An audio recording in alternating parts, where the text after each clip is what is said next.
Hi. Hey, hello. I guess we're starting out. Good evening and welcome to Wrestling. Hold on. We Why am I in this? are. Uh, So why am I still in this queue? Okay, there we go. thank you for joining us for AEW Oh, we live. Dynasty.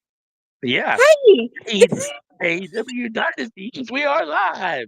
Miss Anika, thank you for joining Workhorse Wrestling Network. We are here for AEW Dynasty for our AEW Dynasty Watchalong. I Why didn't believe you it's wait the. for me? Why didn't I what? Why didn't you wait for me? It's only 2 minutes. I didn't start it. Dolores did. I didn't know it just started. Dolores, what's wrong with you? See, I'm sorry. Continue with the interest. I'm sorry. I'm fine. It's fine. We are gathered to watch AEW Dynasty, which is getting ready to start right now. I believe it is kicking off with Will Ospreay versus Kevin Knight in a Hey. Owen Hart Cup qualifier match. Not qualifier, first round Owen Hart Cup match. First round. First round. First round. First round. Oh Why is shoot! Yeah, this this. Why All is right, this come not a on. Let this work. Come on. Come on, Jesus. Come on. man?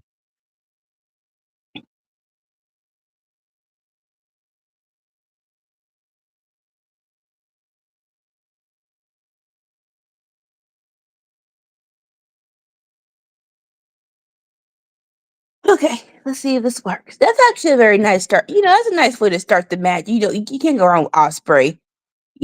McKnight though. I don't know. Sorry, Kevin Knight. I don't know, old boy. So you real life want to put him in this spot, the first match on the card?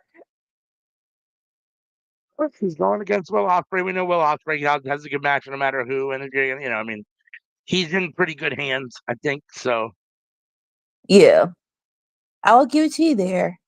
All right, come on, Father God, please God.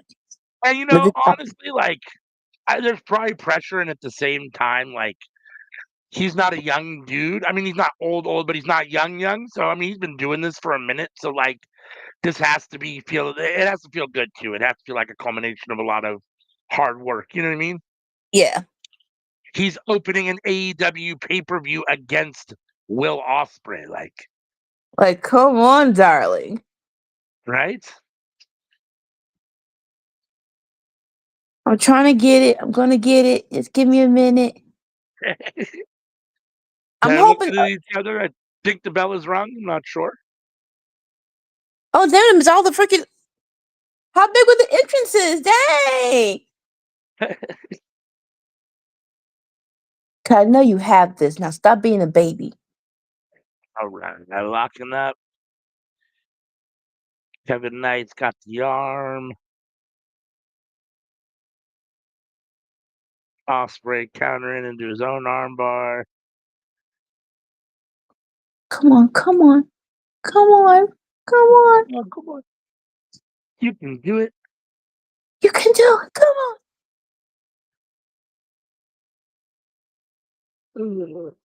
Cause I have this app that a friend gave me, and this like last year I forgot I had the app, and more so I forgot it showed pay-per-views. So I'm like, Huh? crap! I done missed all the freaking good stuff. I could have been watching this in a minute. But fucking it will be my friend right now, and like, why would you not want to be my friend right now? That's so rude and considerate. Come on, let me go to the dark place to watch this freaking pay-per-view. Kevin Knight whipping Ospreay into the rope. Ospreay holds back, holds himself on the ropes. No. Kicks Ospreay or kicks Kevin Knight right in the face. Ospreay in the ring, trying to get the crowd fired up. Over the top, big flying cross body onto Kevin Knight on the outside. Let's Ospreay looking go. at the Owen Hart Cup. Gives it a little bow to show, I guess, some respect, I suppose. Oh, Mitch. to the Canadian. Osprey off the top rope. Is that a phenomenal for? It probably is. Oh, move still and Buster.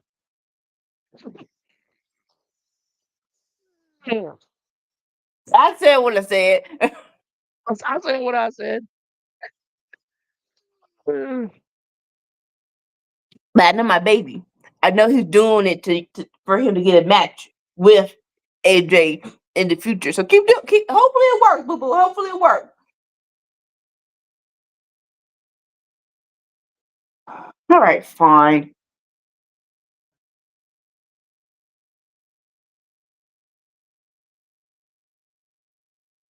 Abdominal stretch in the middle of the ring. Will Ospreay applying the pressure. Now he's digging his fist and hand right into Kevin Knight's side, rib cage, liver area, I guess, kidneys. I'm not sure what's in that area, but Like, the things we do for y'all, man, I promise you.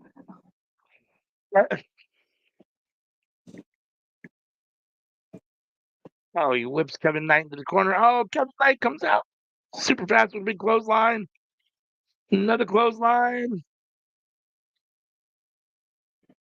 Kevin Knight up and over. And another big clothesline. 3 in a row, and Ospreay is down. Kevin Knight is fired up. Kevin Knight having a good showing so far. Like, so do you know about Kevin Knight? Like, do you know his origin story? Like, where he originally came from? No, but I've seen him in GCW a couple times, and I've seen him on maybe HOG. I know I've seen him on a couple independent shows besides GCW. I've seen him about 5 or 6 times. I think he might have been. I know I've definitely seen him in Ring of Honor as well, and he may have been on TNA at one point. I'm trying to remember. I know for sure I've seen him in GCW. I know for sure I've seen him in on Ring of Honor for sure. So I mean, I'm familiar in that regard. You know, remember him You and know Kushida what? were the time splitters. One moment here, because I don't like this. Yeah, he came from New Japan. Okay. So So that tells you, okay, he has something. yeah, and he, like I said, he was with Kushida, and they were the time splitters or time jet setters, something like that. Time splitters, jet setters. He was with Kushida for a while, so as a tag team. I don't like. Why in the world are this?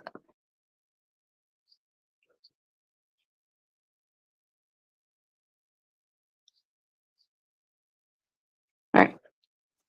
Sorry. People feel off without go mind. In the queue, it says 3 guests. And I'm like, okay, no, my tablet should not have. No. It's Dolores. But no, it says Anika though. She just didn't change the name. Okay, tell me something. I keep booting, like, bruh, I don't even think you realize. I think it's like a hacker going to my account, and I'm gonna get freaking that little robot show from USA. I'm like, what is going on, bro? I'm like, I think because she's not planning on staying, she's just coming in as you because the name just pops up when you come in. So it's like she's back now. the change, like, no, Dolores, real talk, change your name because you're still freaking me out though. I mean, like, no, it's only one Anarchy Queen on Workhorse Wrestling. I need you to change the name. He changed it. Thank you. I keep booting you out, and you ain't saying nothing. It says Anika says that he came from work. I'm like, that is not. I didn't say this. Are y'all listening to me? What is going on? This is legit all in my brain. That's what's happening. Okay. Hilarious. All right, and let's go back to the stupid site to freaking watch this with y'all, cause it's.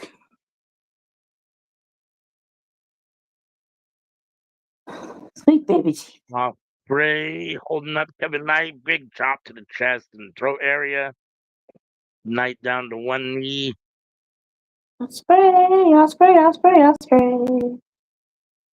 Oh, another big chop. Where is Dynasty being held again? I said it earlier and I don't remember now. I do not remember now. Okay.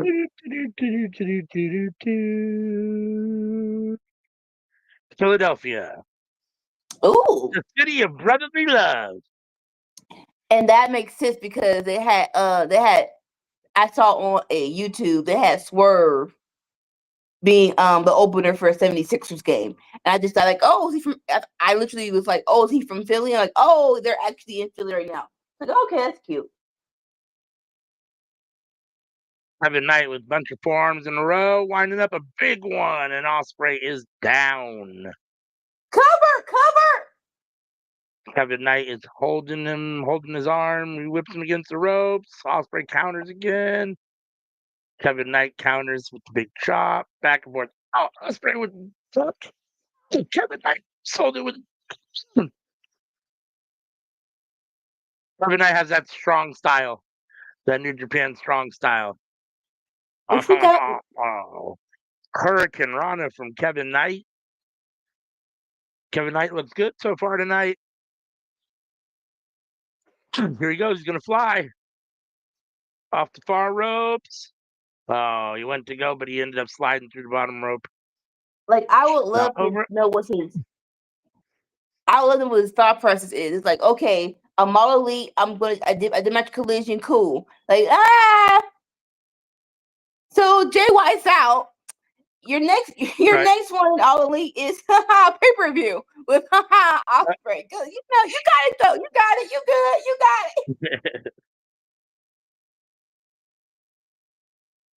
it. Big knee from Ospreay. Come on, Gonna love. follow it up with another. Oh, Ospreay! Oh, Ospreay went for that power bomb off the apron. Kevin Knight counters. Now we're gonna get a Styles clash from the outside. Kevin Knight's trying to counter. Will Ospreay's holding them. Kevin Knight counters. Oh, huge DDT to Ospreay on the outside on the ramp. Ospreay is down and holding his head. Ref is asking him if he's okay.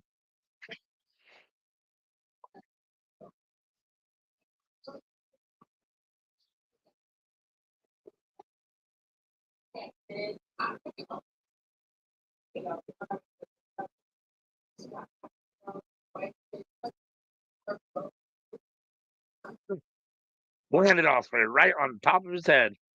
Oh shoot.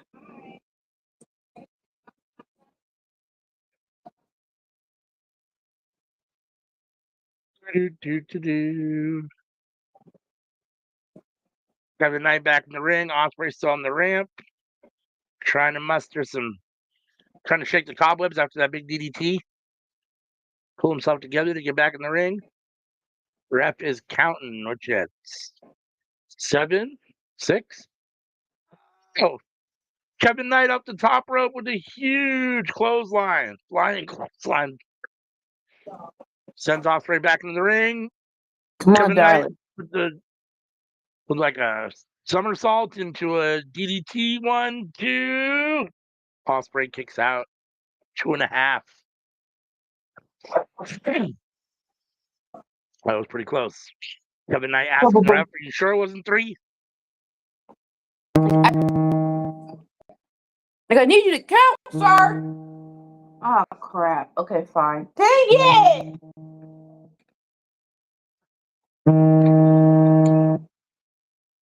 Oh.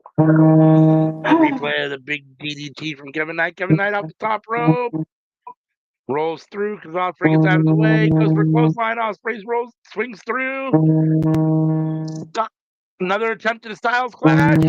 Ospreay's holding him in the position. That was insane. I don't even know what it was. Ospreay had Kevin Knight up in the powerbomb position, and Kevin Knight uses momentum to like spin himself through and spike Ospreay on his head. It looked pretty cool for a 2 count. Dang it. All right. Kevin Knight's looking really good so far.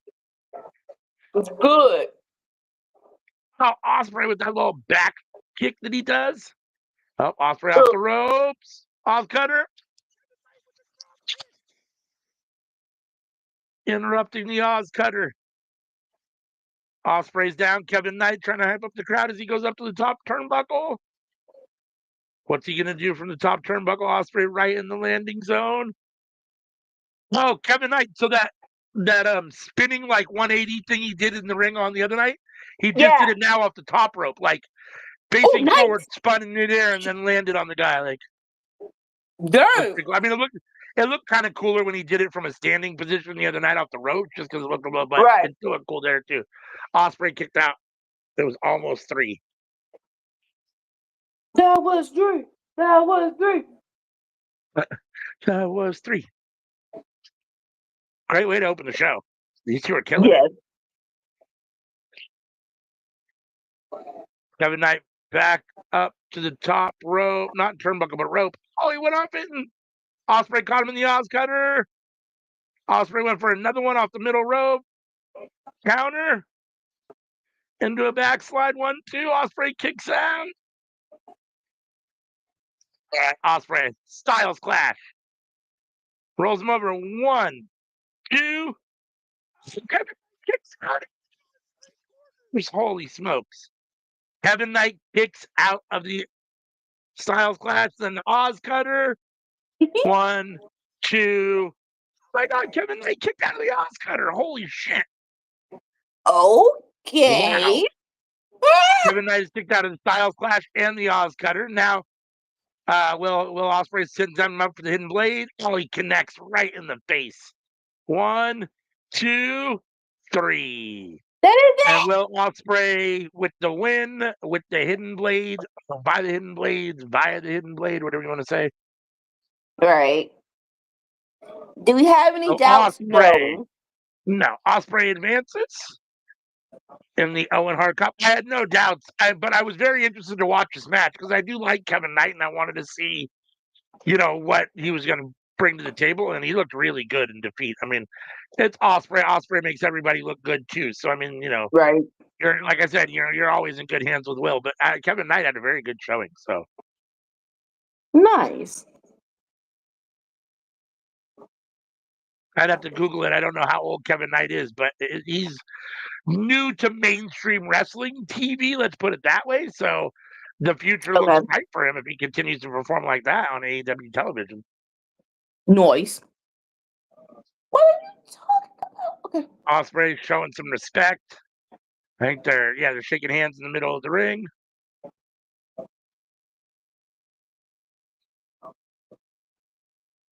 Remember, they were So a tag here's team. They were a tag team on Wednesday night, so right. they So have here's at least a bit of a friendship or respect for each other. So the question: if Jay White would not have gotten hurt, would this would have been a? You can't tell me this would have been a spot. That would have been kind of crazy. yeah, Jay White versus Will Ospreay The to first open the round. right, open Yeah. the Owen Hart. I don't know that they would have put them on first. They might have gone a different spot in the show, but it definitely would have been a first round match the way they had the card set up.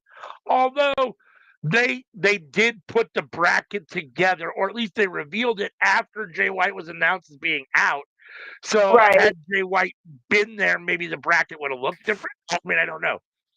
Somebody else is here. Nope, that's me. That's me. Don't touch. I got it. Okay. Don't touch nothing. What? Because my Maybe it was phone wants to Sammy be or a butt. CM joining us.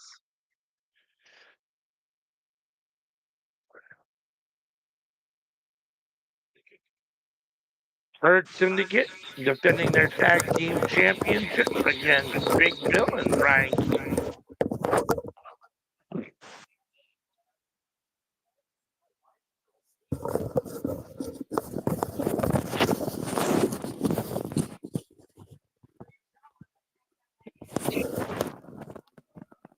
Can you hear me?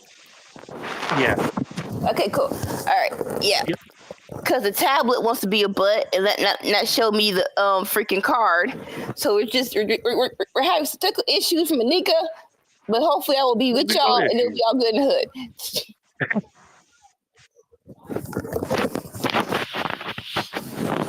Hurt Syndicate video, a little recap video of their little feud with Big Bill and Brian Keith.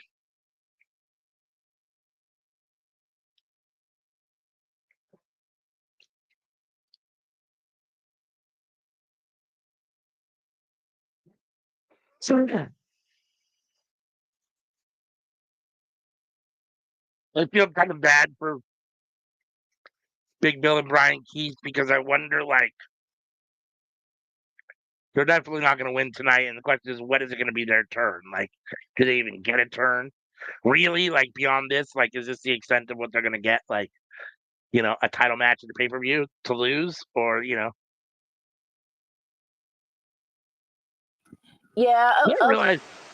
Go ahead. the other thing, upside is they are on pay-per-view. Tell me if I'm wrong. I don't think they've been on pay-per-view as a tag team in a minute at least. So at least you get to shine on pay-per-view. But yeah, it's like it does suck that you, yeah.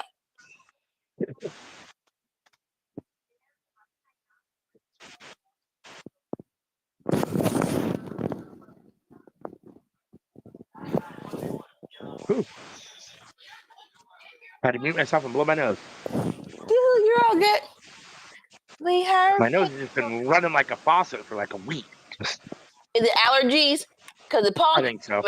Yeah, the pollen can come behind for a minute. That pollen, freaking. Well, I don't feel sick. I just can't stop sneezing, and my nose is just running like. Exactly. Somebody just opened the faucet; it just won't stop.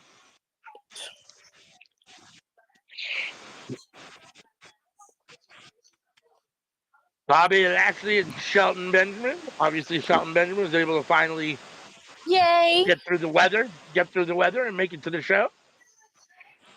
He was not able to get there on Wednesday night due to weather for Dynamite, or whenever on Dynamite. It's live. Whenever they recorded it, but it's live, so.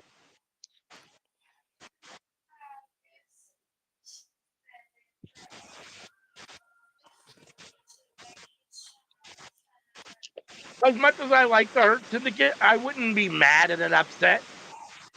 At least for a minute. Like, even if it was just until they fought again and then Hurt Syndicate won the belts back. I just, it'd be cool just to see Big Bill and Brian Keith with just for a minute even. Just for a slight minute, No, I totally agree. I mean, like I said, Big Bill got a shot, I guess, with Ricky Starks as a tag team champion before. So I guess it's, at least he's had that. But now I want it for Brian Keith, at least something.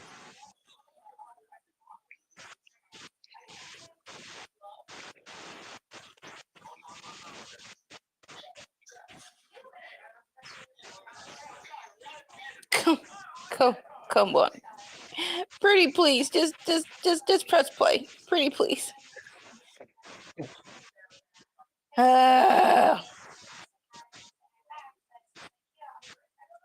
World Tag Team Championships are on the line. Ding, ding, ding.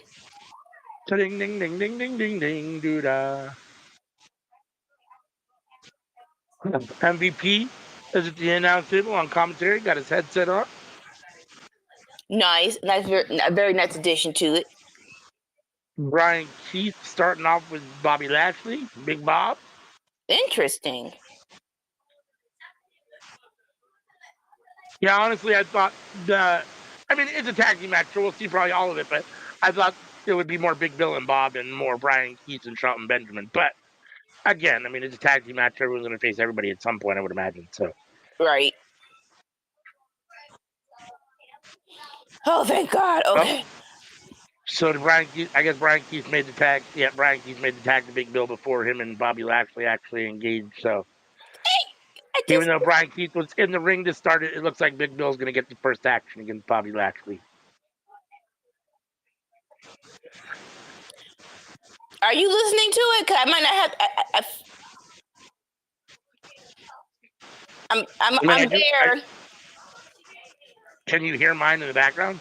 No, I'm trying to listen to mine on the phone. It's like, you know what? I'm watching it. That's enough. It's fine. It's fine. Oh, Big Bill in the corner. Shelton got tagged in. Big Bill taking out Bobby and Shelton. Big boots to both Bobby and Shelton. Let's go. Big Bill sends Bobby over the top rope with a big clothesline, and Shelton over the opposite rope with a big clothesline. Both Bobby and Shelton on the outside. Big Bill standing tall.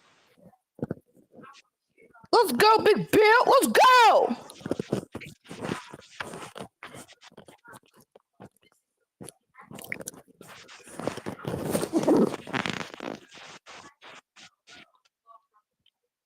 He's one of those genuinely tall guys. Yeah. Like, there are guys that they try to make look tall and look big. Big Bill is genuinely a tall dude. Like, That's a really big boy. he is. He's a really big boy. It's like, again, like I would have loved a comparison for him and Taker, but he was in a tag team. He only had that little spot with as a single person, so we never saw it.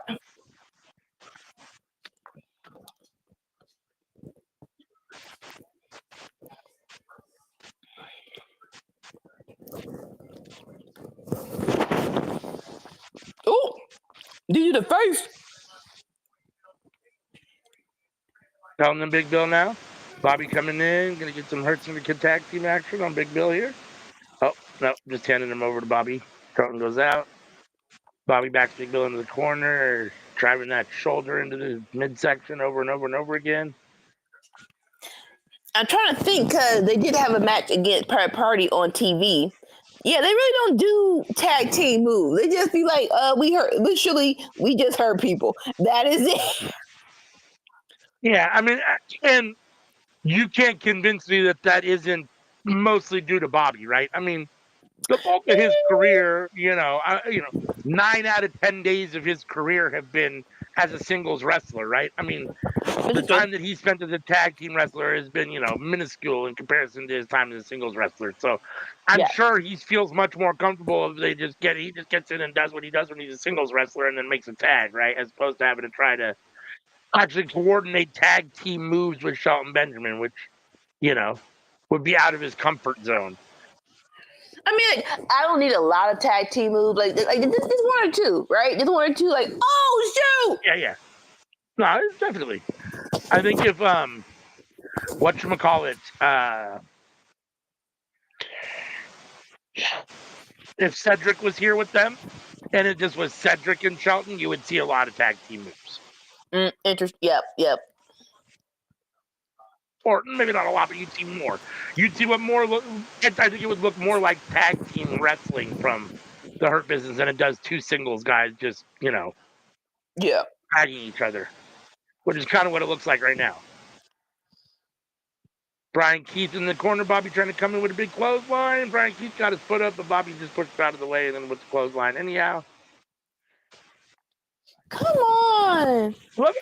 He always hits somebody with that arm that's all like got a big old brace on it. Like, tell me that thing doesn't add extra hurt to it when you smash somebody with it. Like, come on.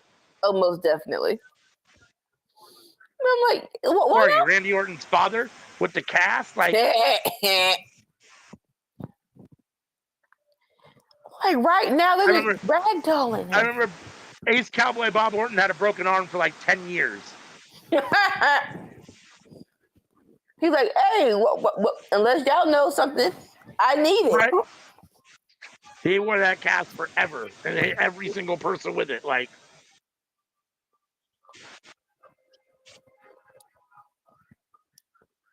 come on, let Brian get a little offense. Shelton Benjamin in the ring with Brian Keith. And honestly, like, I didn't think he was big, but I didn't realize Brian Keith was so... Compared to three dudes in the ring. Yeah. And Bobby and Shelton are big, but they're not, like, really tall guys, and he's even short compared to that. Like, he looks short compared to... Hassan is with us. He says he's going for Bobby Lashley. He says, what's up? How you doing, Hassan? Thanks for joining us. And everybody else out there who might be with us is choosing Workhorse Wrestling Network for your watch-alongs. We appreciate you being here with us.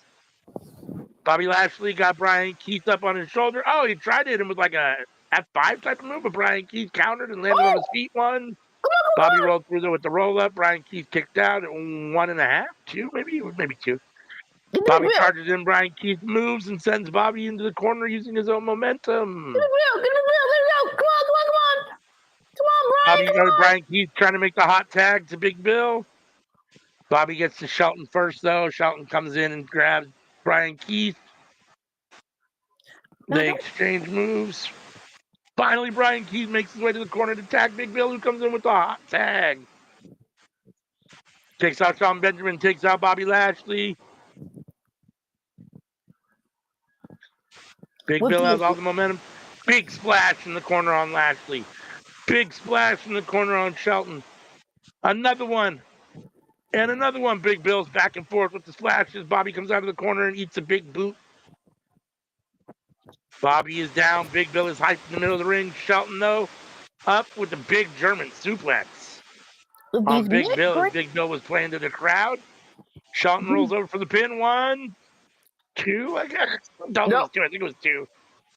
Big Bill kicked out right maybe as the can came down for the 2. No, that was definitely 2. Okay.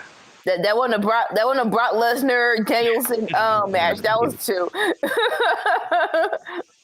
Big sidewalk slam from Big Bill. Cover 1, 2. Shelton kicks out at 2.5. Oh, him mad.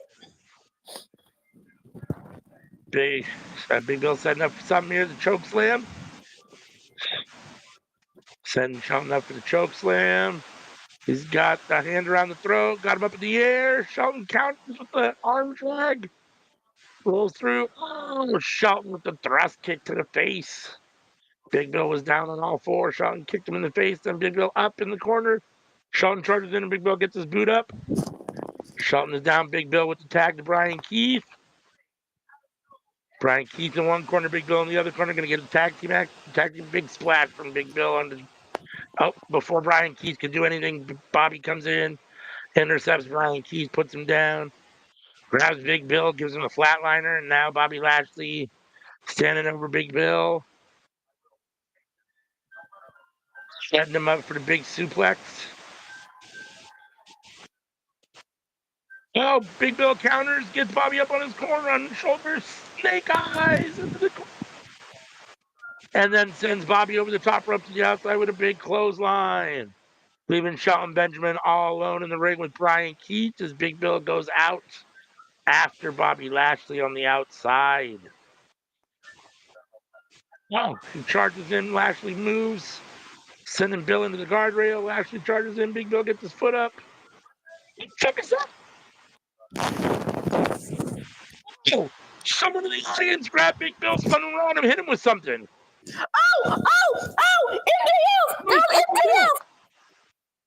No, MJF! No, MJF! MJF just blasted. Probably with a diamond ring. Bill. Oh, punk. Yeah, with the diamond ring. Hassan says he likes your hair tonight, Ruby. Thank you. Dolores reminding everybody to like this video. We want to connect, so love to connect with you guys. Drop your channel in here if you're a fellow creator. We'll happily promote your channel. If you're here just watching and want to talk about the show, anything that's happened so far, let us know.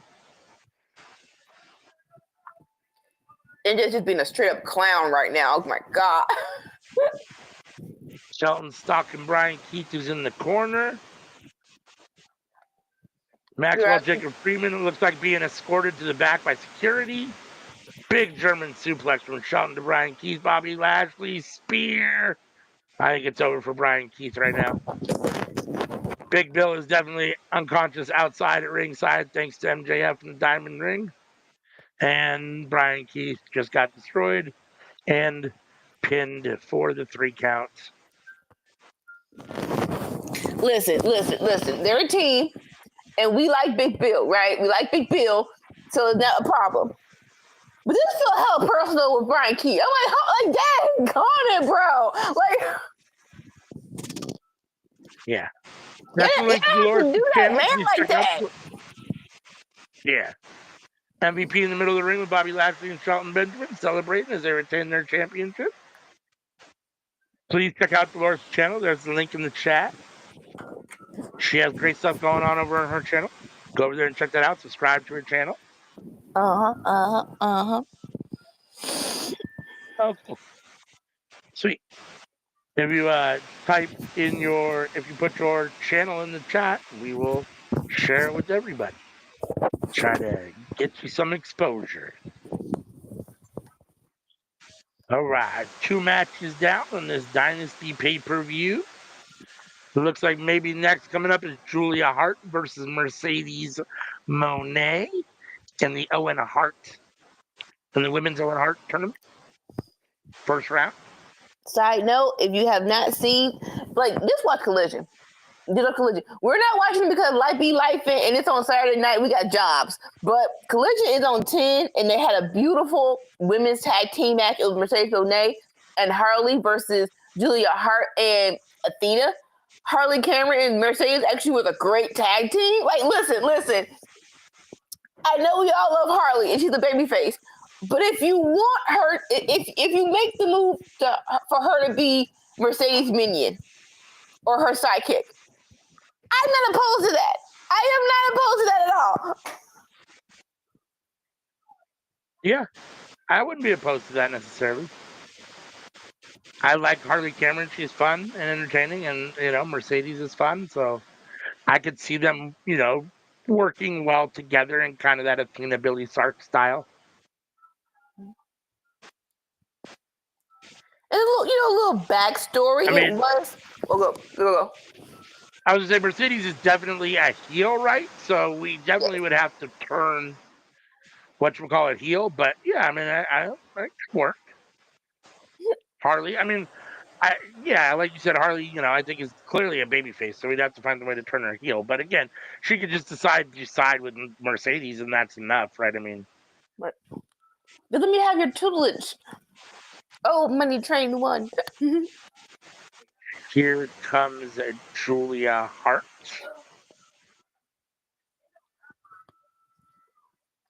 I am the storm. I am All alone. No Brody Hart or no Brody King with her tonight. To live and breathe, coming for your throne. Da, da, nah. Well, since they've been renamed the Hounds of Hell, I think I've only seen them once together in live. It was a couple of promos, but live I don't think I've only seen them once together. So I'm not even sure if they're even a team anymore, honestly.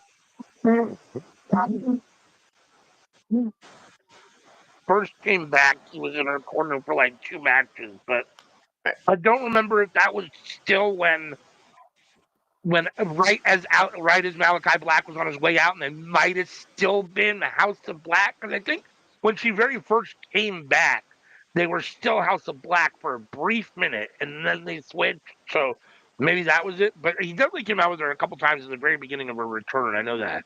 Oh yeah. And Buddy, I feel like we never ever see Buddy consistently.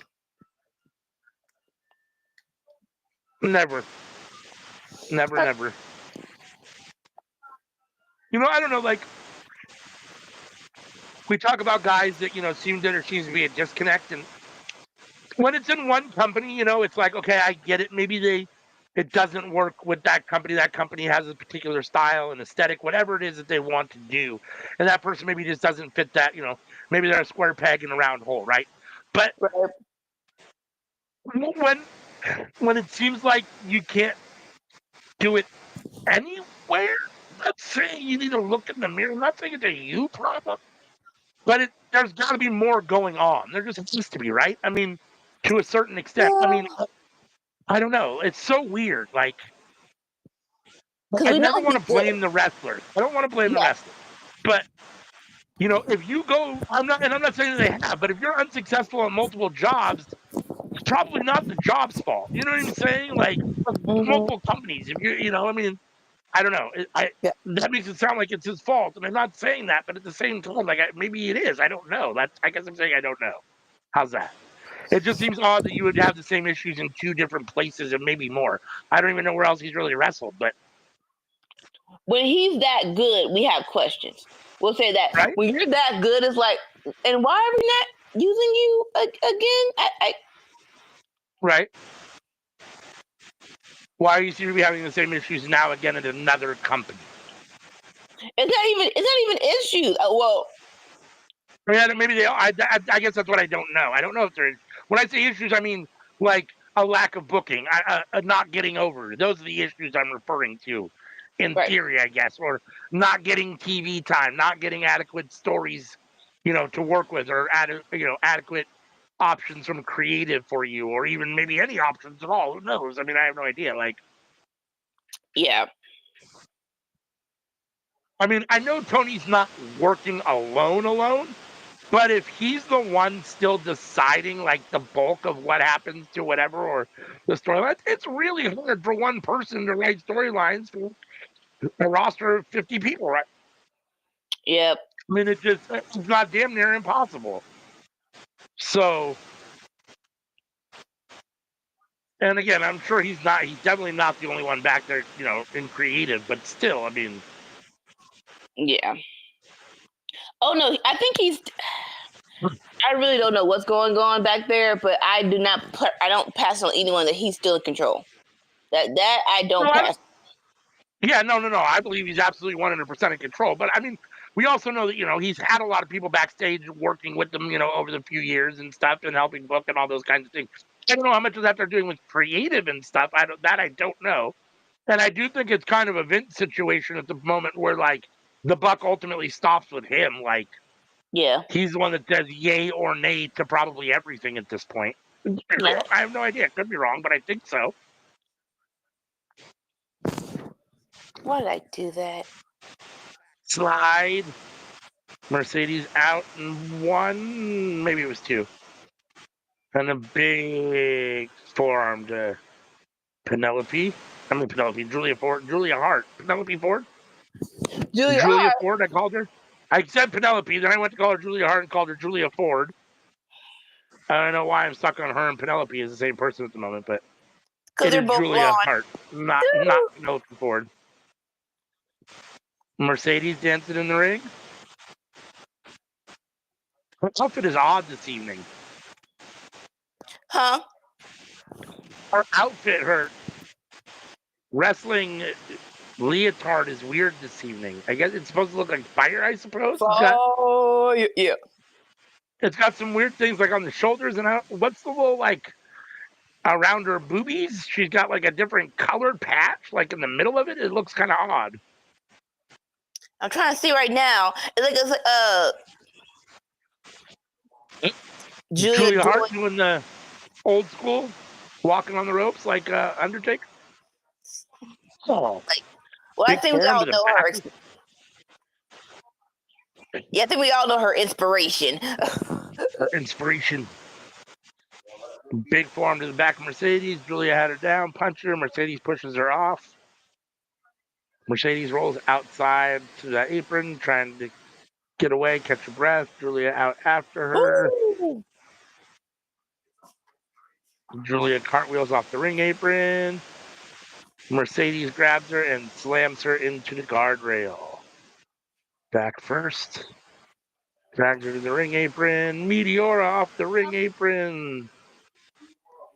And Julia Hart is down at ringside as Mercedes glares at the camera and licks her lips. And maybe it is in person, but her hair looks. It's red, I guess. Well, it's orange in the very front. It's like an orange red, and It's all right flames. then. It's yeah. I know that's what it's supposed to be. Well, I can't lie. It is better than when she had CEO painted in the back of it. I wasn't a fan of that.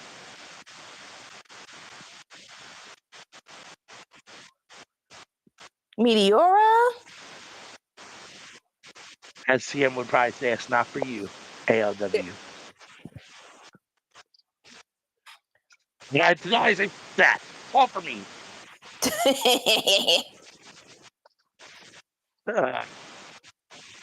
Rear chokehold. Mercedes applying the pressure. Has Julia Hart in the rear naked chokehold. I don't know. I didn't know which one was mine. Julia up to her feet. Jawbreaker. Small package. 1, 2. Mercedes kicks out. Drop kick from Mercedes and Julia's down. Floater for the pin. 1, 2. And Julia Hart kicks out at 2. Me? Yeah. No. Yeah, I think you sound. Mercedes stalking Julia. Drags her off the ring, off the mat. Going for the three amigos. There's one. Uno. Really? Dos. Nothing. Come on, Giving bro. the shimmy, the Eddie shake. Oh! But Julia counters before she can do the Julia with the standing moonsault right onto Mercedes' knees as Mercedes got him up just in time. Mercedes with the pin, and Julia kicks out at 2. She tried to hit him with the shimmy and then the third amigo, but Julia wasn't having it. Mercedes puts her in the corner in the trio woe, and now she's stomping to the midsection. She sits down in Lotus style in front of Julia Hunt, slaps her in the face. More time. I ain't scared of you, chick. You had to slap her though. You had to slap her. That was a lot. You didn't have to slap her. Oh, Julia countering. Julia Mercedes was climbing the ropes as Julia's in the trio. Well, Julia reached up, grabbed her, and threw her off.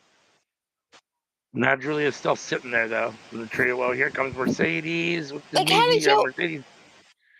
Like how do you not have Mercedes a tried head to. rush? Mercedes tried to spear her, but Julia pulled herself up out of the way. Mercedes went through. Julia with a big crossbody off the top turnbuckle on the outside.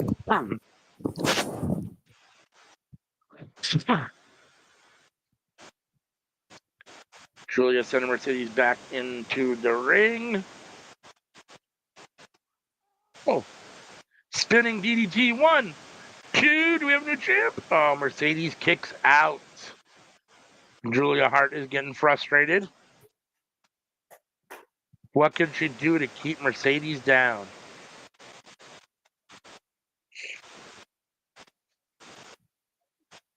Both women back up. Replay of that close walk.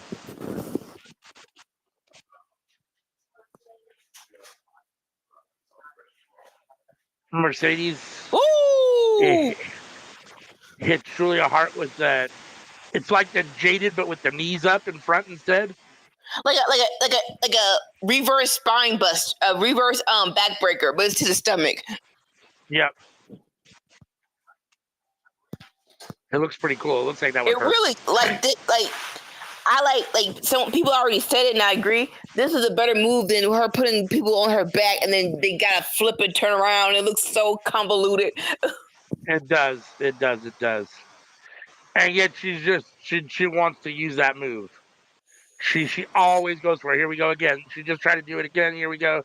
Trying to get Julia up on her back. Julia's countering, fighting out. Yeah, I mean, it takes so much to do it. It's like, come on. That is It my looks cool, but at the same time, like, that is my pet peeve. Where like it's like you like we gotta get to a finish faster. It takes you more than 5 seconds to do it. Then no, you can't. This is not a good move. Julia had Mercedes tarantula on the ropes. Julia trying to Hurricane Rob. Guess Mercedes counter. Oh no, it seems like a. Well, I don't even know what that is. Like I think she's trying to do the octopus hold. Yep, the octopus Right. But Mercedes is countering, basically fighting out. Slams her into the turnbuckle in the corner. Roll up 1, 2. Julia kicks out. I don't know if she kicked out or Mercedes just rolled off. I'm going to find out. 1, 2. Yeah, she just rolled off of her. More kind of rolled off as opposed to Julia kicking out. But I would have loved the other shot of that, like the frontal shot of that to see how it looked. Yeah. Right. Sorry. Julia up to the top turnbuckle. We're going to get a moonsault here, it looks like. She's got her back to Mercedes. Is on the. Oh, Mercedes got her feet up right into the face of Julia as she was coming down. Oh, there it is, a backstabber or whatever she calls it. You speak to the face. 1, 2. 2 backstabbers in a row. Talking Julia, setting her up for. Now I'm good. Girl. Tries to sink that choke in again. Julia counters with the back elbow and another one. Off the rope. Julia charges in, but Mercedes counters. Oh, crucifix from Julia. 1, 2. Like a crucifix bomb. To Mercedes. Mercedes barely kicks out. Mercedes is face down on the mat. Julia trying to get to her feet so she can capitalize. Like, keep in mind, Julia is still like not even 25 yet, so this is great. Yeah, Mercedes countered into the bank statement, not the bank, whatever she calls this now. I don't know that submission that was the crossface type move. Sunk in on Julia. Julia fighting clouds. Off Julia, a modified version of Mercedes. Is Mercedes going to tap to her own move? Mercedes rolls through. 1, 2. Julia has to give up the ghost because she would have gotten pinned. Otherwise, Mercedes rolls back in to that choke again. Julia in the middle ring, nowhere to go. What can she do to get out of this? Can she get out of it? She's trying to make her way to the ropes. Fighting with everything she's got, trying to pull those hands apart. Mercedes tries to sink it in deeper. Penelope counters, flips her over for 1 count real quick, but Mercedes rolls back over and sinks it back in. Got it in pretty good. What is Julia Hart going to do here? Trying to make her way to the ropes again. Mercedes doing everything she can. Yeah, Mercedes switches positions and reestablishes the chokehold. And wrenching that head back. Oh, Julia counters again, they roll through again. 1, 2. Julia tried to roll her up, and we're back into it again. No, roll. What is that? 1, 2. Oh, wow, that was really confusing to see there. I think Mercedes got the win with like a roll through mat pin. Like that was a very weird. No, that's actually just not weird like a botch. It was just weird to watch. Like it was hard to see exactly what the move was. So correct me if I'm wrong. That's actually the seatbelt, the seatbelt cover that old boy from Best Friends used to do. Oh, maybe. Yeah. That Yuta always does now. Okay. That's what it looks like. So Mercedes Moné gets the win over Julia Hart in a good match. Very solid match. And kind of putting over Julia. Yeah, and the women, I mean, good time for the women. I mean, they're on the opening, they're in the first hour of the show. They had a match with some good time.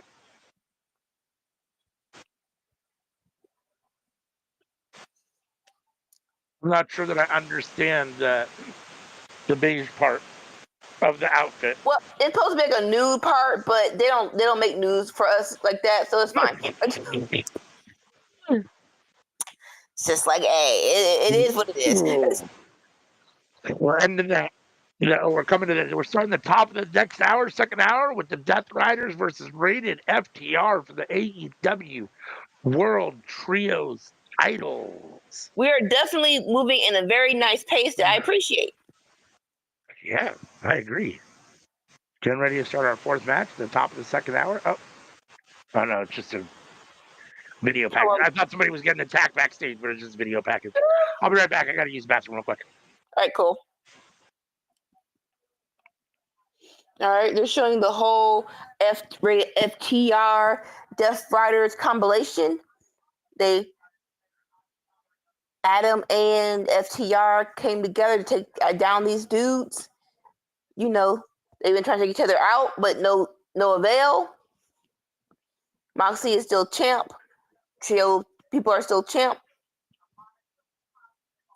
But when Adam Copeland wanted a little handout to get up after his championship match, that's going to be a jerk. showing him on Collision when he got beat by Yuta and started pushing people around, pushing Cash down. And Cash like, sir, I need you to calm yourself. Please and thank you.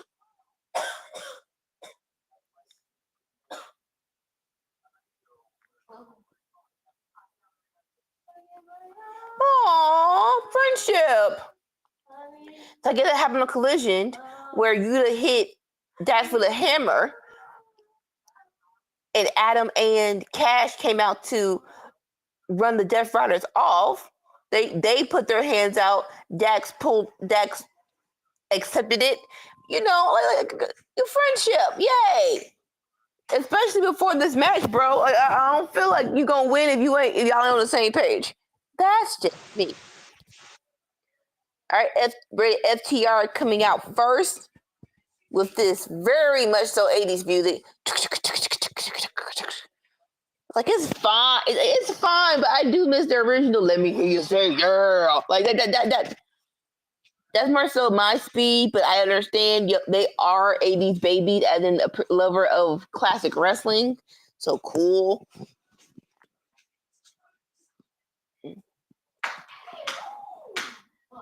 You think you know him.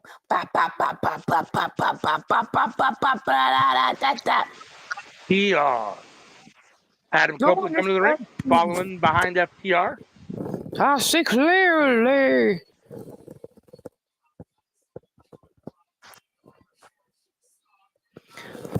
And you see it done to life in a place where we all have dreams, but you leave it all behind. Okay, I'm sorry. Even though he hasn't aged well in the face, Adam Copeland still has quite the six pack for a 50-year-old dude. I don't think he aged. Like, he doesn't look bad in the face. Like, if you would have told no. If you tell me his age, I'm like, yeah, that's his age. Like, you don't look older than 47. Like, oh, yeah, no, that's his age. It's fine. Like I was. I hate telling this story, but I have to tell it. No, I don't hate it, but it's embarrassing. I'm selling tickets, and this lady, she's so hyped up, and she's like, I don't ask for singers when I take. Like, I used to ask, and some people appreciate it, some people don't. So, you know what? Until you tell me, I'm not doing it no more. So the one lady asked, "Senior chicken," like, all right, cool. And she's like, I look so young, dude. I'm like, yeah.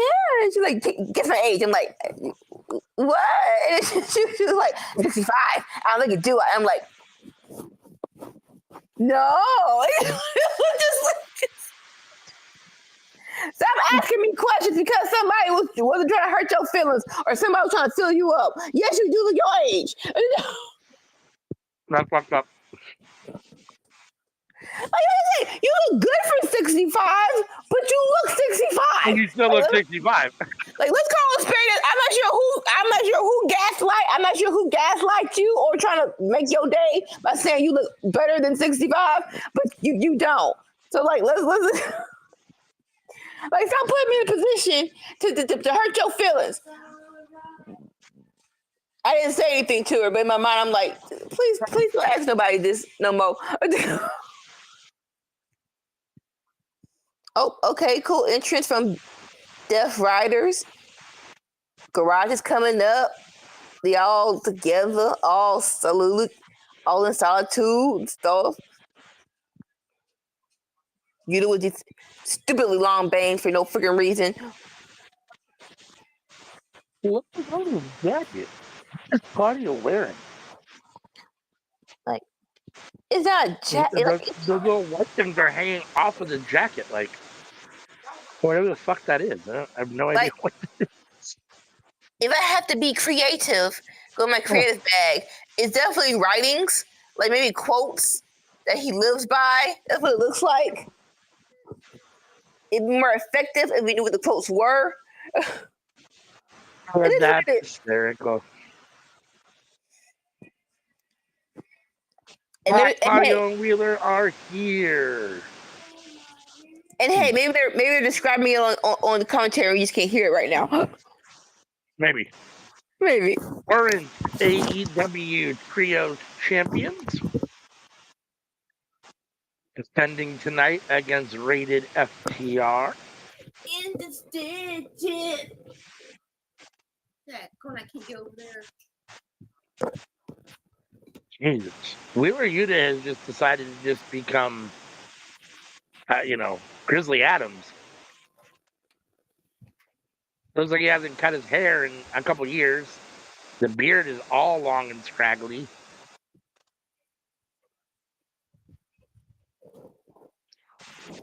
Ouch. Come on, move! Sorry. Ref is holding the belts up. World Trios champions. It looks like it's Dax and Pac to start it off. Or is that Cat? I can't tell. The camera's not. It's not really Pac. It's Dax. See his bald head. Dax and Pac, Colorado lockup, end up in the corner. One trying to get the better of the other. Ref has to break it up as Dax was almost about to drop a right hand on Pac.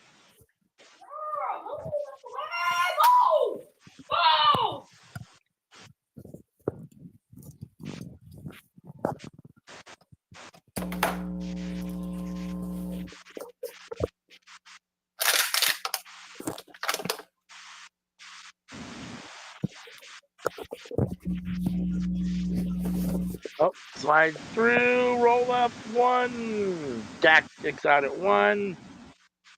Tries to connect. Pac rolls through for another pin. Dax kicks out at one again. Oh, Pac with the suplex. Already in third gear. Trying to go for the submission here, but Dax fights his way to the ropes. Gets a foot in his face for his work from Claudio.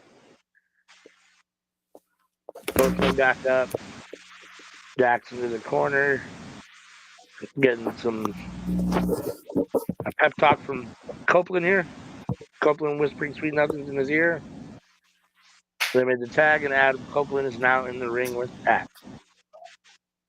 Was never a big fan of that name, Pac.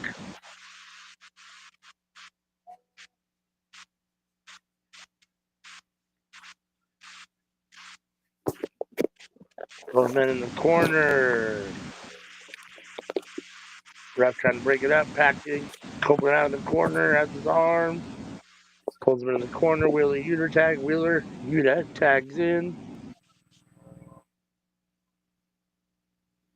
Wheeler Yuta working on left arm of Adam Copeland.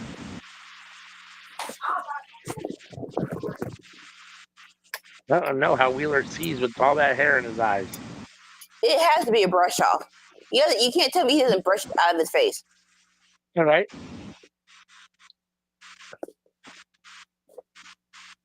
Come on, darling. Hassan got rated FTR.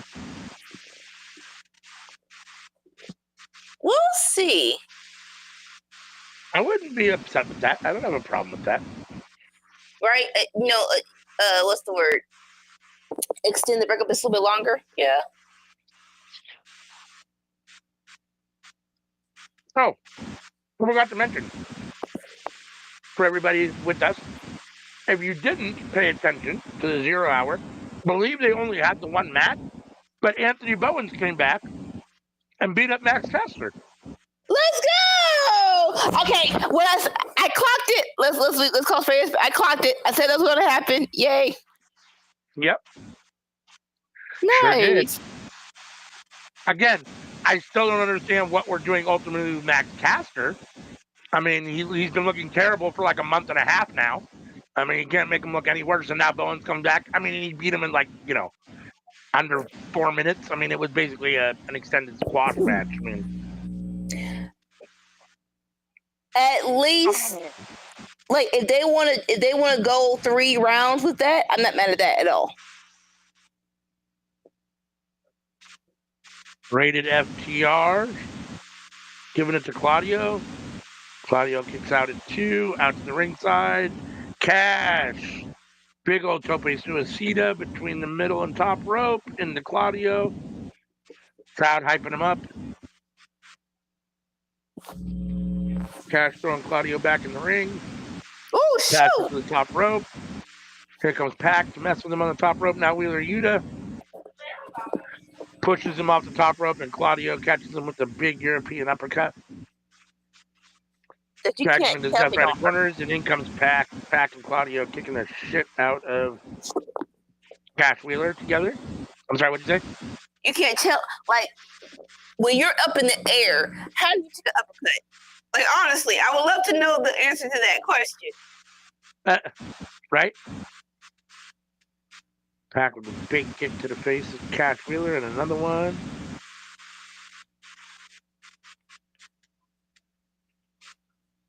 Here's my hot take. Pac has never had a good name. Neville wasn't great. Pac isn't great. Like, why can't he come up with a decent name? No, but you can't just say Pac. It's the bastard Pac. Which is even dumber. Like, as a bastard? Like, really? It's just well, you can't say you son of a bitch. Like, it's the bastard. Like, that's the closest you can get to with cussing for your name without cussing completely. He probably went through the list. All right, what are my options? It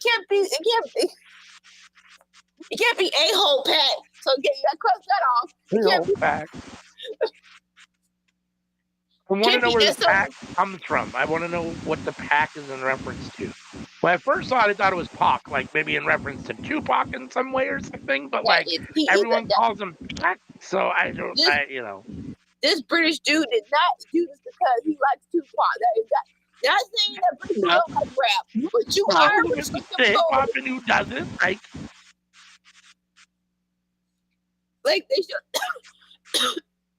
they showed a picture of him and oh boy, Finn Balor in real life. I'm like, ew, no, I don't want no real life freaking thing of how you live. You look so not Pat. And I'm like, no, get it off my screen, please and thank you. No. The only time I see you is in black trunks with your hair in your face and you're all wet.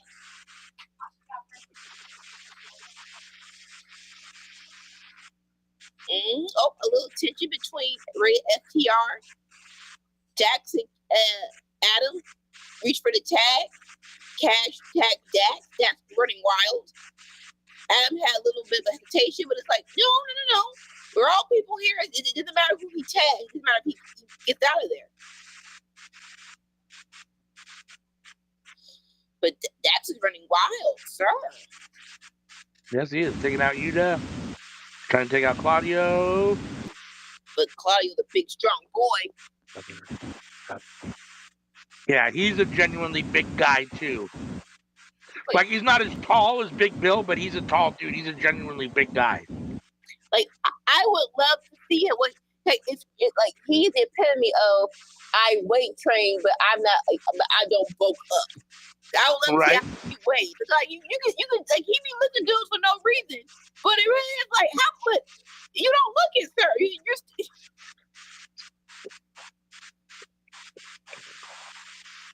oh, okay. We got Red FTR doing a crossface, and we got. Okay, I love it. The battle of the what you call it? I want to say sharpshooters.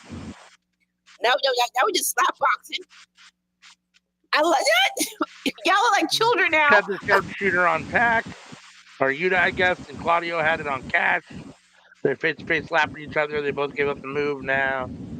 Claudio hits Cash or Dax with a pop-up forearm, European uppercut, I guess, actually. Same thing for Copeland. Claudio standing tall in the middle of the ring. Yeah, Claudio's one of those dudes where you go, okay, he's not like ripped or super buff per se, but like he's built, decently, but he's super strong. Like that dude is way stronger than he looks, like you said. Like right now, he's doing a spin on Dax, and Dax is not a small man. No, definitely not. Wheeler Yuta with the drop kick to Dax's face while he was in the spin, and then Wheeler pins him for a 2 count. Didn't go through. As Dax kicks out, Wheeler Yuta still on top, raining down right hand. Wheeler looking at his corner, giving the Take him over out. sign, take him out, throat slit. We've got all 3 men in the ring for the Death Riders. We're going to get a 3-way combination here. Oh, they're just taking turns smashing Dax in the corner. I One love after it. the other. Now they send Dax into Pac. He's going to spike him with the tombstone. Wheeler Yuta up top. And Claudio throws Wheeler from the top turnbuckle onto Dax. He's going to do the same thing with Pac. Like, what are we doing? Throws them onto Pac. 1, 2. And Cash makes it in somehow to break up the pin. Because As Claudio and Wheeler just watch. Dax was supposed to. Yeah, Dax was supposed to do that. Like I'm not kicking out of that. Timeout. I'm rolling out. Someone else roll back in. This is dumb.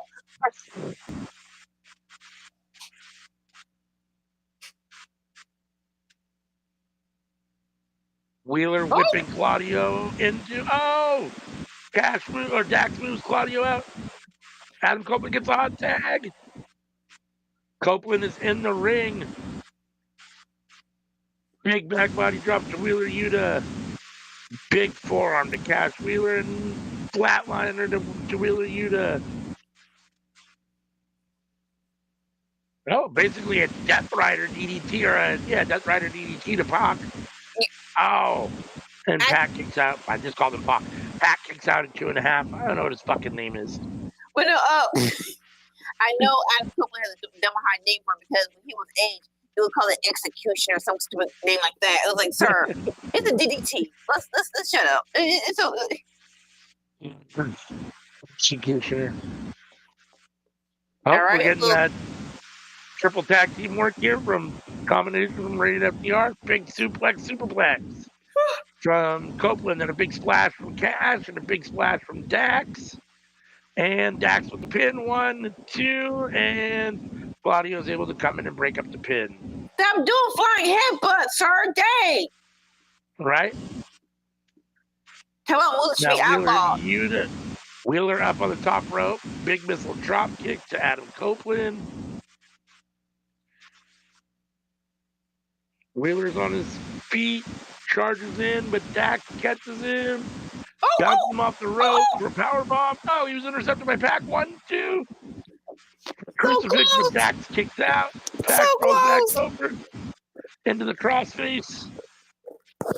I thought he had him. Or the brutalizer. Pac has the brutalizer sunk in on Dax. Claudio is holding Adam Copeland at bay. Here comes Cash. Wheeler Yuta's trying to hold Cash at bay. Damn! What's going to happen here? Damn! Can Dax get out of it? Like, Can sir, someone help him? Yuta is a buck 80. If you don't lift this boy. Wheeler's got Yuta in his back. Yuta in the corner. The back let go of the brutalizer. Dax is free for the moment. Like, come on, sir. This boy was a buck 80. You don't lift this boy off the ring ropes. That was pretty fun, actually. That was kind of cool. This match has been great. It was a great pay-per-view so far. I will say this.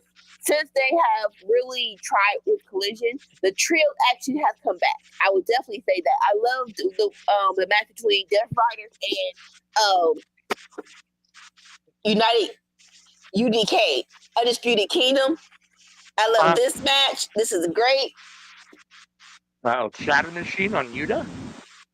Into a spear by Edge. Go 1, 2. Claudio again makes the save. Wheeler Yuta. That was over. Hey. That was over. Hey, Pac.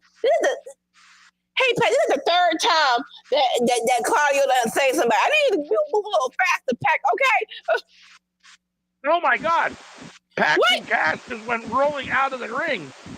Cash went to suplex Pac over the top rope, and Pac held on and took him with him. They both tumbled out. Copeland with the spear on Claudio on the outside, leaving Yuta and Dax in the ring together.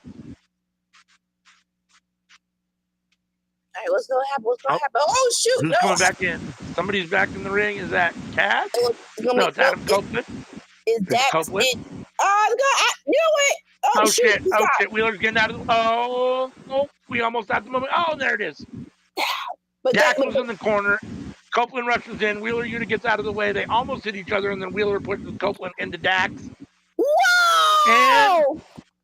And Copeland ends up smashing into Dax. Dax falls out of the corner. Wheeler Yuta falls on top of him for the pin. 1, 2, 3. And the Death Riders retain. Dax takes the pin. From Yuta! It's not a mistake. Wheeler Yuta got out of the way, but thanks to getting hit by Edge, which is not going to do anything for the whole, Edge and FTR little ongoing saga. Look, Yuta did what he's supposed to do. Yes, Adam stopped, but he pushed him for Psycho D. Get that pin, baby, get that pin. Yeah, absolutely. And the Death Riders are still your trios champion. Interesting. Great I job, really Yuta. thought it was going to go the other way. The other way. I had 5% doubt, but I really did think so. I find it really, really, really interesting. With as much as they pushed Copeland, he has yet to win a title. He didn't beat Christian for the TNT title. He did. Oh, you're right, he did. I forgot about that. You're right, he totally did. But he lost reign was for the World Championship, and now he just lost the trios titles. Well, I was gonna say that what's the word? That reign was mid, but it was a good rivalry between him and Christian. I really forgot they actually won. Yeah, I really don't need him winning the main belt. I don't. I'm sorry. I don't either. I'm just saying. It's just interesting. I mean, when you push somebody like that, you expect them to have, So Cash and Copeland are picking up Dax. They're all hugging in the middle of the ring at the moment. Let's see what happens here. Whatever. Somebody going to turn on somebody. All got their hands raised, even though they took the loss. I saw someone in Cash's eyes. FTR going to turn on. Shoot! Cash it away! Dax! Cash it around, you punk! You are so slow! Dax is like, what did you do? Dax is rolling outside the ring. Dax is going to get a chair. What are you doing? He wants to concerto Edge or for what? Here comes and Cash is getting over him. Cash is like, what are you doing? But he's not stopping him, though. Exactly. Oh, shoot. He set it up and he's handing the chair to Cash. He wants Cash to do it. He wants Cash to concerto Copeland. What's Cash going to do here? Cash says no and pushes Dax. Now Dax and Cash are going to go at it, maybe? I mean, you're not, though? Oh, my God. Is Dax going to actually attack Cash? Dax is going to attack Cash, dude. If Dax attacks Cash, it's over.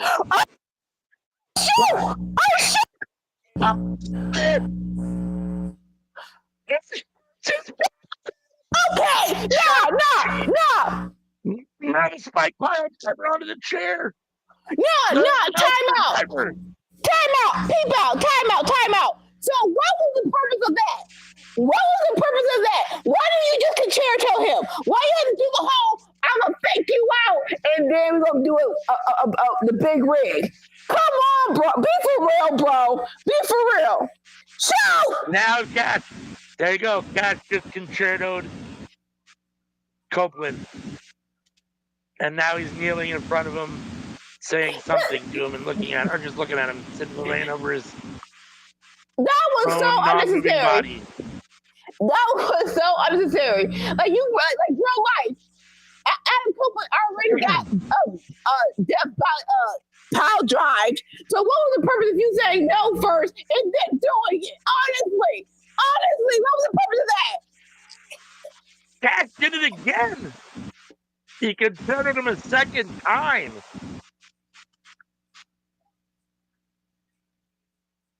Dax and Cass, the love fest is strong as they're hugging each other.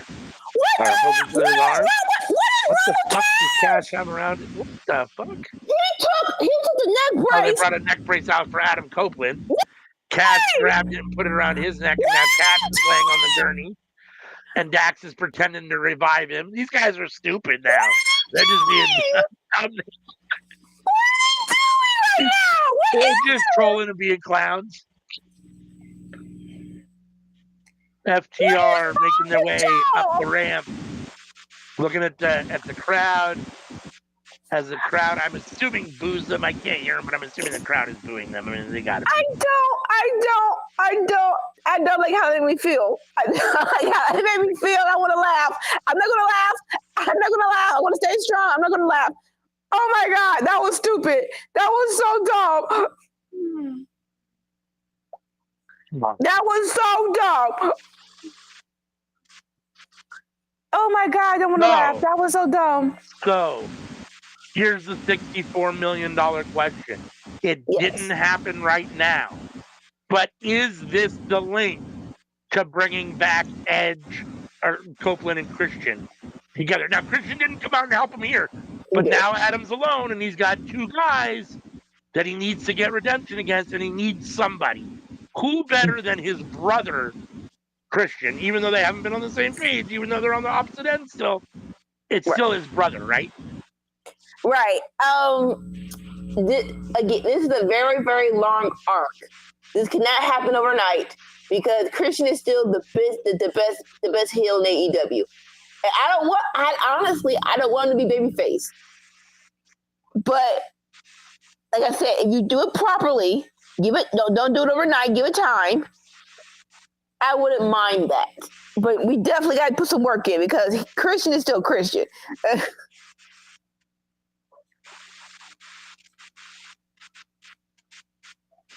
For sure.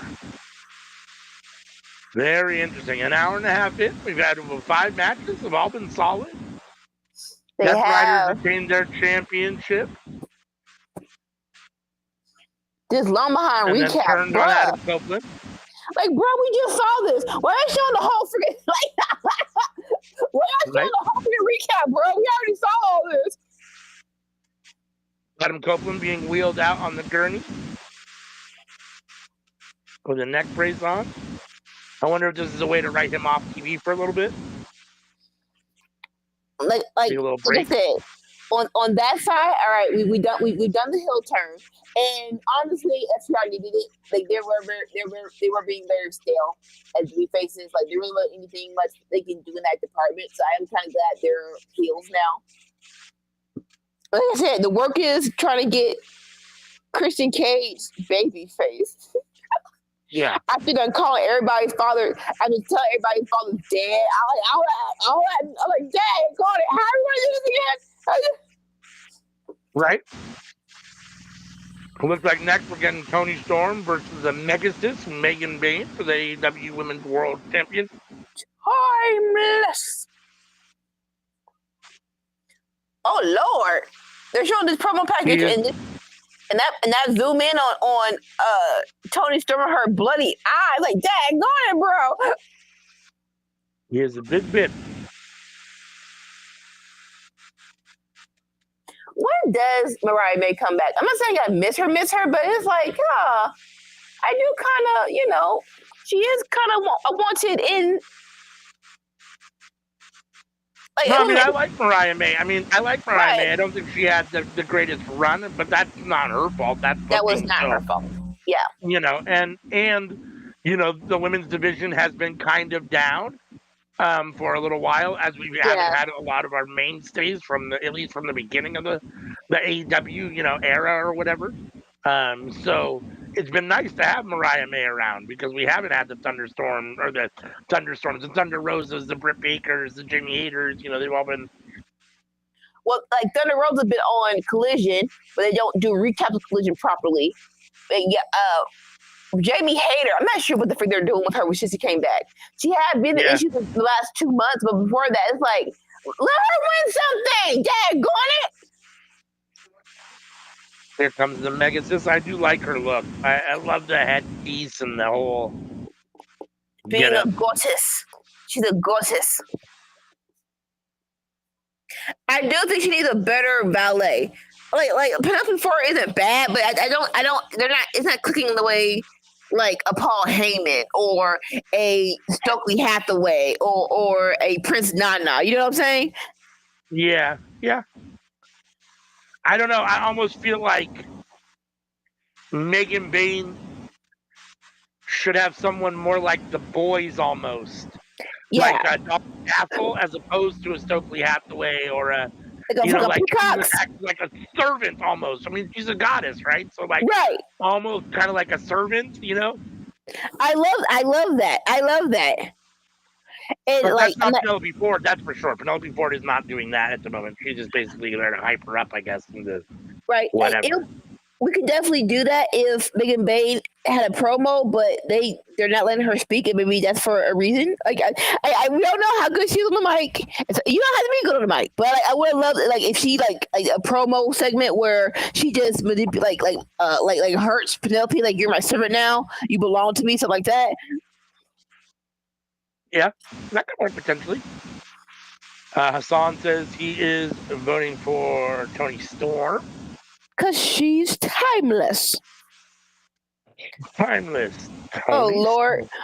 Why do we have a video? Why do we have a mini? We have a mini video. I love this. We haven't had a timeless Toni Storm. What's the word?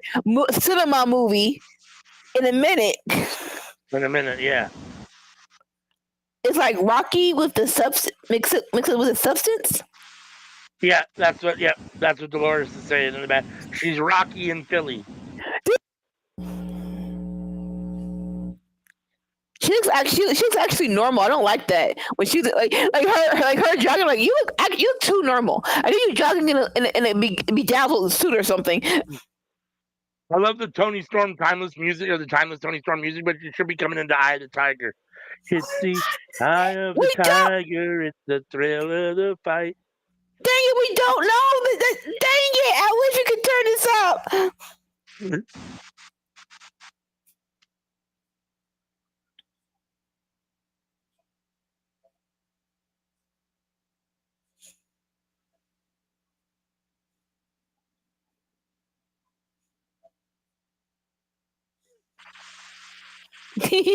And of course, Luther is in her corner as her manager. I love this. Yep. Even though he doesn't do much, he doesn't talk, doesn't do anything. It's probably the best spot Luther's had in his career is being Toni Storm's corner man, valet, whatever you want to call him. I don't know what you would call him at this point, but most definitely.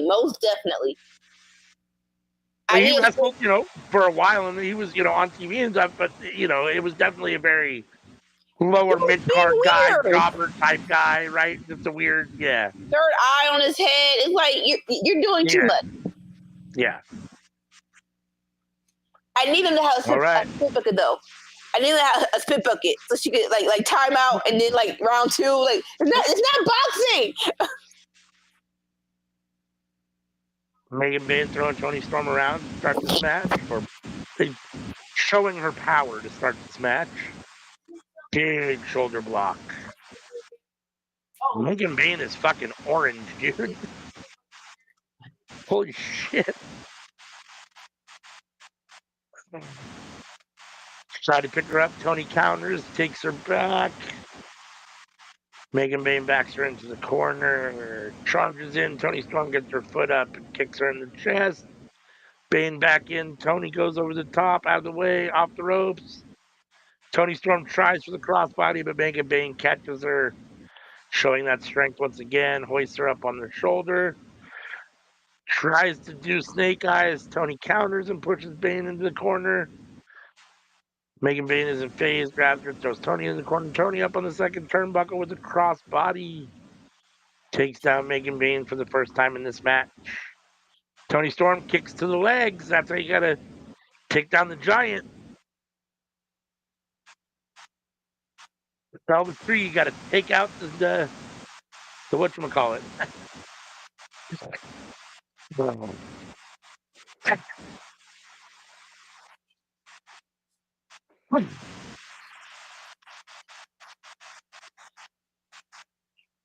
Megan Bane picking Tony Storm up, has her on her shoulder. Big body slam. Megan Bane kicking dust on Tony Storm figuratively.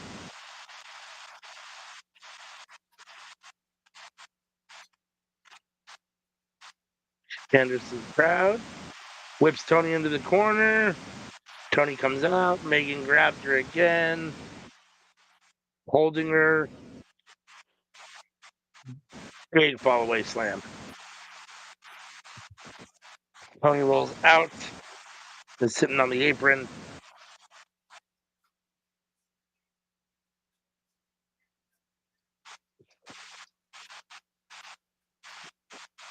Tony rolls outside, getting some from Luther.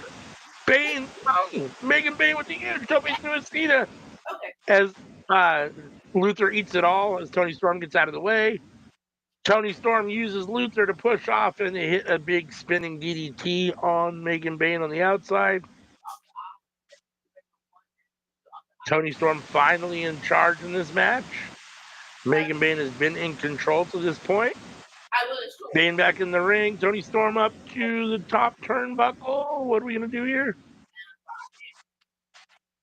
Tony with the big crossbody for the pin. 1, 2, and Megan Bane kicks out as the ref's hand barely touches the mat for 2. Still showing there's a lot of life left in her. Megan Bane slapping her own face, trying to shake the cobwebs. Tony tries to whip her. Megan counters and whips Tony Storm into the rope. Oh, Penelope Ford grabs her leg. Oh, shoot!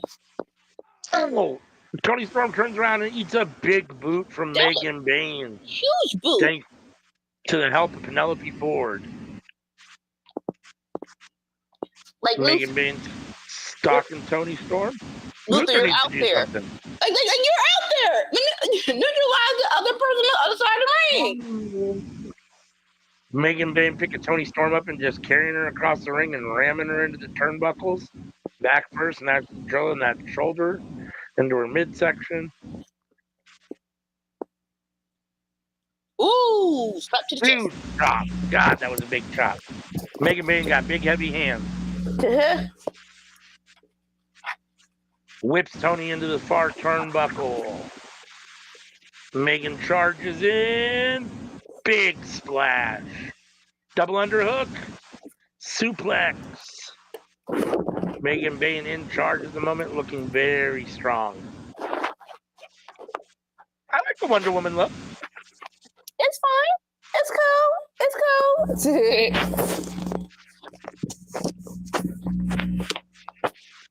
Tony Storm crawling to the ropes, trying to get to her feet.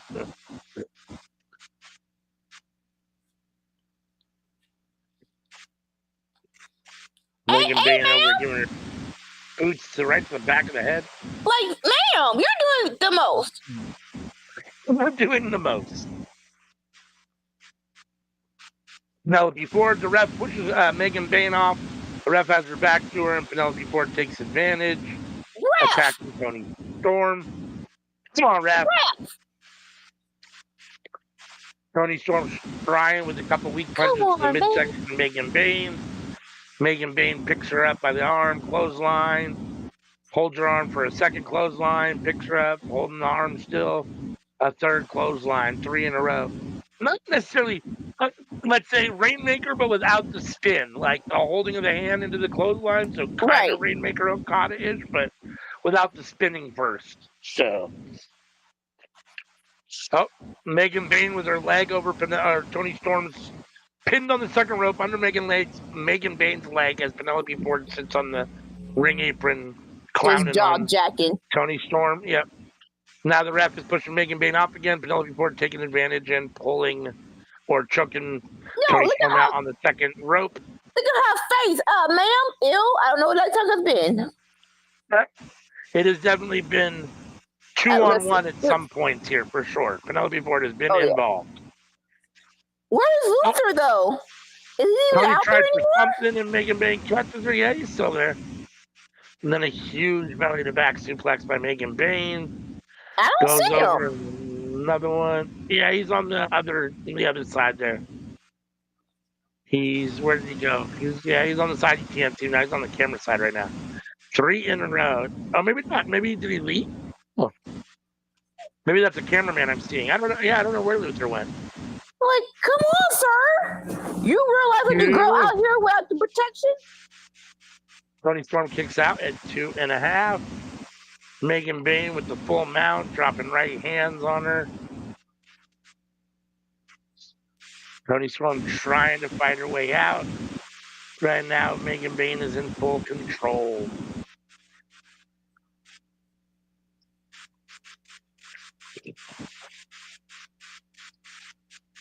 Yep. Megan Bain dragging Tony Storm back over that second rope right in front of Penelope Ford. The ref continues to push Megan Bain off. Penelope Ford takes advantage again.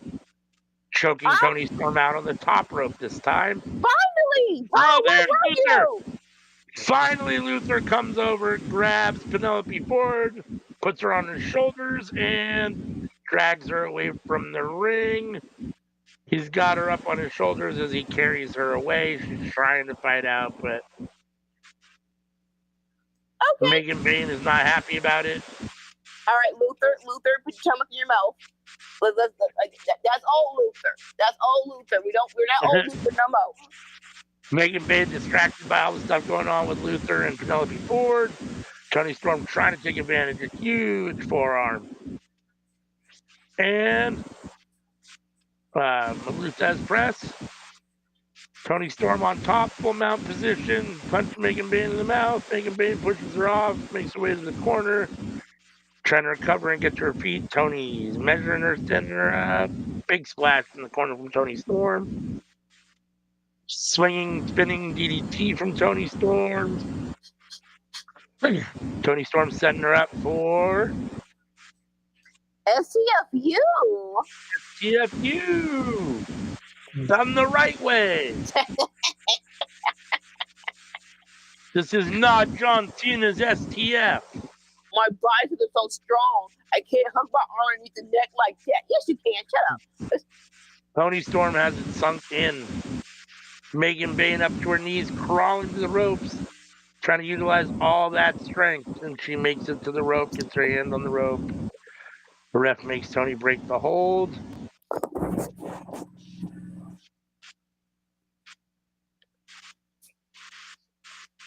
Tony Storm looking a little frustrated.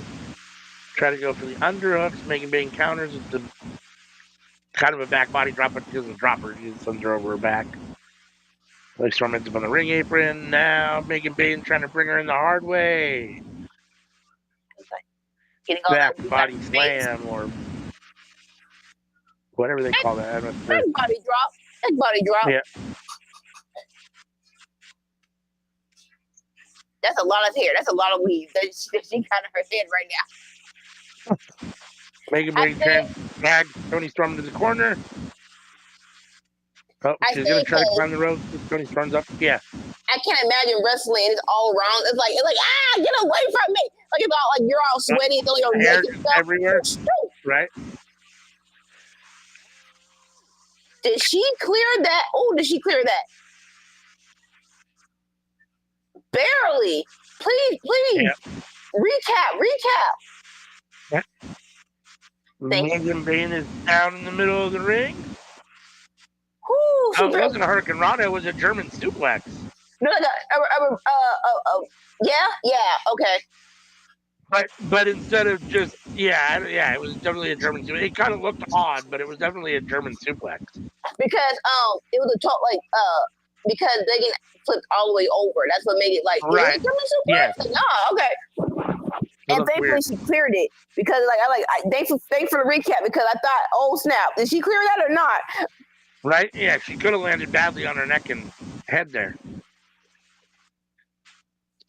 Toni Storm, both women up in the middle of the ring.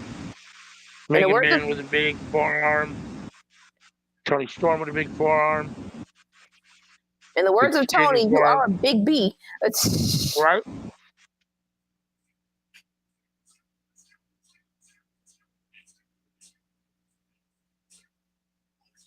Fight, Tony, fight! Fight, Tony, fight! Fight, Tony, fight! Tony throwing haymakers. Woo! Oh. Toni Storm uses Samoa Joe. I mean, not quite the same, but Toni Storm moving out of the ways. Megan Bayne tried to hit her with a crossbody or like some sort of flying press. Megan Bayne has Toni up. Big German suplex. Megan Bayne up, fired up. Toni Storm is down. Lots of back and forth action. Megan Bayne has Toni Storm up. Oh, I don't even know what that is. Kind of a brainbuster power bomb. Blue Falcon bomb type thing. I'm not. For a 2.99. Toni Storm barely kicks out. We almost have a new champion. I can't remember the catch this move. The circle, rain of fire.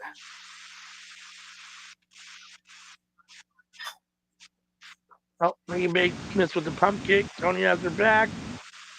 Megan Bayne switches, takes the back. Toni switches, takes the back. Big German suplex from Toni. Can't quite get Megan Bayne up and over the same way Megan gets her up and over, but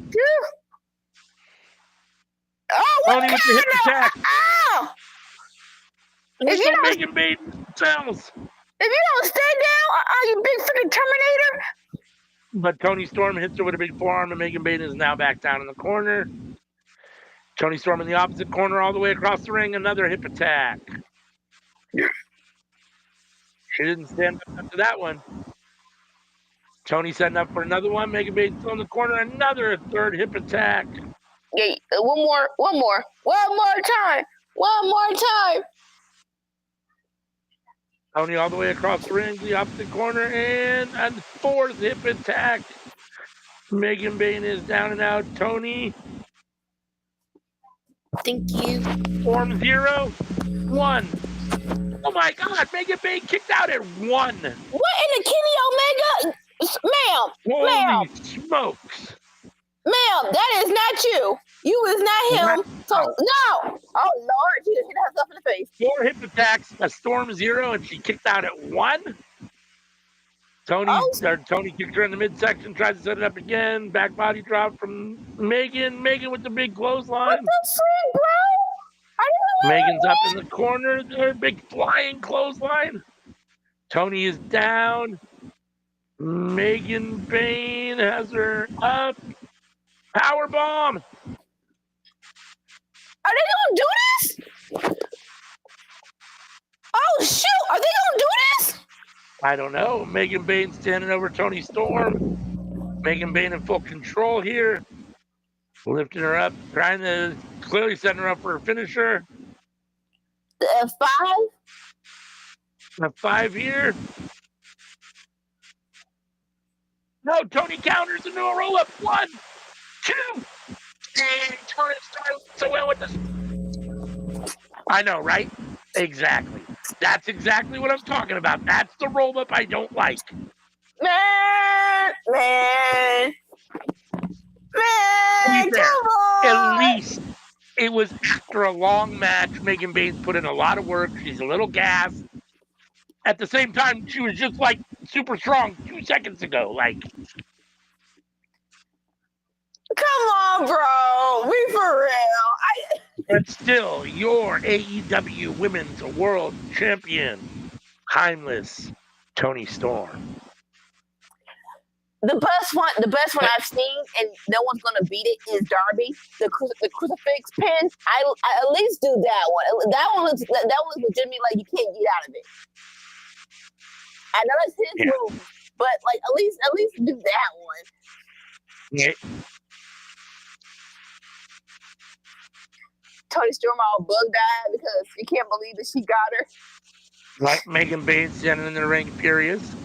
Scared for her life. It's definitely not the last time that we're going to see these two face each other.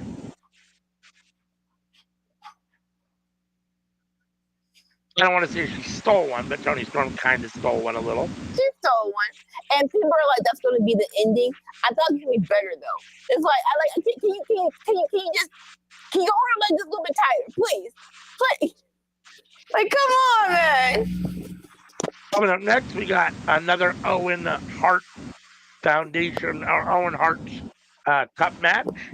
It is Mark Briscoe versus Kyle Fletcher.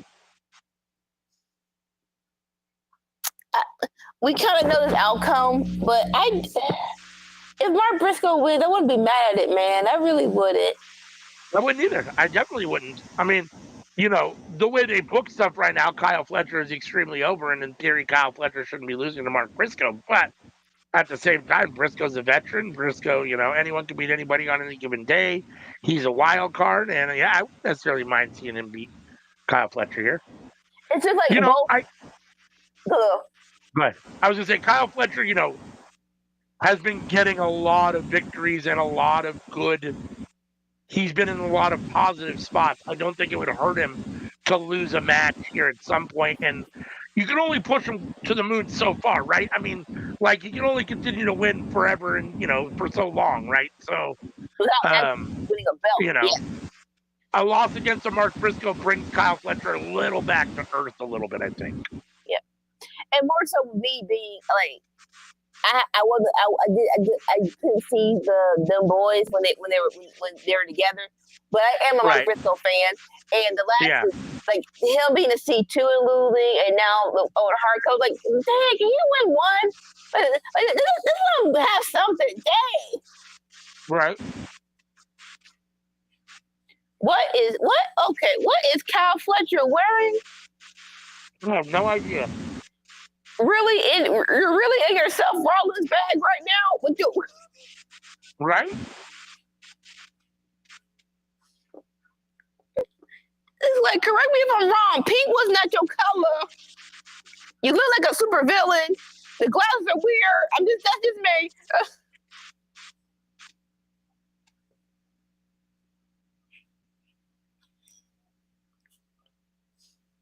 It's not as bad, but it is like, sir, what are we doing? Right.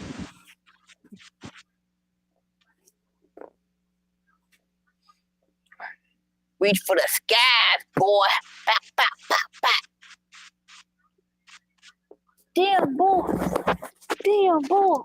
Them boys.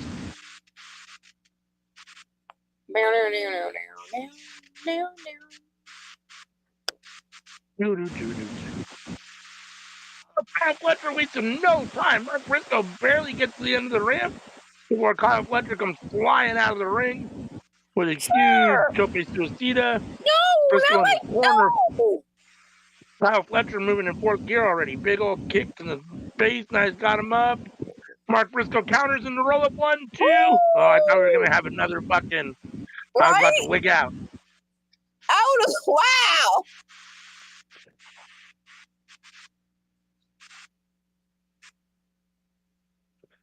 Mark Briscoe going to fly, but Kyle Fletcher gets up on the ring apron. Briscoe hits him with the European uppercut. Both men out on the ring apron. Super kick from Kyle Fletcher. Kyle Fletcher got him in... Oh, Mark Briscoe's head between his legs. Mark Briscoe counters with a big back body drop on the ring apron. Briscoe with that neck breaker off the ring apron to the outside. Briscoe's got a chair. Throwing a chair in the ring. I don't think that's legal, Mark. You're going to get disqualified. Well, he always... So what is the rule here? So we know what he's going to... We know what he's going to do. He's going to set it up and go over the top. So like, he's not... Set it up over the top rope. The ref is telling him he can't use it. That freaking ref that be in the Young Bucks matches and be sucking. Like, sir, you of all people can't say nothing. Mark Briscoe with the big DDT between the ropes. Briscoe in control at the moment. Big boot to Kyle Fletcher on the outside. Fletcher is down on the outside of the ring. Mark Briscoe up on the guardrail, celebrating with the fans. Ooh, shoot! Sending Kyle Fletcher up. Big elbow. The Randy Savage elbow off the guardrail, right to Kyle Fletcher's sternum. Let's go. Nope. Briscoe going for another chair. Throws it in the ring. Ref going to take that one too. Briscoe throws another one in the ring. 2, 3 from Mark. A fourth one from Mark.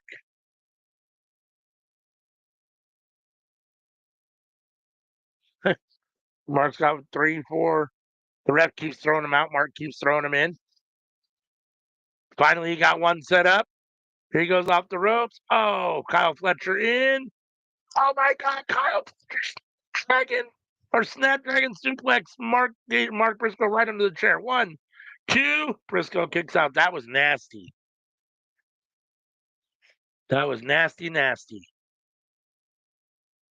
Hassan says he's going for Mark Briscoe.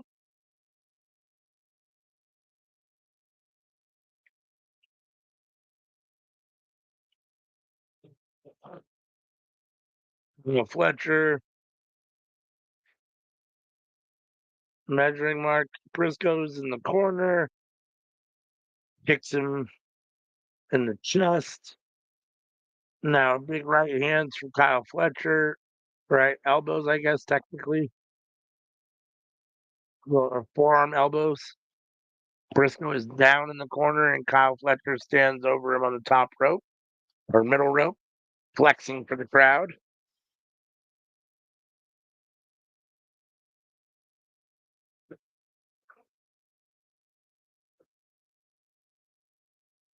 Mark Briscoe looks a little unlive to the world at the moment. Big body slam from the prototype. Mark Briscoe on his back in the middle of the ring as Kyle Fletcher walks around stalking his opponent.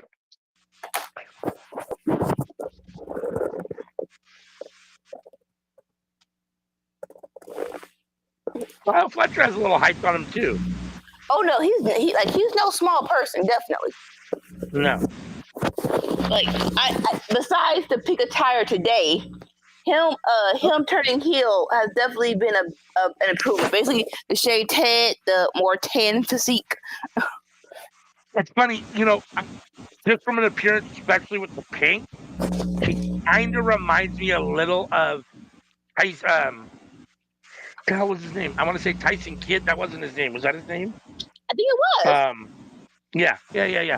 With essentially the bald head with like the 3 little hairs in the front and always with with the Heart Foundation attire. Married a Natty. Yeah, it was Tyson Kidd. Yeah. He kind of reminds me of Tyson Kidd a little bit. He's a lot taller and a lot bigger, but he just the bald head and the pink and the. Oh yeah, I can see. No, I can definitely see it. He got hurt, right? Isn't that why he disappeared? Didn't he end up with like a severe neck injury or something? Or it was a severe neck injury, and everybody was like, "Well, this is the surgery that Adam Copeland and Stone Cold got." And he's like, "No, the way it is, if they do one false move, paralyzed. Like it's too close to a particular part of his body where it's like it's too risky, way too risky." Kyle Fletcher with 2 power bombs in a row to Mark Davis on the ring apron. Yeah, I thought his future was really bright. I really liked Tyson Kidd a lot. I was very disappointed and sad when I heard that he was injured and not coming back.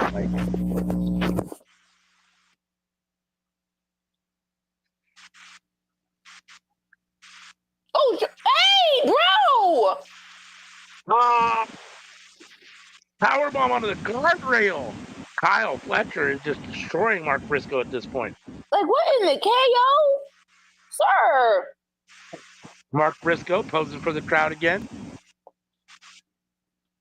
It's a flex, but it's kind of in that Randy Orton flex position. Like, Oh, got kind of the one arm a little higher than the other, kind of like. Uh-huh. You know what people are saying. He's not slick. Mark Briscoe trying to get to his feet, holding onto the ring, or the ring rail, guardrail, trying to pull himself back up. Now he makes his way to the ring apron, pulling himself up, trying to use the bunting on the ring to help not roll himself into the ring for the 10 count. Kyle Fletcher's not impressed. Briscoe trying to pump some life into himself in the corner, trying to rally a little bit. Well, that Here ain't comes happening. Kyle Fletcher. Oh my God! Kyle Fletcher just kicked him right in the mush Like, sweet at full Jesus. speed from one corner. Holy smokes! Kind of like the Brogue kick almost. A little bit. Now he's got him up on the top turnbuckle. Briscoe trying to fight back. Kyle Fletcher looked like he was going to hit him with the Spanish fly or super flex, but Briscoe fighting back. Briscoe bit him on the face. Pushes him off. Briscoe all alone on the top rope. Missile drop kick, taking down Kyle Fletcher. Mark Briscoe on his back. Kyle Fletcher on his back. Briscoe trying to rally, pounds the mat, trying to give himself some life. Brody King watching in the background. Come on, Boo Bear. Brody King is also in the Owen Hart Cup tournament.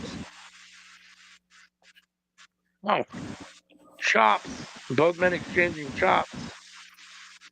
Kyle Fletcher getting the better of it at the moment. Come on, Mark Mark. Briscoe trying to chop Kyle Fletcher. Kyle Fletcher no selling. Now Kyle Fletcher with big knees holding Mark Briscoe's head. 4 good knees to the midsection. Kyle Fletcher off the ropes. Tries for a clothesline. Briscoe ducks. Briscoe tries for a clothesline. Fletcher ducks, and then they both hit each other with clotheslines at the same time. Both men down in the middle of the ring. Who can find it within themselves to get to their feet first? Come on, Mark. Can one of them get up and capitalize?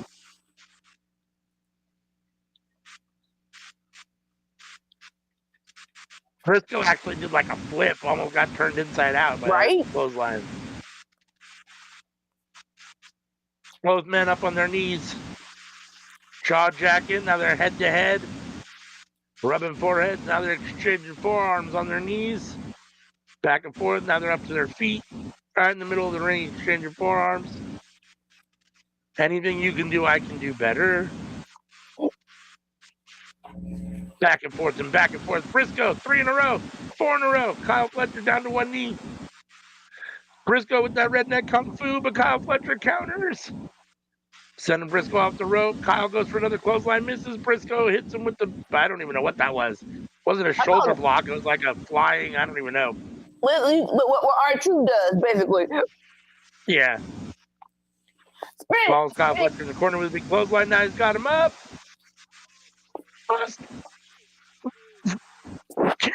Kyle Fletcher kicks out. Mark Briscoe can't believe it.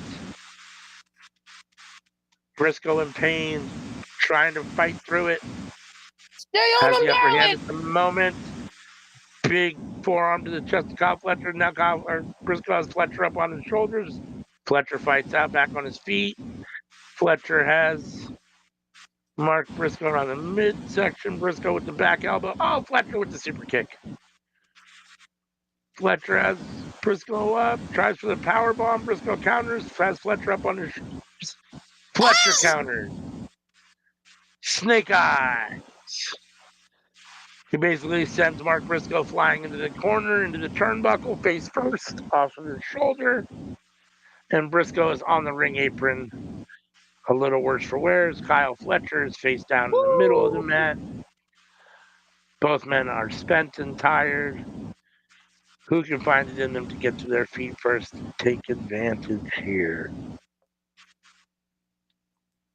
Kyle Fletcher over has Briscoe in a headlock. Briscoe on the apron. Fletcher in the ring. Briscoe fights back a little bit.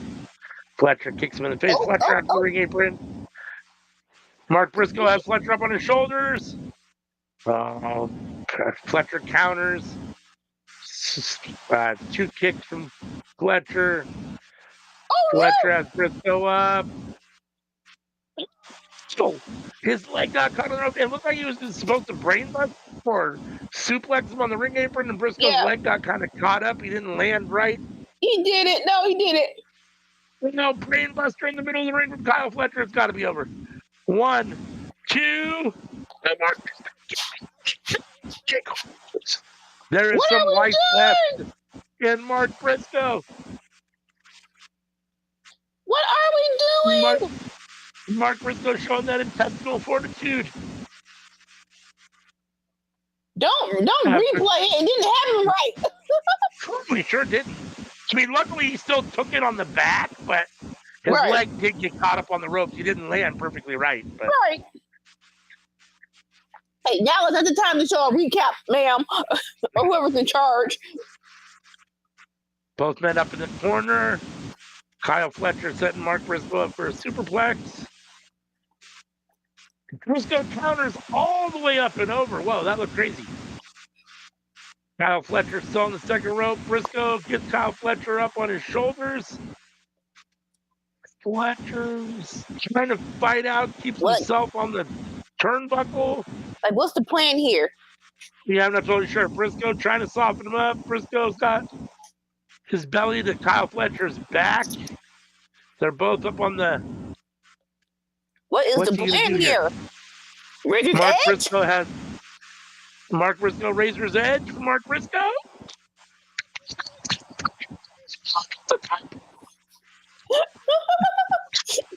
Oh my God, Kyle Fletcher kicked out. Holy shit.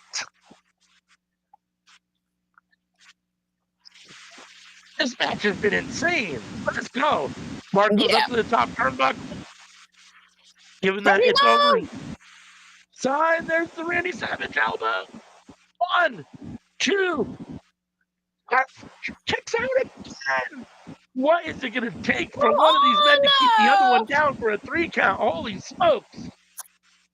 Both men showing why they deserve to be in this tournament, why they deserve it, why they are both valid opportunities to win this tournament. Or both have valid opportunities to win this tournament. Double underhook from Mark Briscoe. Kyle Fletcher counters, rolls him up. 1, 2. Ooh, Mark Briscoe kicks out. Mark Briscoe rolls up Kyle Fletcher. 1, 2. Kyle Fletcher kicks out. Exchanging roll-ups. Briscoe with the kick to the midsection. Double underhook. Trying to go for the J Kyle Driller. Fletcher counters. Briscoe counters. Briscoe has Fletcher up. Again. What the fuck is that? He had I Fletcher don't know. belly to the ceiling on his shoulders and then just basically dropped him to the side on his back and neck. Like, it was kind of a pseudo, I don't even know what you call that. Kind of an attitude adjustment, but he didn't flip him over. Like, now that need a freaking recap, please. Right? We need a replay of that. Not totally sure what that move was, but Briscoe climbing the turnbuckles in the corner as Kyle Fletcher's on the outside on the floor. Briscoe flies again, drops that forearm/elbow kind of on the neck and head of Kyle Fletcher, who was standing at ringside. Briscoe rolls him back in the ring. Fletcher's down in the middle of the ring. Briscoe again up to the top rope. Gives the finish him sign. We're going up for the froggy splash. Oh, Kyle Fletcher gets his feet up into the Mark Briscoe. Briscoe's coming down. Kyle Fletcher over to the corner. Oh, into the corner with the big knee to the face of Mark Briscoe. Another one. 2 big flying knees in the corner. No, that Briscoe up on the other foot to the face. Yeah, I guess it was a foot to the face, technically. Now he's going for that big superplex. Kyle Fletcher's got Briscoe up. Was that a Death Valley driver? That was a Brainbuster. Brainbuster onto the top turnbuckle. And that Brainbuster on the top turnbuckle, Kyle Fletcher gets the win with a 3 count over Mark Briscoe in this opening round match of the Owen Hart Cup. That was a Sensational. hard-earned victory. That was a great match. That was a Mark really Briscoe- good match. Mark Briscoe gave Kyle Fletcher all he could ask for and more. So Kyle Fletcher advances on one side of the bracket. Will Ospreay's advanced on the other side. We still got Brody King versus Takeshita. The winner will face Ospreay, and I missed the other side. I didn't quite. This year's Kyle Man, Fletcher. Kyle Fletcher will face the winner of Brody King and whoever Brody King is facing next. look, they both cool, right? But I don't need a replay of what's his name of Fletcher versus Ospreay. I don't need that rematch, bro. Yeah. So soon, at least, Yeah, I mean, I think that if they do it again, they run a little bit of the risk of overdoing it, right? I mean, Yes. it's so good that if you do it too many times in too short a period of time, it takes away from how good it really is. I mean, Yeah. you don't give it a chance to breathe for people to really appreciate it. And we're getting Jericho versus Bandito for the Ring of Honor World Title versus Bandito's mask. If Jericho wins, Bandito gets unmasked. If Bandito wins, he is the new Ring of Honor World Champion. If they don't let Bandito win this match, if he's not booked to go over here, I'm going to be extremely disappointed. It's kind of crazy they're doing this now in that on Ring of Honor pay-per-view. You know what I'm saying? Yeah. Like, why is this not on the Ring of Honor? Because most people don't watch Ring of Honor and they actually want to put some eyes on the title, I guess. I don't know. It's But, Chris Jericho thinks he deserves to be on, AEW Yep. pay-per-views. So, and I get that to a point, but like choose Death Before Dishonor is probably your biggest ROH. You don't want to put it there? right?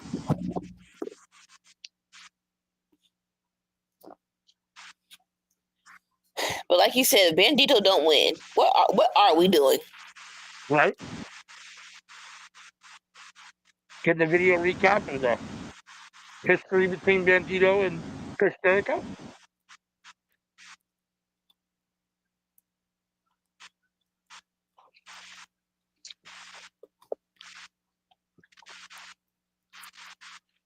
The learning tree helping Chris Jericho lay waste to Bandito in the past.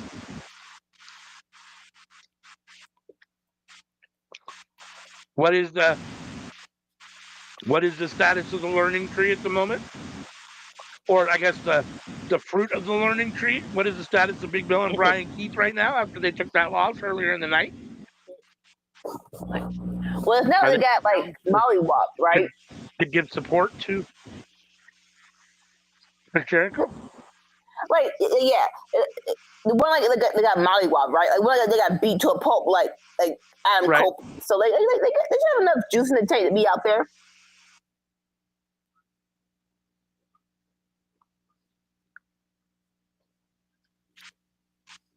Bandito looks cool. With the hat, He the does. cape, and the mask. He looks cool. He does. I'm a big Bandito fan. I like Bandito. His family at ringside. I don't know if that's his mom and his wife or girlfriend or what, but their sister or something, but two women. That's definitely his mama. That was the whole story. You remember the cry? So we're gonna do this again in front of her, just because you're that confident. Oh, okay. That's right.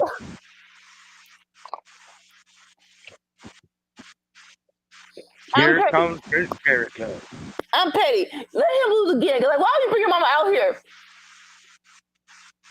That's real arrogant of you, sir. I'm just saying.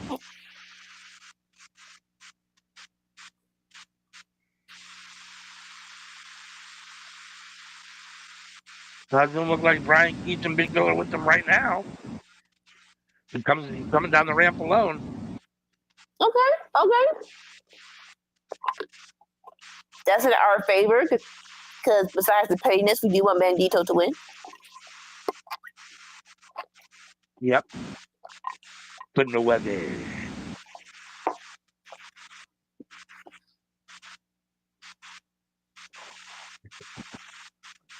What's Chris Jericho's obsession with Spanish? Last time he was the Ocho, now he's the Nueve. Sorry, no. So I saw a interview with Chad Johnson and officially Ocho Cinco. So you know why he named himself Ocho Cinco? So it was Spanish Heritage Month, right? And to celebrate the month, he just put Ocho Cinco on the back. That's his number, 85. Before he gets out there, someone removes it. It was a patch. So someone removed it from the patch, and he gets fined because it's about altering a jersey. It's like, really? Like, why y'all being this? Like, y'all being so petty. And so that's why he changed his name, because y'all want to find him. Hey, so now you have to officially put it on all my jerseys, Ocho Cinco. So out of sheer pettiness, because y'all won't let them do, and honestly, it is a good brand. It actually is a good branding, because Spanish Heritage Month, I want to celebrate the month, and you want to be patching out illegal altering of a jersey. Fine, now you got to permanently do all the jerseys. I love it. Right? It's definitely petty. Chris Jericho with the moonsault off the second rope. 1, 2. Bandito kicking out. It's still a beautiful lion salt. It is. I won't take that away from him. It is still a beautiful lion salt. Listen, I don't like the guy, but you can't deny his legacy and his position in wrestling history. I mean, you can argue whether he's gone way, past what he should have, whether, whatever the case may be, but you can't deny how good he's been over his career. I hate saying that because I hate giving the guy any credit, but we just want to take a break. Like, sir, those little spots where you could have just been at home and figure out your next move, but no, you just had to be on television. Like, sir, just go home and relax a little bit. Tope Suicida from Bandito. Huge Tope Suicida right into the middle of Chris Jericho's chest. You gonna get a second one? Oh, top rope. Like, I don't know what's this somersault over the top rope, essentially. He jumped. Yes. Did a front flip onto Jericho. Oh, sending Jericho head first in the guardrail. Once. Twice.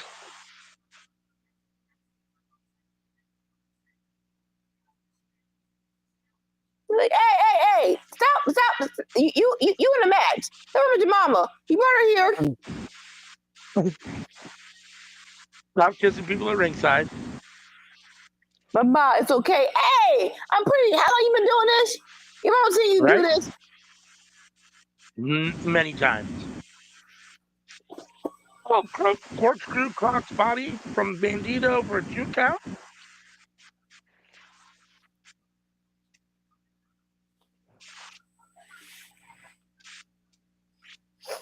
All right, what's next? Bandito back over.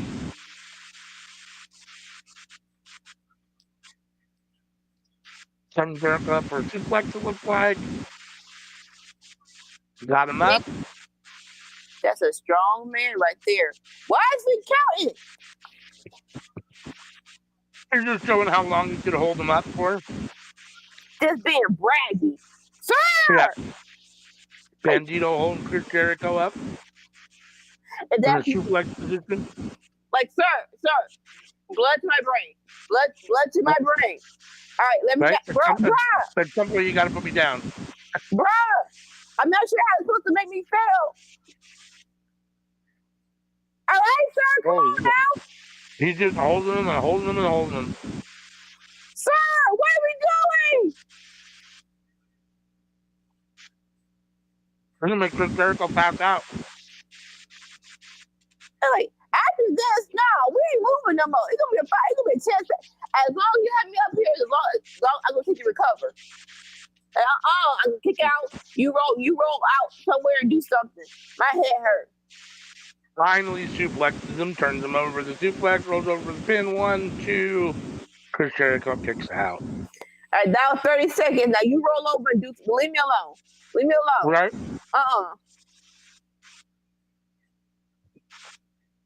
Not sure what you thought this was, but nah, my head hurts.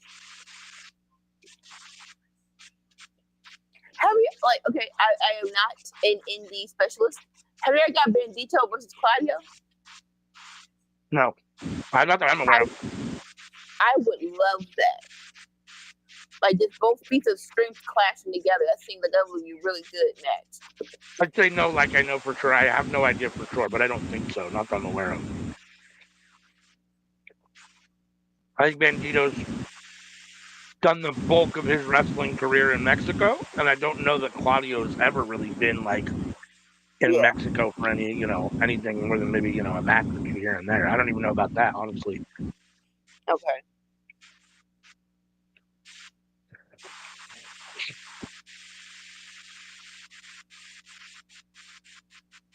Over here, Chris Jericho spearing Bandito off the powerbomb. Powerbombed him off the ring apron essentially onto the mat onto the floor. Chris Jericho over in front of Bandito's people. Talking shit to his mom. Is she what? Is she crying again? Ain't nothing happened to your son. Dang. She's an emotional woman. Give her a break. Penelope, simple powerbomb. You guys are like he bleed or something. She's worried for her son. Anika has no compassion. Not for that. It's a simple powerbomb. No.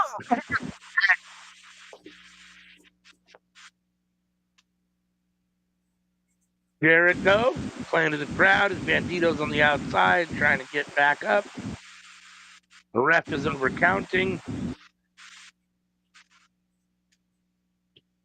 Jericho happy to take the count out and walk away with his title. Bandito finally at the ring apron trying to get his way back in the ring. Jericho slowly making his way over to greet him.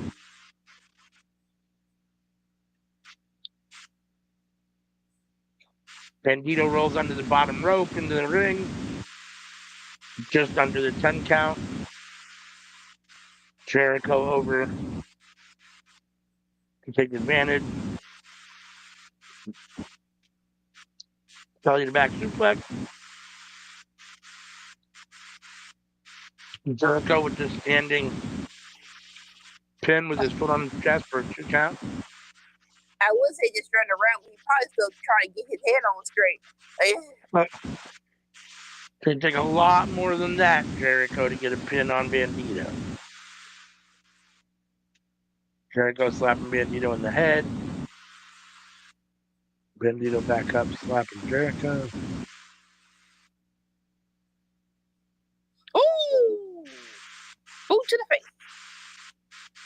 Big boot to the face. And Jericho, Bandito's down. Jericho falls on top of him. 1, 2. Bandito kicks out at 2.5.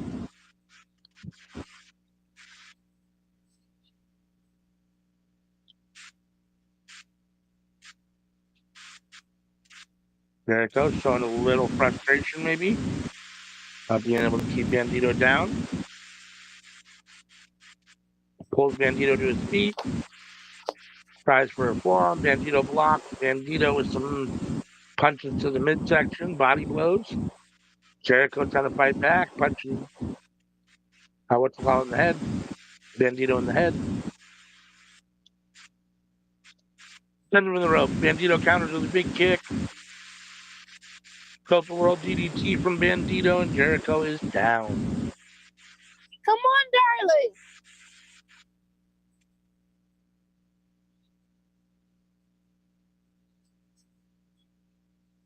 Bandito rallying, taking the top rope, in with the knee. Reverse thrust kick into the face. Jericho is down. Bandito standing tall. Bandito off the ropes. Jericho gets up in time to hit him with a drop kick right to the chest. That is dropping, which is stopping all of Bandito's momentum for the moment. now dropping on his mama again. Jericho up in the top rope, trying to taunt Bandito's parents. Bandito takes advantage with a big power bomb off the top rope for a 2.5 count. Jericho kicks out to stay alive. Unfortunately, Bandito up to the top rope. Oh, shoot. Jericho on his hands and knees. Jericho up, pushes the leg of Bandito. Bandito falls into the top turnbuckle. Now he's sitting on there. Jericho's chopping him. Jericho goes up to the second rope to the top turnbuckle. Got something in mind here for Bandito. Starts dropping right hands. 1, 2, 3, Jericho. 4, 5, 7. Oh. Went for a Hurricane Rana. Bandito, Right. hold on. Big strong Hurricane boy. Rana. Oh, wow. Didn't see that coming. Finally was able to get it over. That's going to be a power bomb. There's Jericho trying to hype the crowd up. Goes in.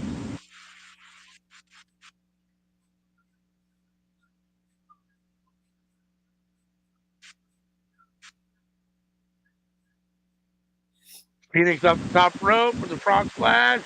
1, 2. Jericho kicks out at 2.5. Yeah, that was an okay frog splash. What does Bandito have to do to keep Jericho down and take the title off?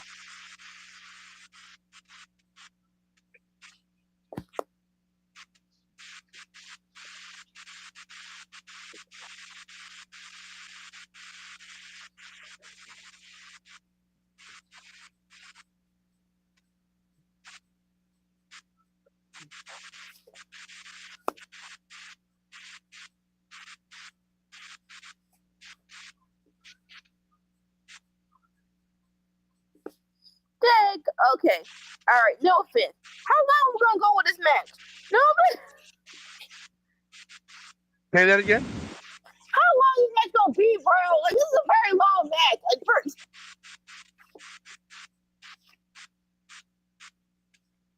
Like, it don't suck, but it's like, it is still Chris Jericho. Like, 10 minutes to quit it. Let's go. Yeah, I agree.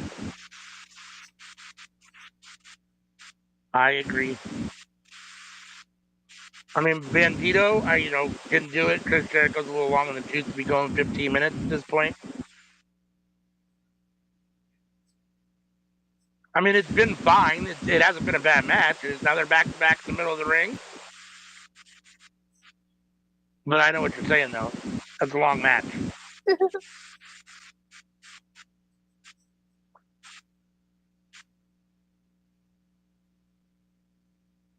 Jericho tried to treat and get the pin with his feet on the rope. Bandito kicks out. Jericho going for the head scissors. Bandito holding him up. Jericho rolling him over. 1, 2. Bandito kicks out. What was it supposed to be?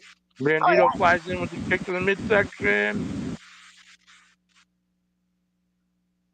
Bandito puts Jericho up on his shoulders with a go-to-sleep type move. That was definitely a GTS. Bandito. Oh Lord. Just do the move. Just do the move. Well, he botched it a little bit, but... Oh, no. Oh. Like, he needed way more momentum. Oh, yeah. Bandito tried to hit a finisher. He kind of botched it a little bit. Jericho was able to work his way out. Now Jericho's in control again and flips him over into a Boston Crab. Walls of Jericho sinking. The walls of Jericho.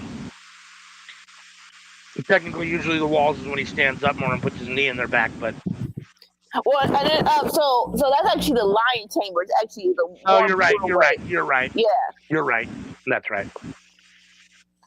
looks way more better than the Wall of Jericho. Because like the Wall of Jericho, like depending on how deep in the squat he is, you definitely just roll out of it. Right. The Lion Tamer, his knee is on your head. Bandito able to pull Jericho's weight over to the ropes and grab the rope to break the hold. Jericho forcing him to hold. The ref is yelling at him. Jericho charges in. Bandito hits him with the big super kick. Jericho is down. Bandito is down for the moment, trying to rally and find some energy. What the fuck? Come on! Brian Keith is out here hobbling. Here comes Gravity. Gravity's here to beat up Brian Keith. Gravity. Brian Keith and Gravity fighting on the outside now.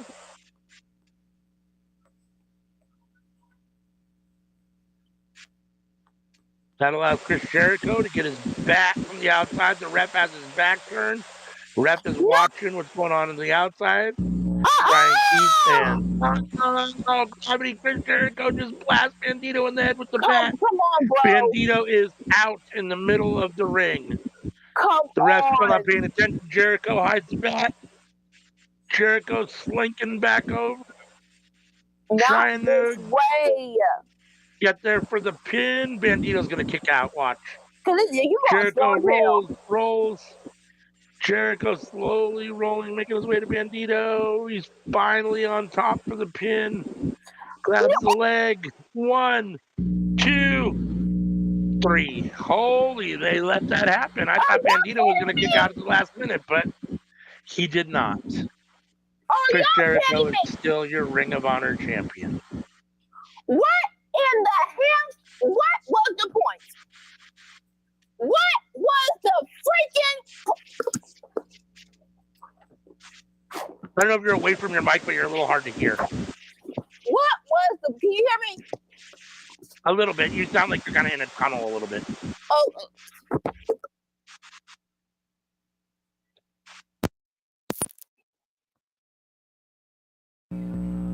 Chris Jericho signaling he wants to take off Bandito's mask, as was on the line here in this match.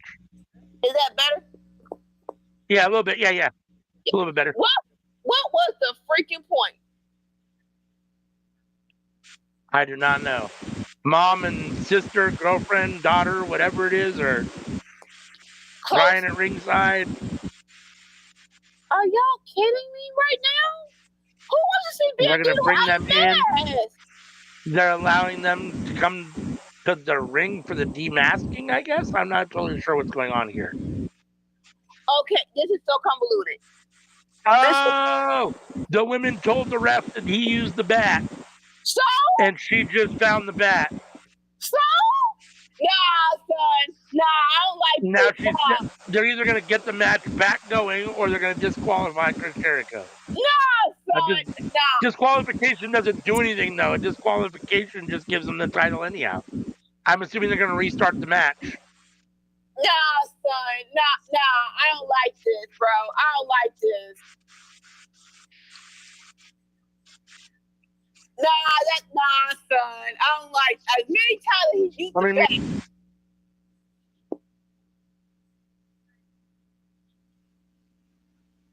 I think the match got restarted. The two women are celebrating. Chris grabbed one of them by the hair.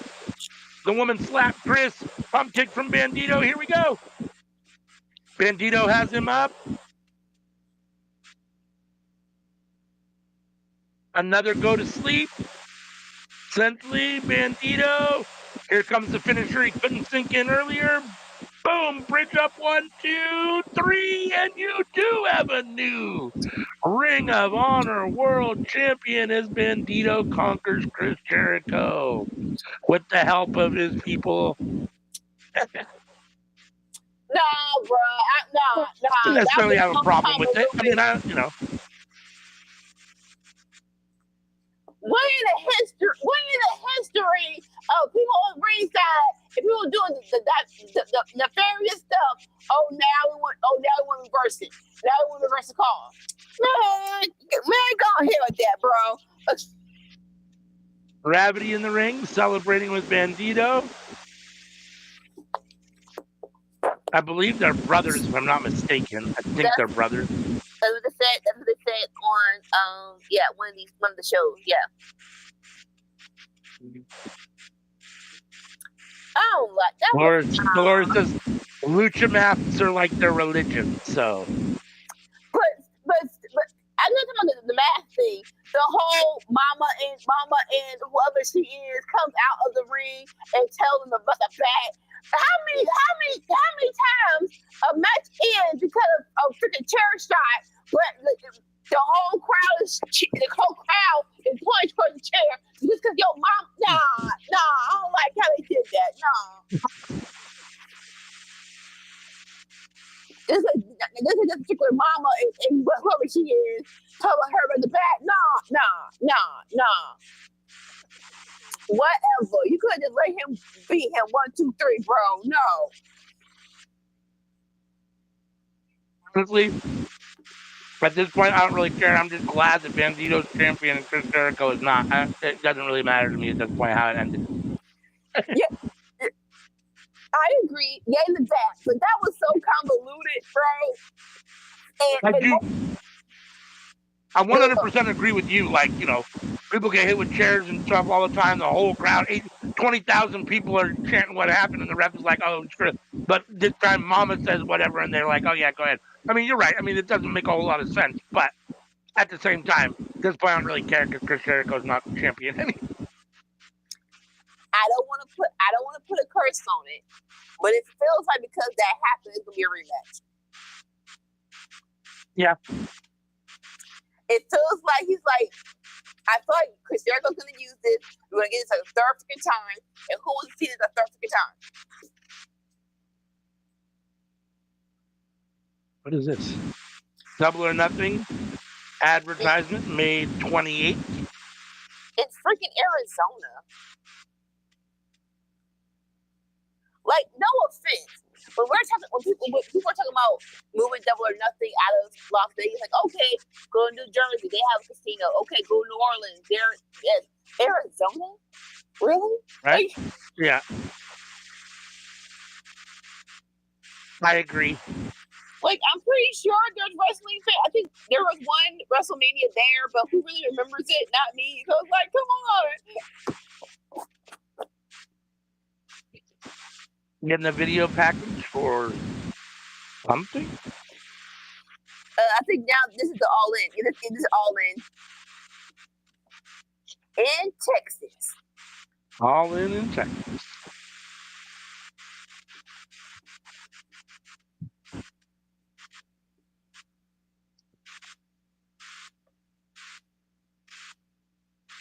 Saturday, July 12th. Come on, bro. You can't do like 2 more weeks. You can't do what, 1 more week? Like, my birthday is next. Like, I need a review to be around my birthday. Come on, bro. It's really that much easier. How many more minutes do we have? Daniel Garcia versus Adam Cole next. And then we have TNT. Swerve. Then we have Swerve Yeah. versus Moxley. Are those the last two? I think so. I think so, but I don't know for sure. I think so.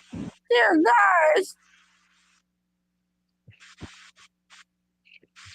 Let me look and see real quick. Please do.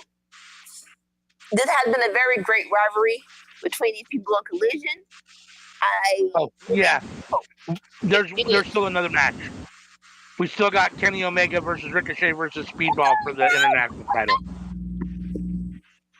So technically, we've got 3 more matches. This match, the Omega match, and then Swerve versus Moxley. Okay. It probably goes till midnight, I think, your time. Why? Come on,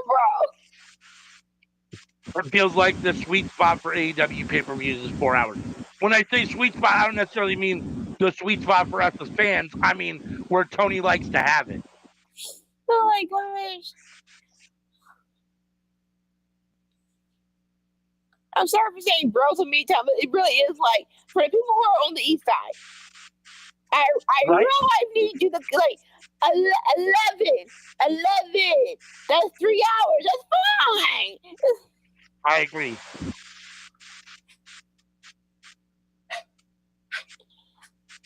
I might think differently if we could hear it. Maybe like they just kind of changed their mind just a little bit. It's like if I could hear it, maybe I'm more into it. Then it's a bad Right. car, but it is like the sound off of this. The sound off this makes it a little hard to get into. I can hear that. I can understand that. Adam Cole, baby. You know what's all about the boom.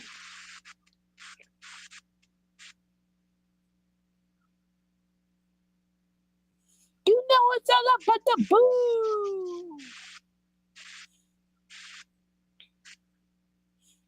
And then that's the flip side of it is this match, Kenny Omega, Speedball, and Ricochet, Moxley, and Swerve.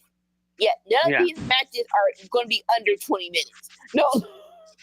Right? Yeah. No, that's why we're going till 9 o'clock. We got 3 matches and an hour and a half left. So roughly 30 minutes per match with entrances and whatever, shenanigans and post-match stuff.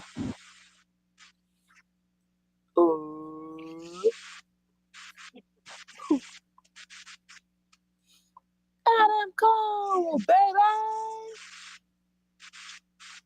Boom.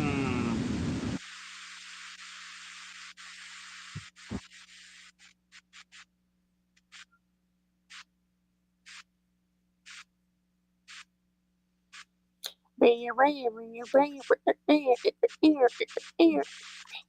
put that money for that bitch. Here comes Daniel Garcia. I put the booty by that deep.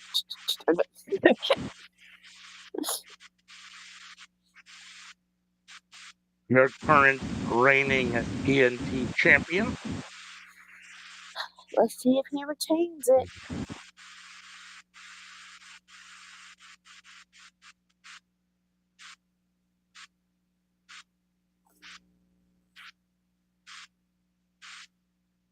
Adam Cole awaiting the bell to ring and get this match underway.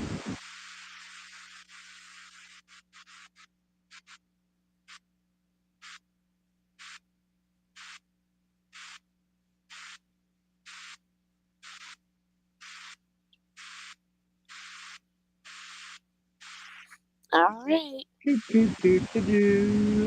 go. Ring that bell. Let's get it underway.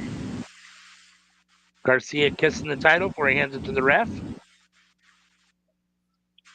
Right? Mouth on that title.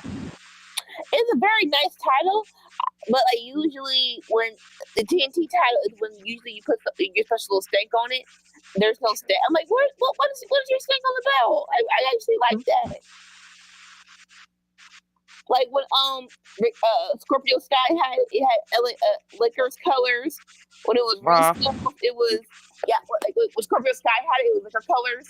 When Rusev had it, it was Romanian colors. It's like, what's your little stank? You got to put a little stank on it. Collar elbow lock up in the middle of the ring. Hey, hold up, wait a minute. Garcia pushing Cole by the face, Cole pushing Daniel by the face. Now they're exchanging forearms back and forth.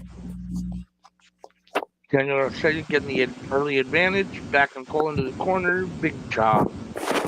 Cole switching it around, putting Garcia in the corner. Forearm and a chop. No gentlemanly contest here. We trying to win. What? Missile drop kick from Daniel Garcia. The first two, the first two matches with these guys, they're being playful, like tit for tat. They're like, oh no, none of that today. Right. We gonna see who wins this belt.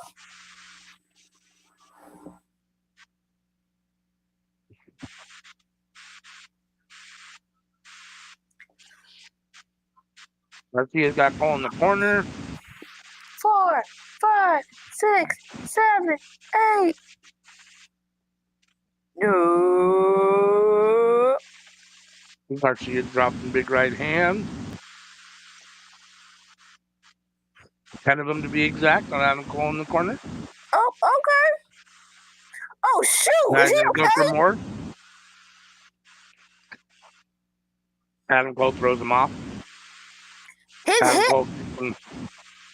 His His head hit that freaking ring buckle, bro. Oh. All right, now I can't stop saying it. I'm so sorry. But no, that actually hurt. Huh. Adam Cole went for Tequila Sunrise and missed it. His ankle, or foot gave out. Oh, okay. All right. Come on. Be okay. And Daniel Garcia kicking Adam Cole a missile drop kick through the guardrail.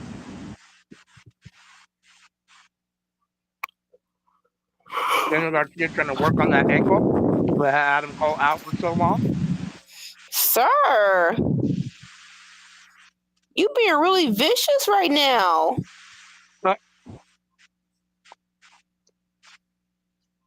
Garcia's stalking Cole, trying to take advantage. Drop kick to the ankle. I mean, do what you gotta do, but dang.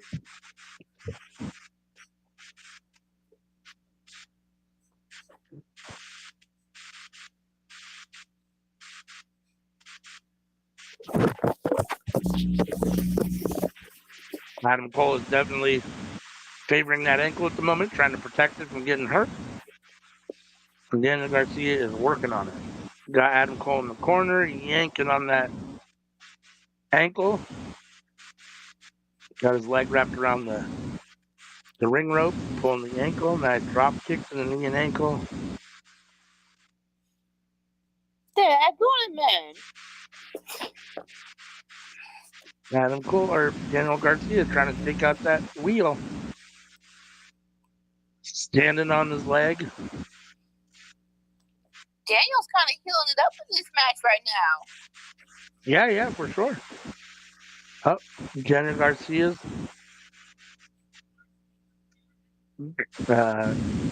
on Kenny's back with his leg locked in. Those are going for a surfboard submission. He's gonna dance first. Oh, and then he just basically stomped on his legs with a drop kick. One. Oh, he kicked out at one. Like, look at his legs, what his arms. So it's like, okay, yeah, that makes sense.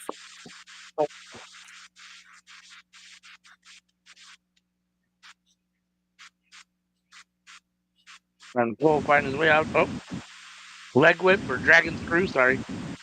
Dan Garcia working all on that leg. You know what? You got it, sir. You got it. I give. You got it. Hassan says he's picking Adam Cole. I still think Adam Cole's going to get the win. We'll see how, though, if that happens.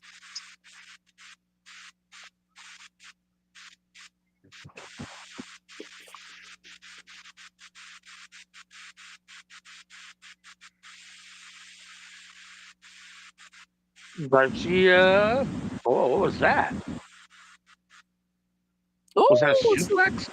A snap? Oh, no, it's like a crossroads. Like a swinging neck breaker.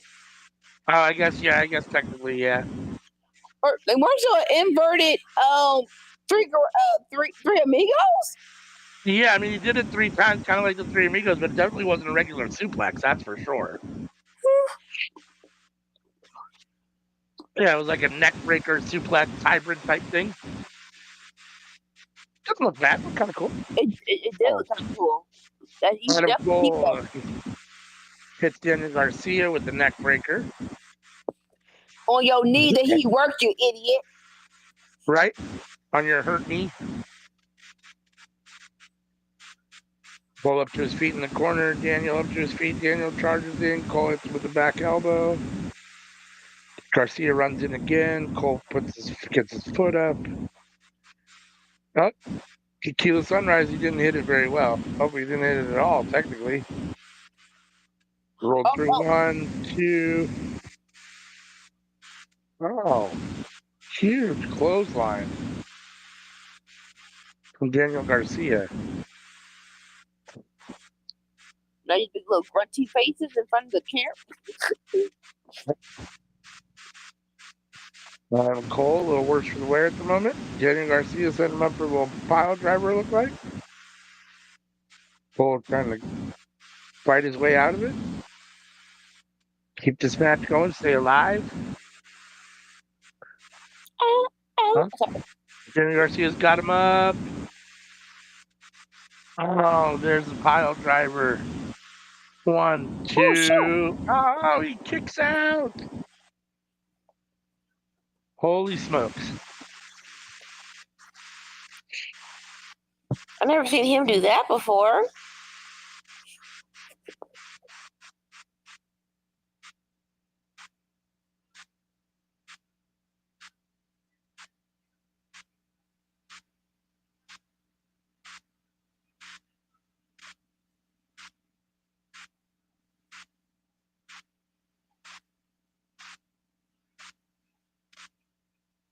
Oh, Adam Cole fighting back. Adam Cole fighting back.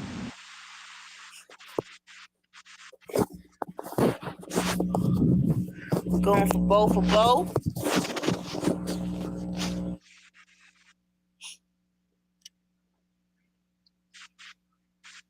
Oh,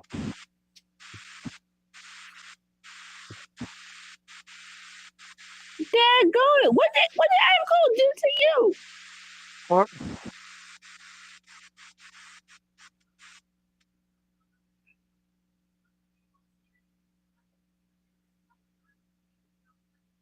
Oh, big kick.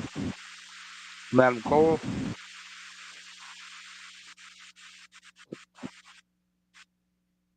Not just chest chops. Daggone it.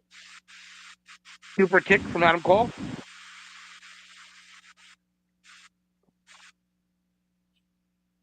Well, that would have been so lame. That was it. That was the finish. All right. Crucifix pin attempt for 2.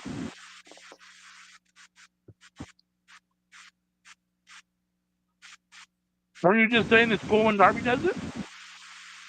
No, the finish of it was a super kick, and then Garcia just fell back, and the ref just count 1, 2. Like, sir, at least took the leg. You just falling into the count. Yeah, that one. To be fair, that was your boy's MO for a long time. Shawn Michaels used to be half dead in the ring, hit the super kick, and then fall on top of somebody for the 3 count. Like, but he just super kick. It wasn't someone used it to like someone used it. The person like someone used it on him, and he fell to the pin. Daniel Garcia's got the ankle lock locked in. What is Adam Cole gonna do? Middle of the ring. Adam Cole trying to drag Garcia to the ropes with him so he can get his hand on that bottom rope to break the hold. Can he get there? Oh, Adam Cole barely gets his fingers on the bottom rope. The ref is telling Daniel Garcia, you got to break the hold. Daniel Garcia held it for the 5 seconds he had, so he had to break the hold. And Adam Cole rolls all the way out to the floor, holding his ankle and knee. It's definitely been the focus of Daniel Garcia's attack. Oh, he sends him into the steel steps, bashing his leg and knee, or his knee and ankle, I guess, technically. Thoroughly. Daniel Garcia celebrating up on the steel step. He's being a real douche right now. That's all right. He is definitely healing it up tonight. What is it? Oh, what is he about to do? No! We're definitely trying to set him up for something. Daniel Garcia looked like he was going to pile drive him maybe on the stairs. And no, don't do that.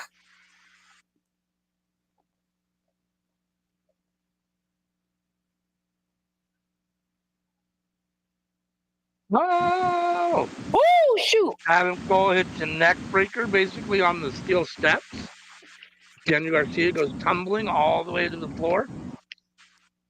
It's sitting there, laying there in the heat, not moving. Are you okay, sir? Right? Medic, please.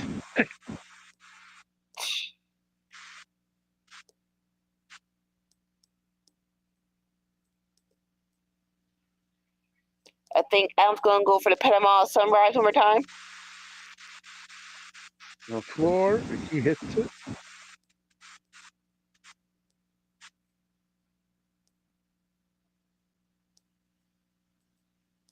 You gotta get him in the ring. You gotta get him in the ring. Both men back in the ring.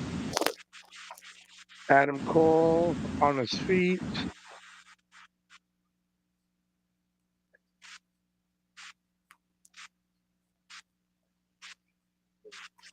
Get your behind up. He did his back like 2 times. No. This match ended today. It's not ended today. Let's go Cole. Yes, let's go Cole. Nope, Garcia with the roll up 1, 2. Adam Cole gets out, thank God. Garcia back in the corner. Cole tries to rush in, but his leg gives out on him. Come on. Daniel Garcia climbing the ropes. He's on the second turnbuckle. Daniel Garcia hits Panama Sunrise. I said tequila before I met Panama. Panama Sunrise. And then the psycho knee to the back of the head. 1, 2. Sir, beat him with your own moves. Adam Cole kicked out. Daniel Garcia is throwing everything he can at Adam Cole. Adam Cole finds a way to stay alive. Out of frustration, Daniel Garcia slamming that bad ankle into the ring mat. Disrespectful. Very disrespectful. What? Daniel Garcia is understandably frustrated. What's it going to take to keep Adam Cole down? Trying to pick him up again, but he couldn't pick him up, I guess. I'm not totally sure what happened there. I guess the story is whatever. What is he looking at? So now he's got him up in the corner. He's putting Adam Cole on the top turnbuckle. Daniel Garcia goes up. They're basically face to face. Oh, he's got Adam Cole's head between his legs. Pause. Or he's going to try to do the pile driver from the top. Oh, what are we doing here? No, look what to do. Adam Cole countering. There's a couple headbutts.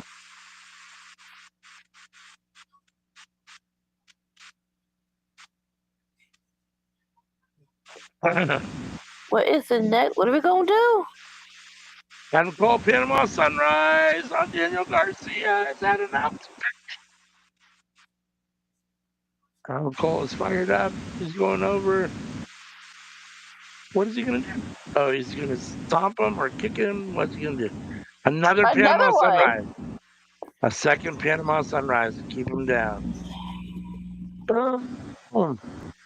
That really been two Panama Sunrise in a row. No offense. None of these been looking right though. It's like they all landed with their head in their crotch. It's like I need y'all to do like a little more twerk on the spin off. Oh, there's the knee to the back of the head. 1, 2, 3. Let's go!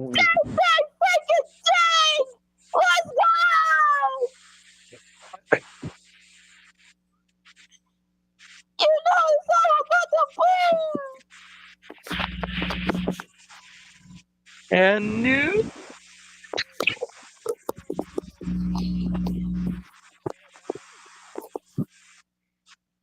We called that. Adam Cole, baby!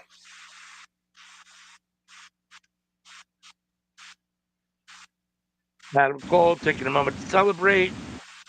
His first official championship in AEW. That's correct. His first successful championship in AEW. Well, he had the Ring of Honor title, but that was Ring of Honor. Right. Yep, I agree. The tag title. The man they wanted to name Budge in WWE. Let's not relive that history. That was the dumbest thing you could have ever advised him to do. I gotta run and use the bathroom real quick. I'll be right back. Cool. Cole giving some words of wisdom to Daniel Garcia, you're like, come on, bro. Come on, darling. I know you're hurting. You're young. You'll probably win this back. Your career ain't over. It just begun, boo.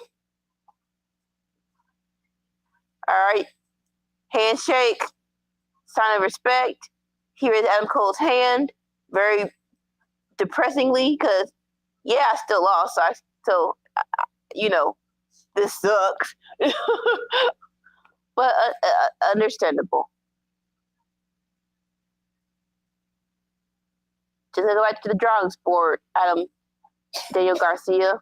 But for right now, new TNT champion, Adam Cole, baby. Where's Undisputed Kingdom? Where's Rodney? Where's Kyle? We out here celebrating. Come on.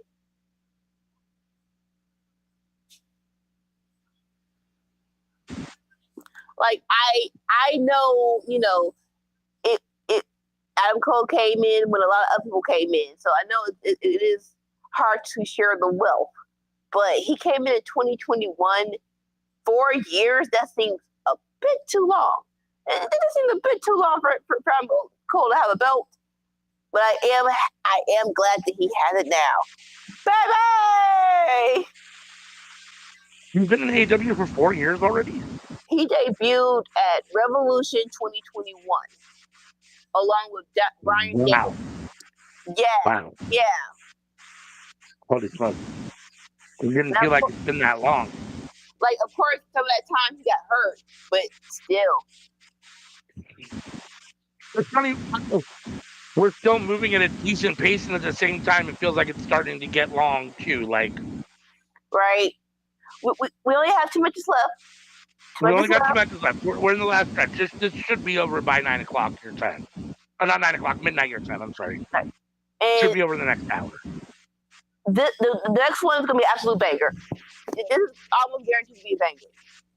Yes, Ricochet no doubt. versus Kenny Omega versus Steve Austin. Yep. For the AEW International Championship. We're getting the video package of how we got here. Replay of the... Yeah, but a lot of matches to get to number one contendership.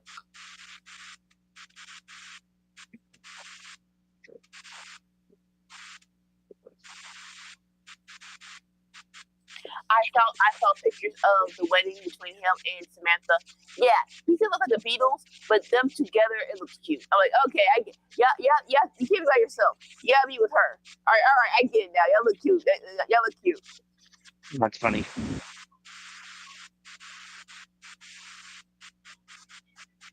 So CM was going to try to make it at some point, but she says the weather is there. They got lightning and her Wi-Fi is spotty, so Understood. Don't think we're going to see her at all tonight. We love you, boo. Right? Sure you stay safe. Yeah. All those things. I have no idea. Maybe Sammy's still helping his brother. I don't know what happened to him. He said he was going to try to be here, but like even who though knows? playing on Saturday, it is a all weekend thing. But I can't imagine like, all right, I'm gonna do what? Like, no, you know what? No, this run me off for the whole weekend. I'm tired. Right. And he was away from home, so he doesn't drive. So if he can't get a ride back home, then he's kind of stuck where he's at, right? So. Oh, there's that too. Yeah.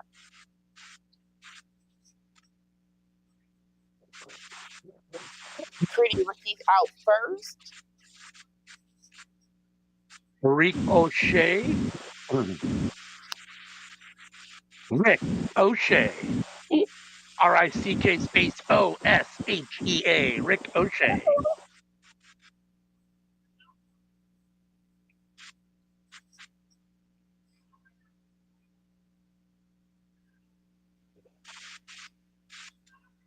Prince Puma, for those that don't know. If you want to find out about that little nickname, join us on Tuesday for the Lucha Underground Watchalong. Look at the origin story of Ricochet, Penta, Brave Phoenix, Swerve, all of them jobs. Yeah. Yep.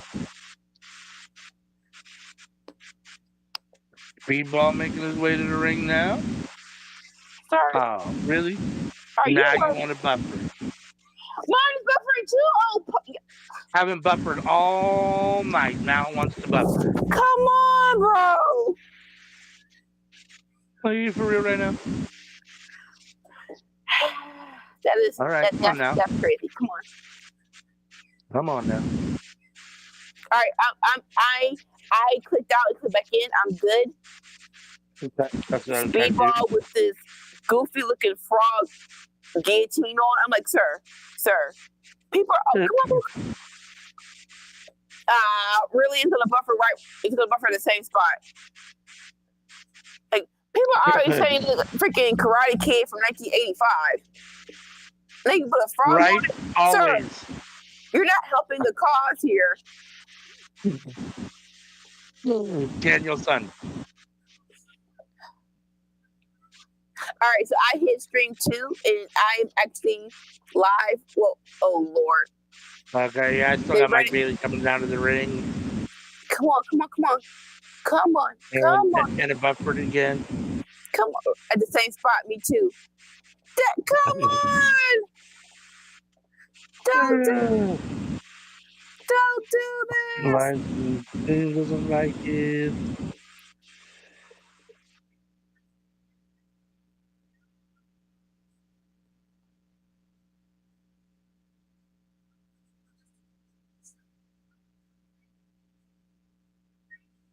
So that one's not going to work, I guess. We're so close.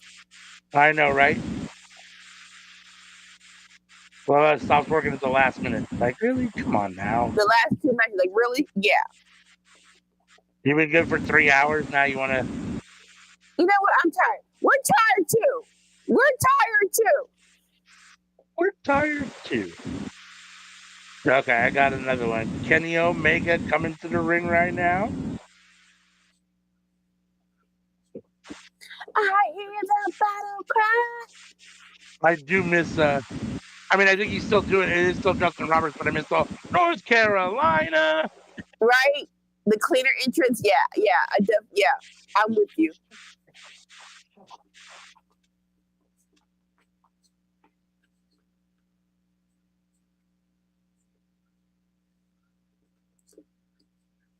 This match is going to be insane. It like not to overhype it, but it's Kenny Omega, so I think we could hype it appropriately. No doubt. And then you got Ricochet and Speedball. Exactly. Like I said, I'm not an indie darling, but I'm pretty sure Kenny and Ricochet have not squared off. Correct me if I'm wrong. I don't think they have. They've been in New Japan, right? I don't think so. Not that I'm aware of. Not that I am aware of.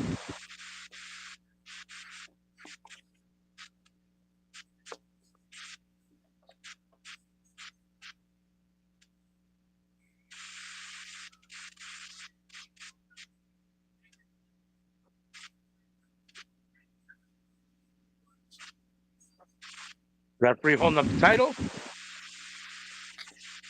Ring the bell! The AEW International Championship on the line. All right, let's see. Bell is rung. The match is underway.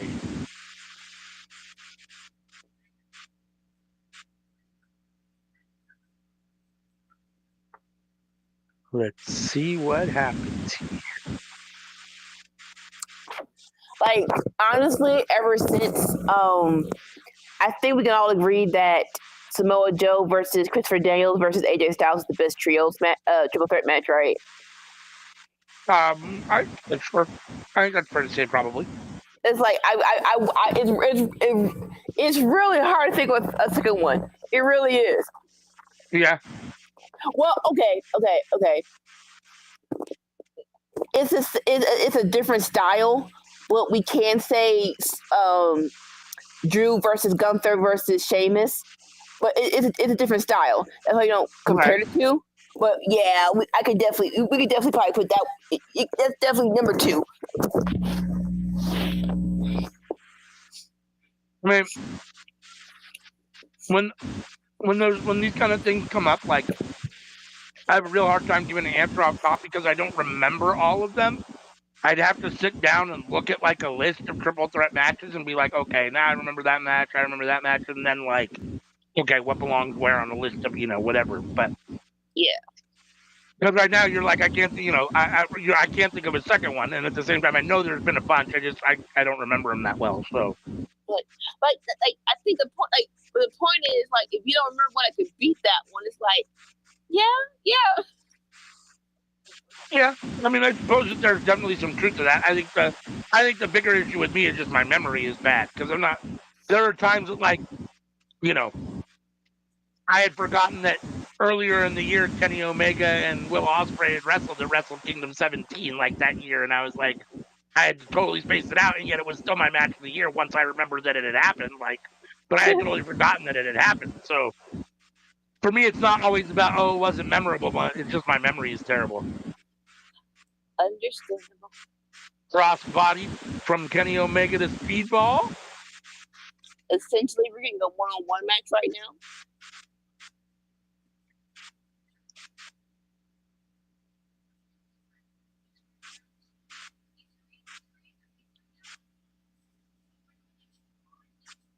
And honestly, like you mentioned it, and I remember that triple threat with Gunther and Sheamus, but I don't. I'm trying to picture it in my head. I don't really remember it like enough in my head that I'm like, oh yeah, I remember that match like that. I remember it happening, but like I'd have to watch it again to remember, how good it was. It was definitely really, really good. Oh, Kenny Omega trying to get the armbar on Ricochet. Ricochet squirreling and working his way away. Gets to the floor. Nah, just buffering like every 2 seconds. Like, Speedball was going for the kicks. Ricochet grabbed him. But then, Omega tried to go for a kick, and Speedball blocked away. Get the kicks to Omega. Give all of them his time. He's going for a dive. Ricochet goes to the other side, but he misses Speedball. Yeah. Misses Speedball. Speedball slips through the bottom and the middle rope and right into a Hurricane Rana on Kenny on the outside. That was pretty cool. Ricochet over the top. Oh, tried to land on both of them, but they both moved, and Mike Bailey poked him in the eye. And then Kenny Omega. And then they did it together in unison. And it's a little dunk on the head. That's kind of cute. Right?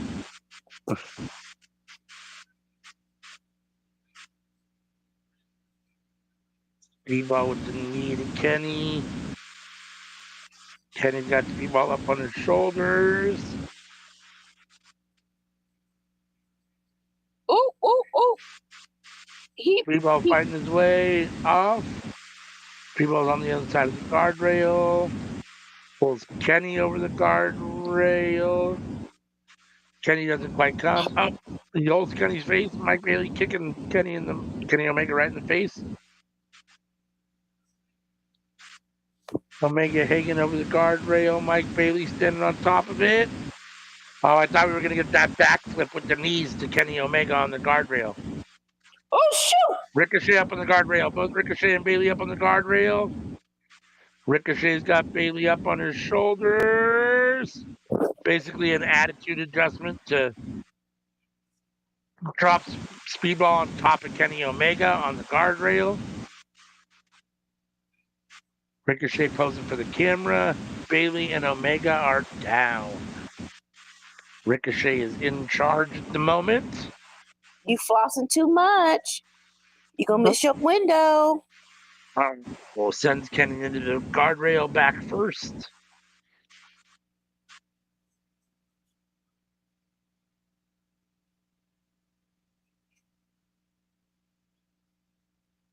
Ricochet sending Speedball back into the ring.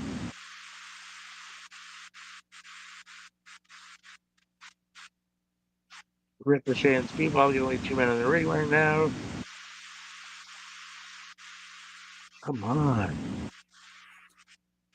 Now Kenny Ricochet is in the back of Speedball, kick to the back.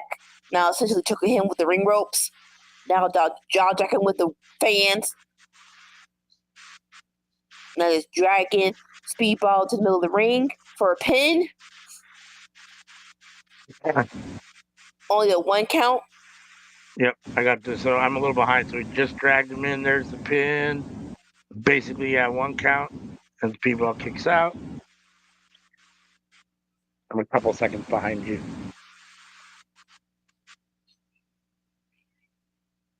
Ricochet with the drop kick through the ropes to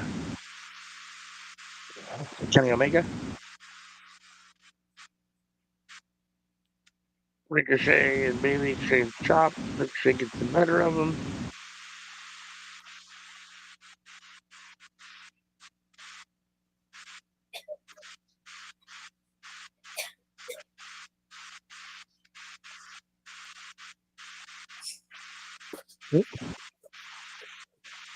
Omega getting blasted again. Back to the floor.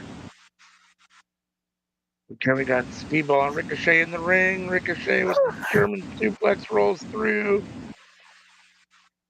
Tries for the, I don't know what he's going to try for, his suplex or brainbuster. But Omega in to break it up. Hey, stop hitting it on his head, bro. Omega chopping Ricochet in the corner. He chops him and slaps him in the head. Chops him in the chest, slaps him in the back of the head. Sends the corner, charges in. Ricochet moves. Oh, Ricochet taking them both out.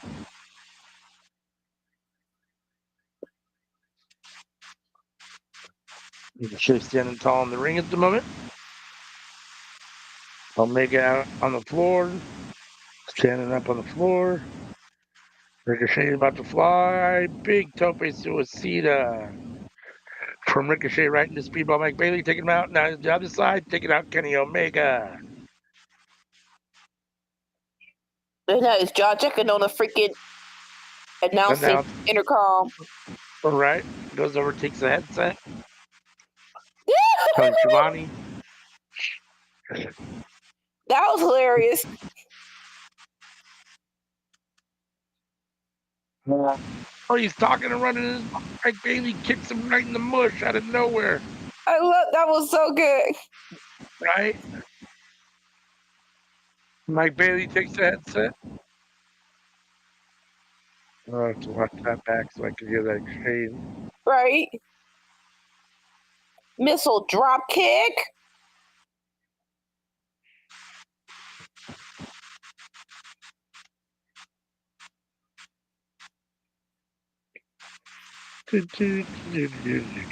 Speedball. So he's trying to rally himself here. There's Ricochet.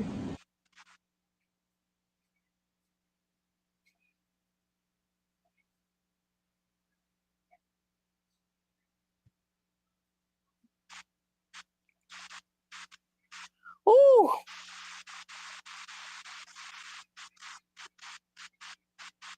Standing moonsault, but miss. Omega did a power driver. Missed that one. Ricochet off the top rope with the forearm, I guess. Yeah. Clothesline forearm. Omega down, and I'm buffering again. Up, Ricochet out the middle rope. Misses the moonsault too. Speedball over to Kenny. Backslide. Ricochet breaks it up, 1 after 1. Ricochet rolls him back over and tries to steal it with the cheap pin. They're going to try to share the title again. Not again, but have a tie like they did last time, I guess. Oh, Speedball double crucifix pin. And both men kick out. Omega and Ricochet kick out at 2. Come on. Everybody trying to do a double pin. So Speedball trying to do a double pin. They kick out. Omega trying to do a double pin. They kick out. Everybody's laid out on the ring. The crowd is going wild, and this is also an I concur. It's very hard to do these moves and it don't look set up-y. Right. Agreed.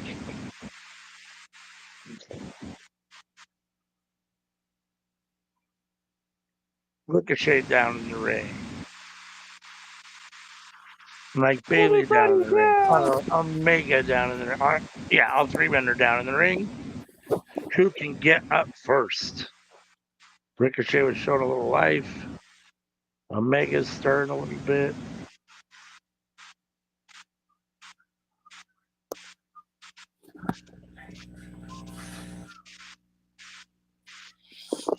All three men on their knees in the middle of the ring, slamming, changing slaps and Just like punches. Omega's like a fist to the face. It's not illegal. Right? It's like playing telephone with punches and slaps. Up to their feet, Bailey tries to attack Omega. Here comes Ricochet to break it up a little bit. And Omega sends Ricochet through the ropes out to the outside for all of his support. Ricochet's back in. That was pretty quick.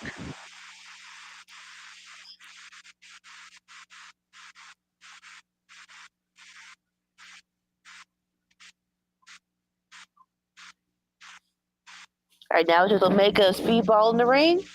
Omega, like he's freaking Tyson with the punches to the face. Yeah, Omega with the jabs. Speedball. Oh, and the huge chop.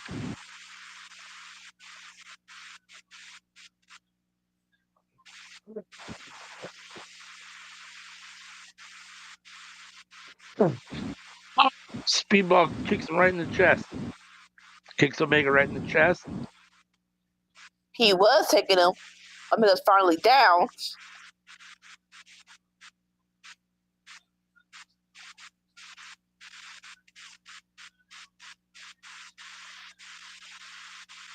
Oh! Speedball up. Flip. Or springboard off the second over the top rope onto Kenny Omega on the outside? No, onto Ricochet on the outside. Sorry. Yeah. Omega is still in the ring. Here comes Omega. Drop kick to Speedball, who was trying to climb back into the ring.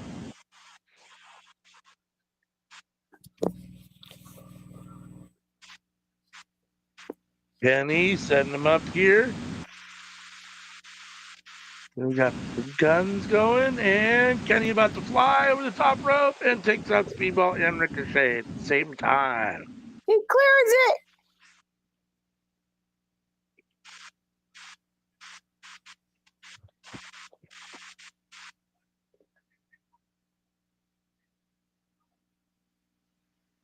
Omega's fired up. The momentum's all in his corner at the moment. Your AEW Intercontinental Champion looks good at the moment.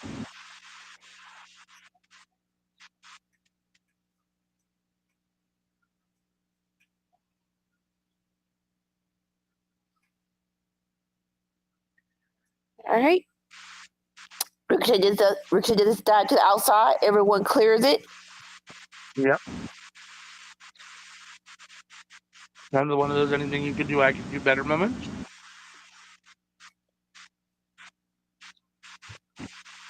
Pretty Ricky being a douche about it. Right?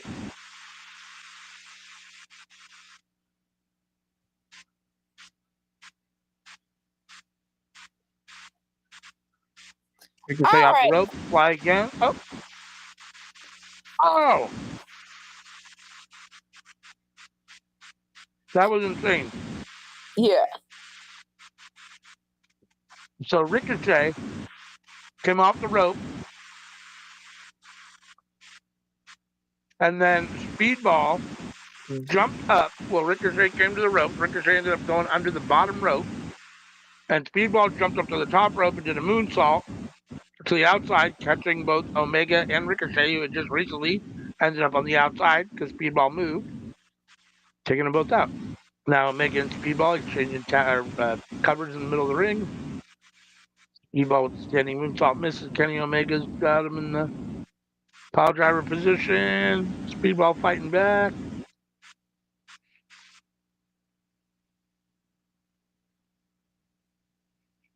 Oh, flip and knees to the gut of both Kenny Omega and Ricochet. Stacking up Omega and Ricochet. Speedball with the standing moonsault and getting the knees down right in the chest of Ricochet.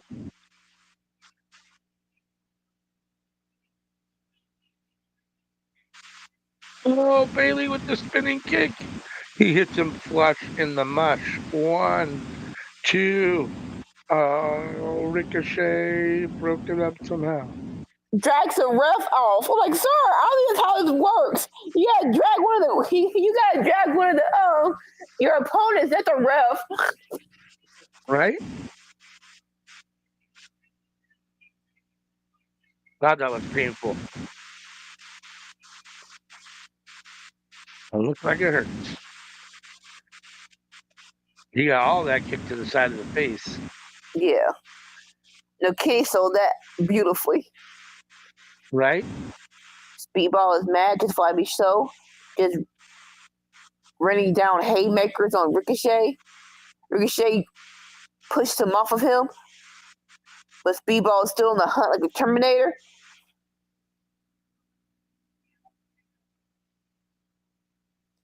But Speedball's not letting Ricochet go. Like, he's just clobbering him. I'm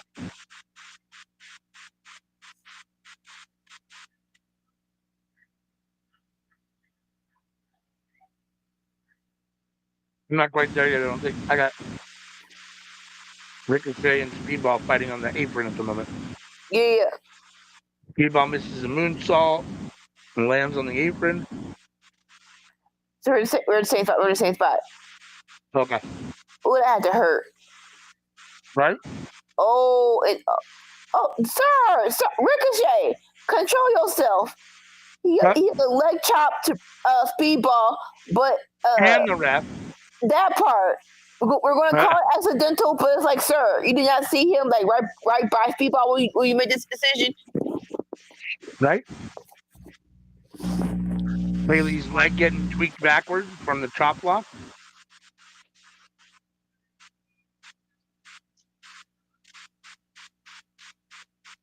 Ricochet back up with some offense on Kenny Omega.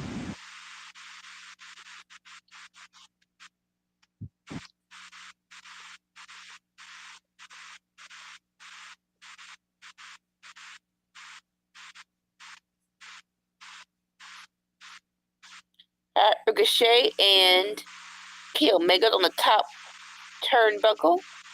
Look, Ricochet's going to go for a Hurricane Rana, but first off, you're going to bite the forehead of Omega. Gross.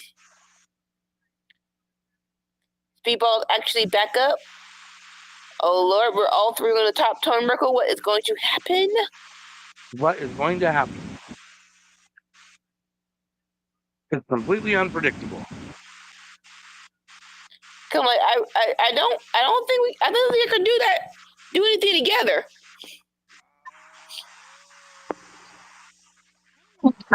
Snapdragon or Mike Bailey. Wait, it was Bailey with the Snapdragon Hurricane Rana.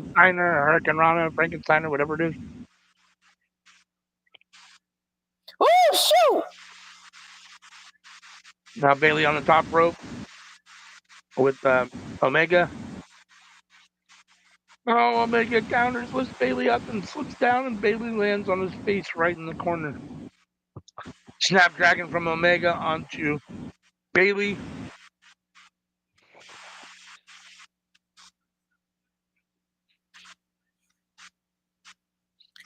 Snapdragon to Pretty Ricky.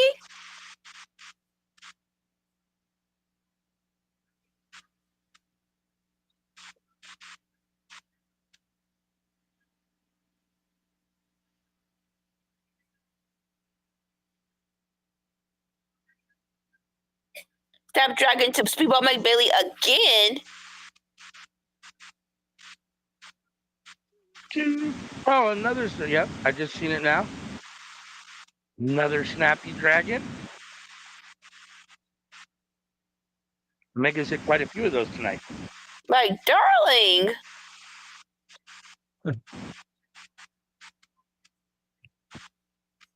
Omega's setting them up for something here. Another one? Is that what we're looking for? Another one, maybe? All now three we're doing men are holding each other. They're all like a double? conga line. Omega trying to get Ricochet's hand off the rope, and I'm buffering, so I don't know what's going to happen there. He did a duel. Snapdragon suplex to Double both Speedball Snapdragon. and Pretty Ricky. We can't hear, but the crowd seems into it. Justifiably so. Come on, man. Kenny got the guns out. Turning a kill shot to both competitors. Guns up. Ooh, knee to the face from Ricky. Knee to the face. Ooh, knee to the face to Speedball. Pretty Ricky. Ricky. I'm sorry. One Wicked Angel? Oh, Pretty Ricky fights out of it. It looks like he went for like a inverse suplex, but Kenny Omega fell out of it. Yeah, you could tell that he was having a little trouble getting Omega up and over. Like, I don't know if he's just tired because they've already been wrestling. I don't know if Omega's too heavy for him, but Omega has a little weight on him. He definitely do. He definitely has that. oh, Omega tried to roll him, not roll him up, but tried to go for the pin, and Ricochet kicked out.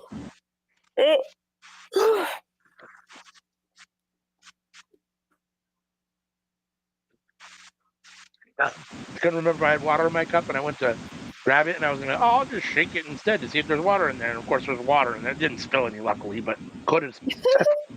Idiot. Backslide, 1, 2. Oh, Ricochet trying with his feet on the rope. So what would have happened? Bailey. What would, because that's the same submission that got him in this position in the first place. What would have happened if it was 1, 2, 3? Dual international champions? I can't imagine they would do that. They would have to have some sort of match on Wednesday or something. Mm-hmm. The winner is the champion.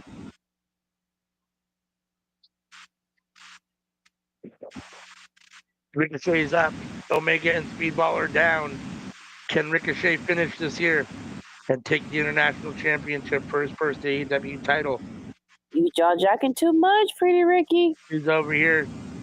Right? He's over here taunting Kenny Omega, slapping him in the face, kicking him all nonchalantly in the face. Oh, here we go. He's got trying to get the hooks in, get him up. But instead, Omega sends him out of the ring over the top rope. Speedball and Kenny in the ring. Kenny rushes in, and Speedball gets his leg up for a kick right to the face. Speedball setting up for perfect weapon. So he hit the bigly. Sorry, no. Speedball been wrestling with those freaking boots on. Right? Oh yeah, he wrestles barefoot. What in the hazy? I don't know. He misses it before he missed the splash. Omega got out of the way. Snapdragon attempt again. Oh, Omega gets him in the ankle lock. He's got the feet locked in. They're too close to the rope, so.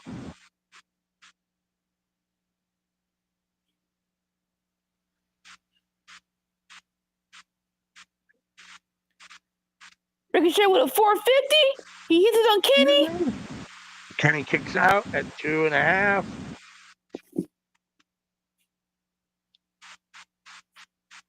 Ricochet in the corner, sizing both men up. Gets to Mike Bailey first. Bailey and Ricochet share it go. Well, Bailey gets Ricochet in a pin for 2 count. Ricochet fighting back. Ricochet has Bailey up and drops him. 1, 2. Oh, Mike Bailey kicks out. That was close. Kenny Omega Real almost lost close. the title without being pinned.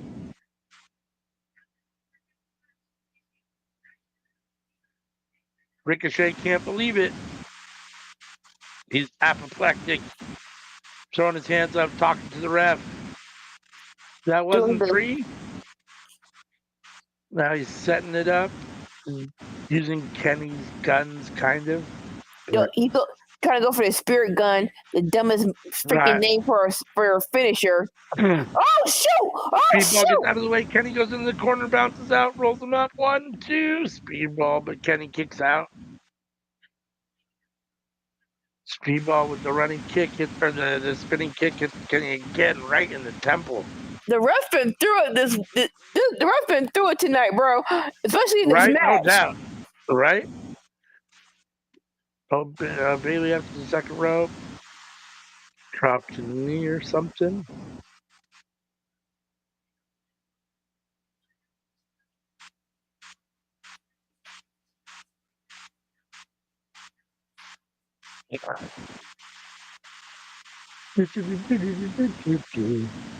Ricochet really unhappy with the ref at the moment after what he thought should have been a 3 count.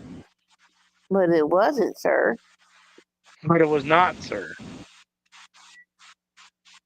Ricochet with the big drop kick to the face of Mike Bailey in the corner. Bailey's down. Ricochet going up. Gonna try the 450 again.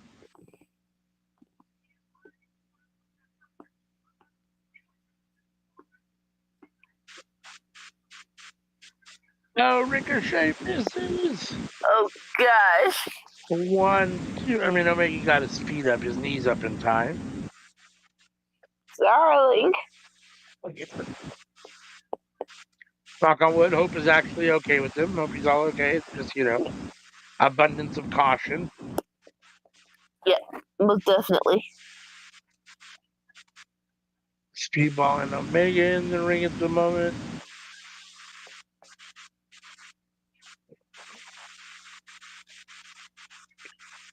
Mike Bailey kicking Ricochet in the ring. Ricochet catches his leg the second time. Oh shoot! Just targeting the knee of Speedball. Daggone it! Ricochet into the corner. So he's not watching anything that's going on in the ring. Speedball is down. Omega is down. Crane kick! Crane kick! You called it. It's the Karate Kid. Ah! Why did that work? Why did that work? That shouldn't have worked, you idiot! So he rushes in and gets kicked in the face for rushing in. There you go. Good job, Ricochet. You idiot! You big dumb dummy. Bailey up. Bailey with the backwards. I mean, I don't even know what you call that. Spinning. Oh shit! Daggone it! 1, 2. Omega breaks it up. Oh my God! Omega breaks it up. Mike Bailey's face and shoulder. What a bullet! V-trigger time. And the Omega grabs Mike Bailey. One Winged Angel's going for it here. Cut up on shoulders. Oh shoot! Oh shoot! Oh, Ricochet with the Snapdragon. Ricochet up.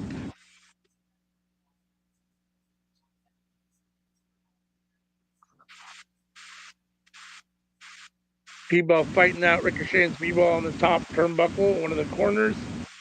Ricochet kind of on Speedball's back, both facing away from the ring. Here comes Omega. What are y'all trying to do? Omega's, yep, they're down to 3. I don't know.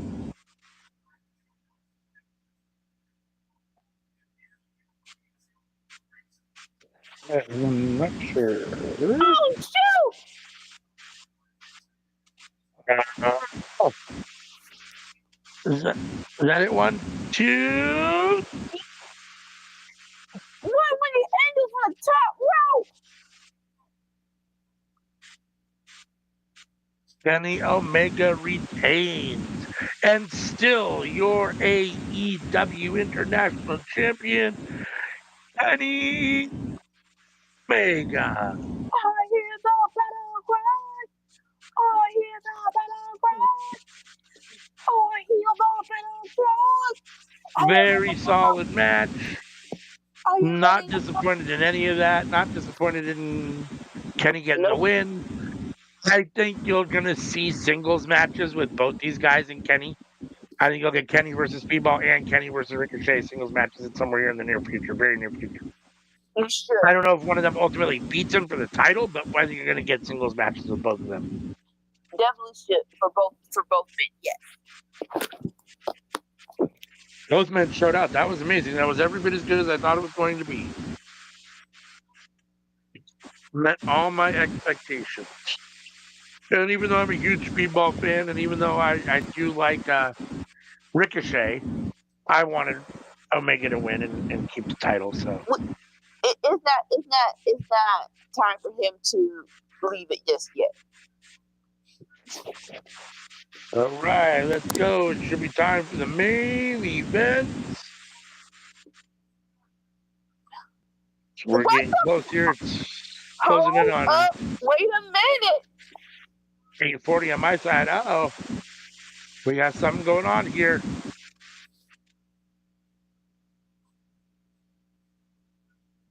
So Rainmaker, Kazuchika Okada is out to say something, perhaps. Kenneth Omega. Sir, why are you out here? Sir.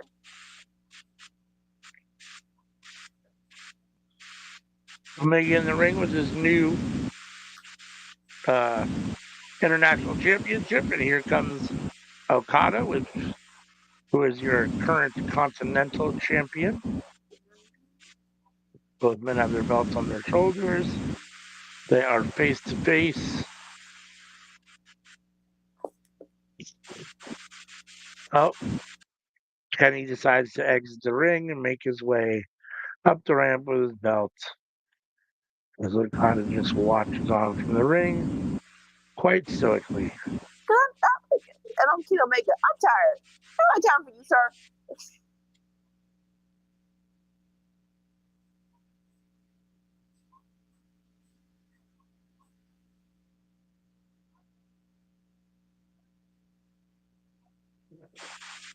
I think I'm gonna do this triple threat match. Go on with your business. Please.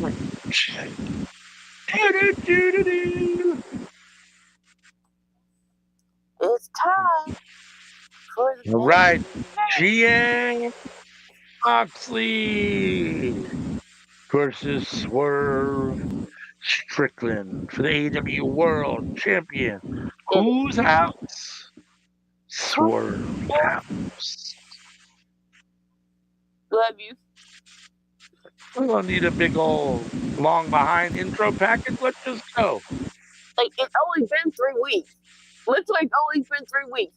Honestly, really just 2.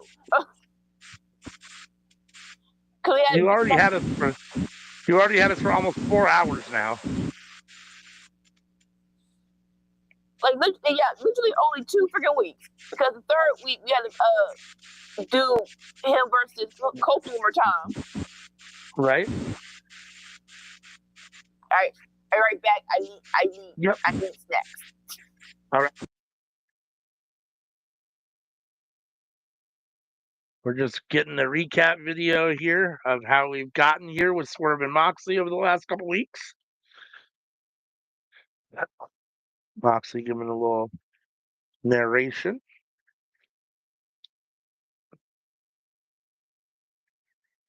If you're here with us, we appreciate you choosing Workhorse Wrestling Network for your watch along. We know you got a lot of options, so thank you, thank you, thank you. If you're new to the Workhorse Wrestling Network YouTube channel, hit the subscribe button, hit the like button on this video, hit that bell to be notified. That's the best way to make sure that you get a notification every time we put something up on the YouTube channel. So make sure and check us out and subscribe if you're watching with us on Twitch. Give us a follow over there. We appreciate you each and every place that you are joining us from.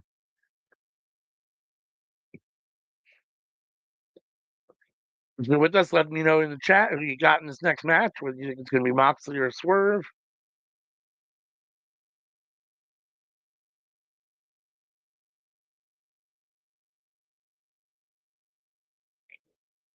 Do.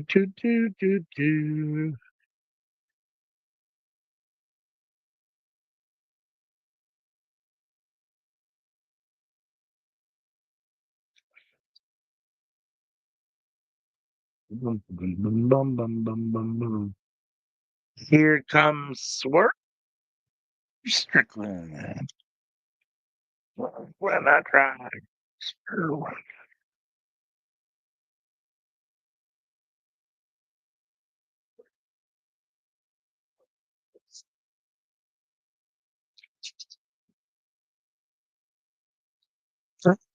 Nana doing the swerve, or it's Nana doing the dance. I was gonna say the swerve dance, but technically it's the Nana dance, even though it's swerve music.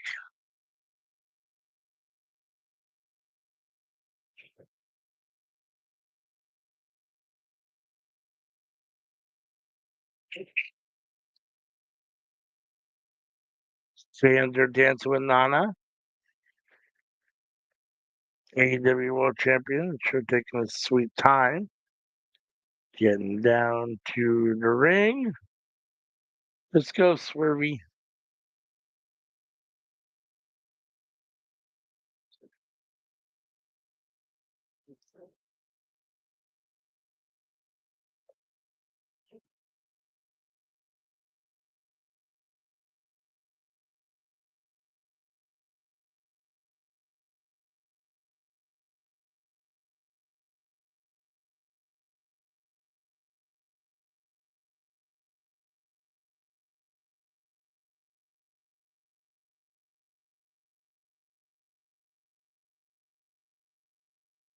Right. Swerve has made his way to the ring finally. Well, he's on the apron. Still waiting for him to get in.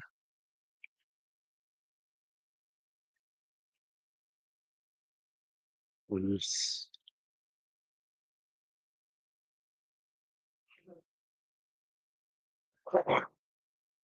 Black ring gear top, white ring gear pants. You got a big X on his. Is that an X? I can't tell. I think so, but I could be wrong.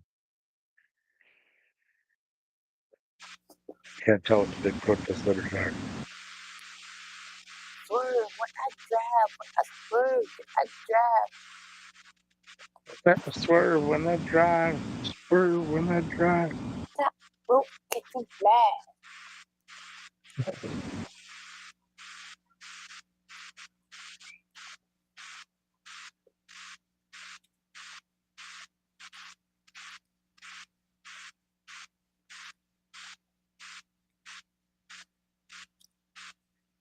Here comes our AEW champion.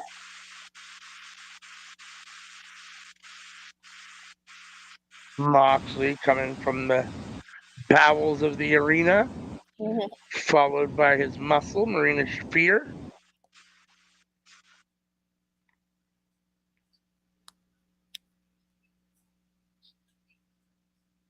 Here they go. Here we are. And they are in the crowd.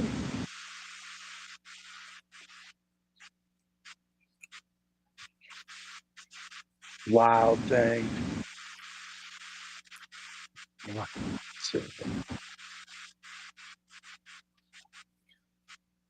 I know what the fans want, but I feel You know like what the what? I know what the fans want. They want the belt off of Moxley, but it feels like we just got some good legs to the story. Here we go. Like, come Here on, you go. come on. But Why can't the legs beat it? Swerve wins it here, and Moxley tries to get it back, but is unsuccessful. no. No. It makes no sense. Just like him, Heyman helping him, and then they somehow end up in a tall picture in July makes no sense. They're ready to fucking hurry up already. Come on, man. But Y'all bullshitting. There's only 10 minutes left until fucking 9 o'clock. 12 minutes left. Let's go. We gotta go to work. I have a feeling this isn't going to end at 9 o'clock. It's not. It's not. That's ridiculous. It is ridiculous. It started so good, so quick, like fast paced. We were moving along, chugging along. The card lost steam. We lost steam. Everyone got tired. I'm over here fighting to stay awake. Like, add the snack.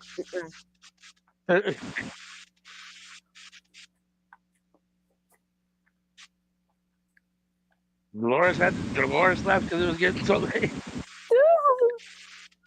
She was like, I gotta go. Like, y'all got it. Y'all straight. Y'all good. All right, ring that bell. Let's get this match underway. Mountain's taking a very long time. It feels like a swan song entrance. You know what I'm saying? Right. Yeah, no, I can definitely see that.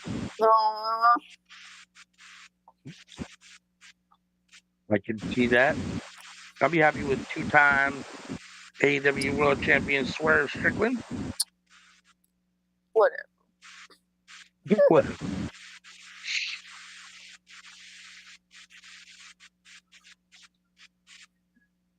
I mean, I don't think that just because Swerve beats Moxley, I don't think either way that this feud is over. Really? I don't think so. You think this is it? You think they're just do basically the one match essentially to a certain extent? I mean, they did the intergender match last week, so that's, it's not just one match, but basically, I mean. That big hot potato never entered my mind. It never entered my mind. Right. And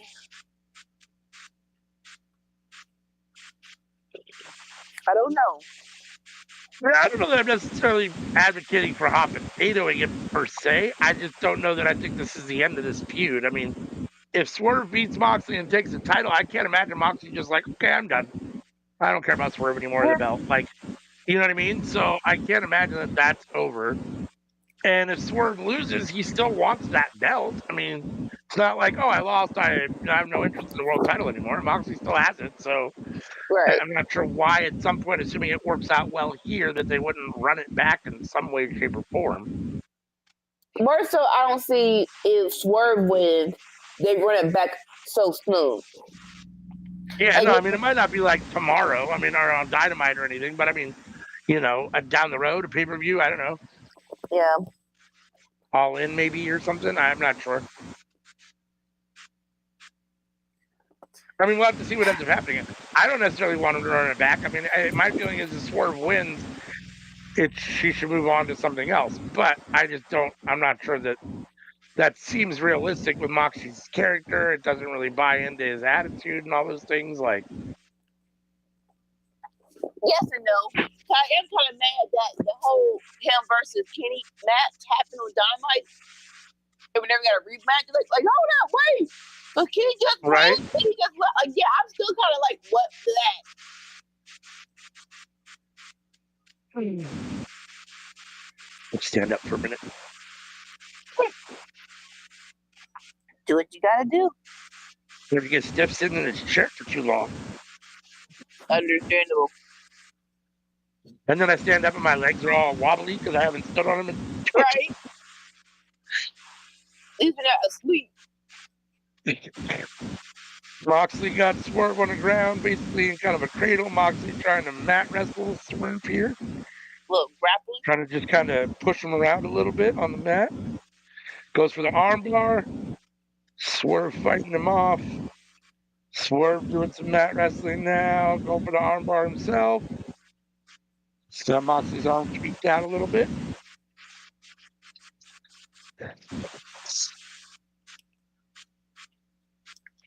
Swerve got kind of a salt to the earth almost, kind of a little bit. Arm hold on Moxley a little bit.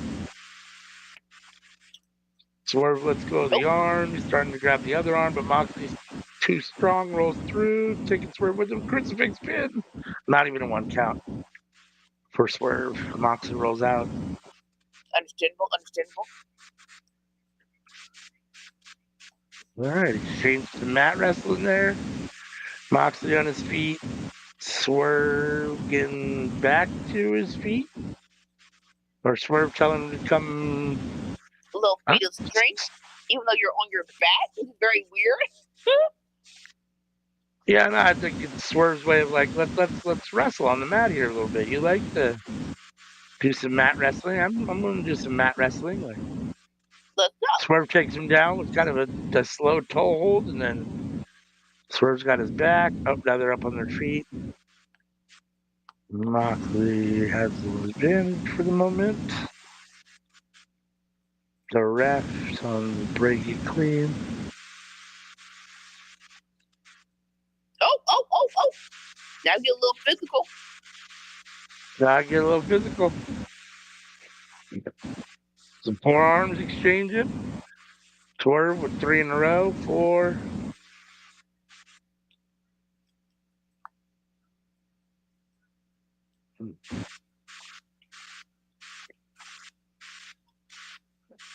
Swerve kick to the head of Moxley.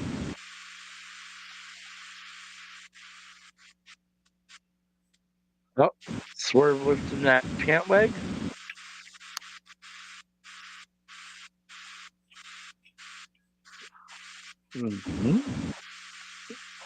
That's the strength. Moxley maybe in the upper hand here. Only first. Oh.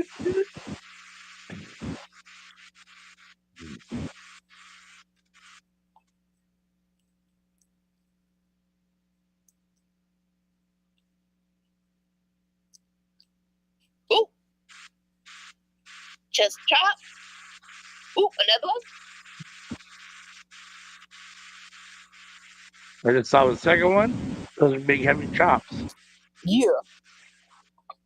Oh, what was that? Swerving to the ropes, coming himself. Oh, he did that 619 type move on the ropes that he always does. Bring himself back in the ring.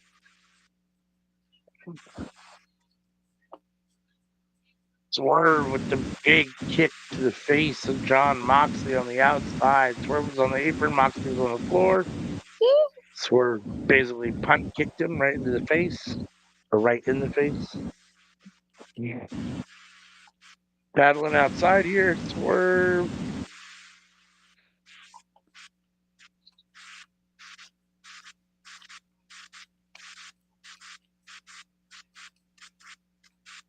Sir, get some water. Sir, you just started. How you tired? You just started the match.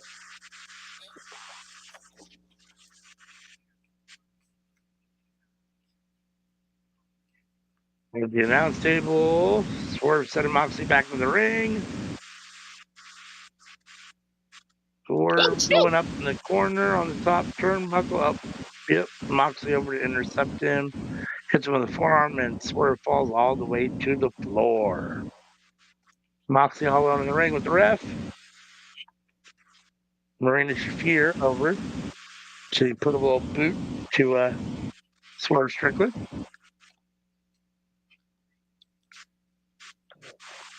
Better make sure he's down. Move Marina. Oh. How come she can be at ringside? Get rid of her.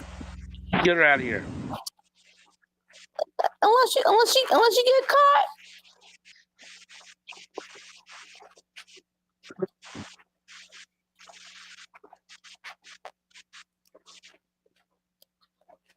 Moxley dragging Swerve dragging him towards the corner, and then sends him into the steel steps outside the ring there.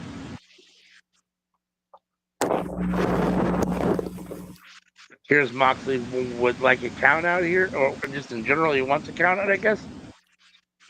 Or he wants Marina to be able to beat up on whatchamacallit without the ref looking. He doesn't really care about her.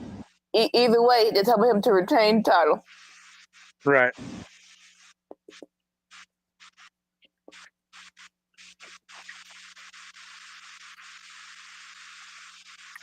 Moxley just rinking his forearm into the skull of Swerve, sweet. Stop.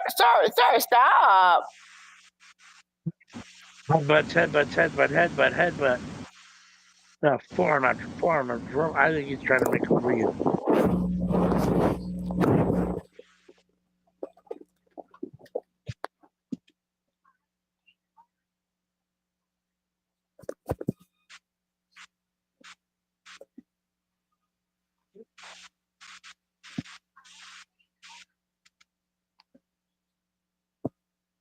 I did a toss and Swerve a ragdoll. Toss the swerve around, yeah, for sure. Moxley's another one of those guys. It's like deceptively big and strong. Like you look at him and you go, yeah, I mean, you can kind of see it, and then you like see it, and you're like, oh shit, he's bigger than I thought he was, and he's stronger than I thought he was. Like, yeah. No. When he was WWE, that first comeback after he had some kind of disease for his that's something, yeah, but I think it was something. He came back really huge, like really huge. yeah.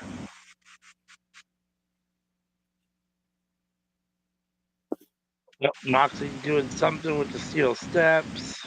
Rearrange some furniture. Yep, trying to set Swerve for something big. Kicking Swerve in the face, soften him up some more.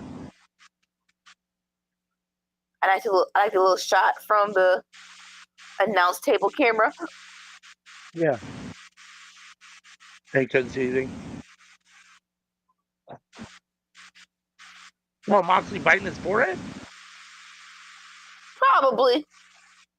Yep. He's a psychopath. Doing it on his forehead. Now he's laying him across the steel steps and pounding him with his right hand right into that, trying to make him bleed for sure. Trying to open up Swerve for Oh, sure. God, stop! Oh, he's biting it a second time. Come on now. But this is bodily fluids, people. Ew. Moxley's so disgusting. They're also disgusting. Everyone who deals with blood is disgusting. That's true. But Moxie does do it more than most. More than most. And he does it in such a way like the whole biting and stuff, like he revels in it. Like he rubs it on himself and fucking. You don't have to be all that crazy with it. Like, come on now. Yeah. Doing a little too much. Oh, here we are, up with the steel steps. Moxley trying to hit him with a paradigm shift. Yep. Get it. Oh, he sure didn't try. He connected. He dumped Swerve right on his head on the steel steps.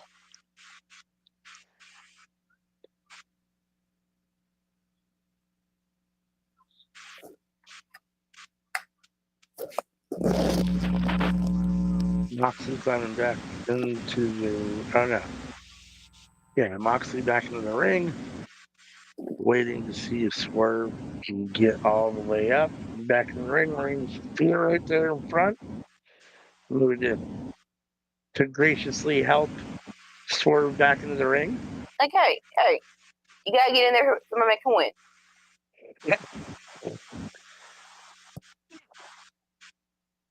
Swerve back in. Moxley's got him. Setting up for power driver, and he connects. Moxley hits the big pile driver. 1, 2. Adam blood in his Swerve eye. kicks out. 2. The blood in his eye.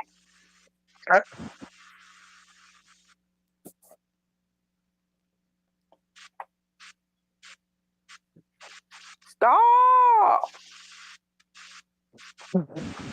Moxley. That's his eye. Stop. Stop it. My God. What? Ah. Come on, Moxley. Swerve. My God, are you serious? Oh, come on now. I for darn sure not rewinding it. That's doing a lot. Yes, it is.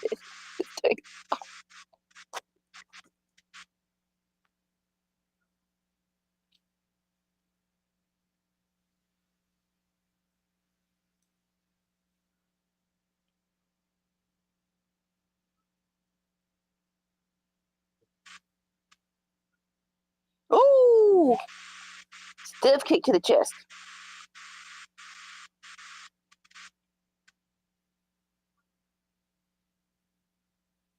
Oh, Swerve eyes just tweaked. Not sure that the Days look or beast mode. Oh, doesn't matter because he just got dropped on the freaking back.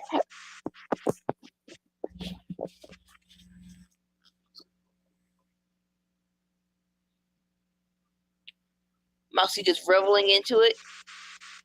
The ref checks on Swerve. Swerve just hands up like, I'm cool. Are you? Are you cool? So he kind of picks him up in a powerbomb move and just throws him.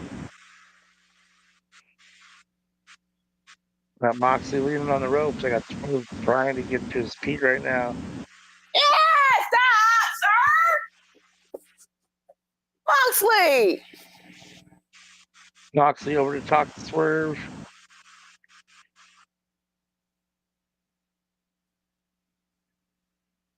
Oh, Moxley kissing him and then biting him? Like, bro! Jeez, Louise. Come on, Moxley. Like, you can't tell me he has sex after matches. Oh, I'm sorry. You sick fuck. If I'm Renee, no, it ain't going down, sir. No. It ain't going down, sir. Get a tetanus shot, get your mouth washed, and then maybe we'll talk about it in 2 days. She said get a tetanus shot and get your mouth washed.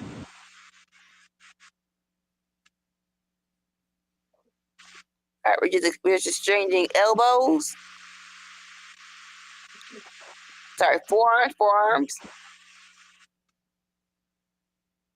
Moxley popping his neck and getting back into it. Like, bring it. You bring it. You bring it.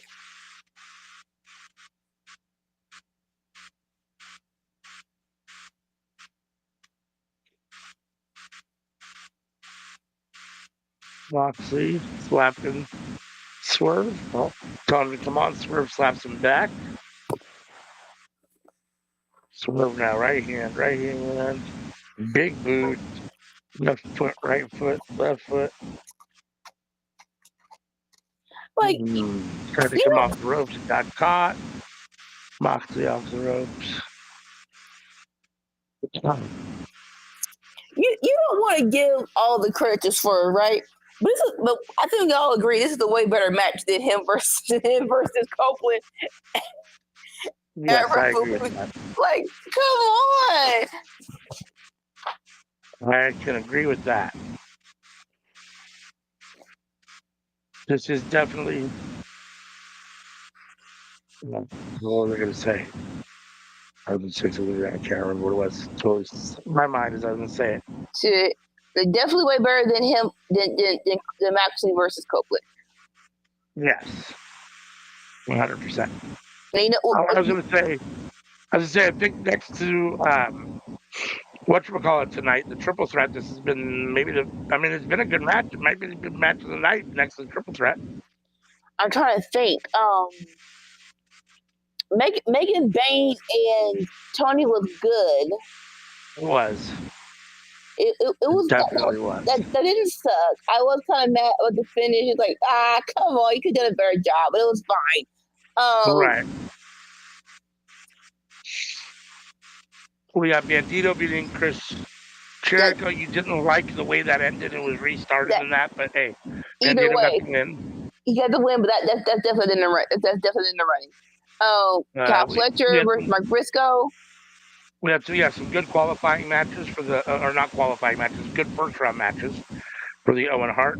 Kyle Fletcher advanced, and advanced in the first match of the night. Fletcher and what was the other one? Ospreay. Ospreay advanced. That's right. Ospreay beat Kevin Knight in a solid opening match. The arm drag, now rolls over into a suplex. Big suplex from Swerve. Moxley's down. Swerve trying to move closer to him and lay across him for a pin. 1, 2. Not sure if Moxley licked all the blood off of for his face, but it's definitely gone now. Just a little nick on the above the eye. All right, I was noticing that. And it clearly Swerve, either you didn't get it in the right spot or Swerve's not a bleeder like that because Right. it coagulated real quick and stopped bleeding real quick. So Yeah. Swerve, back across the knee.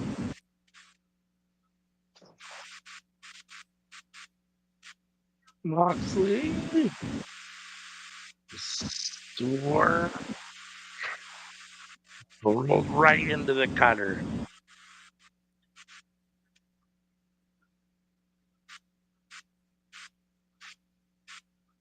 Moxley's talking to him.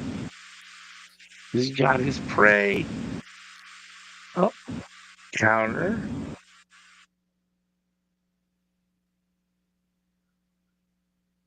Oh.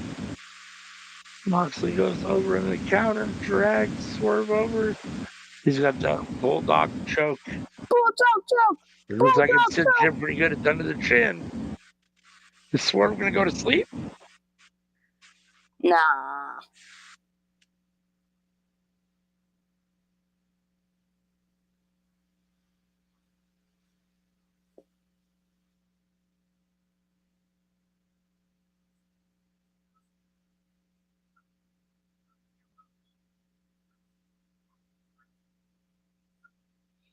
All right, Swerve's up.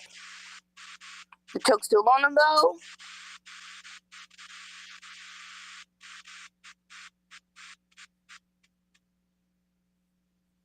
Yeah, choke's still on. Swerve trying to fight his way out.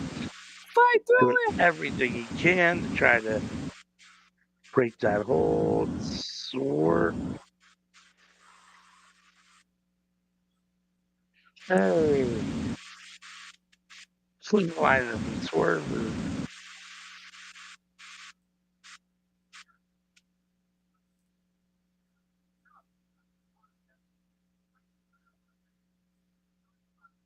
Oh, house call?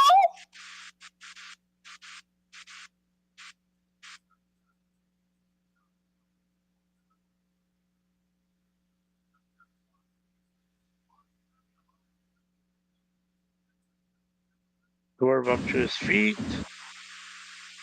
I am Moxley for something. Drive by. Drive by number one. How much life does Moxley have left in him?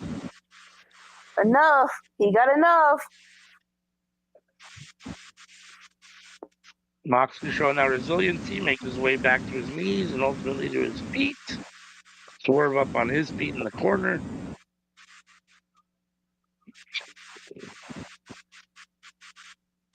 Moxley counters with the view, or Swerve was going to do something from the corner, and Moxley counter with a big clothesline. But he didn't have any momentum after that. The best he could do was fall down in the ring and rest there for a minute.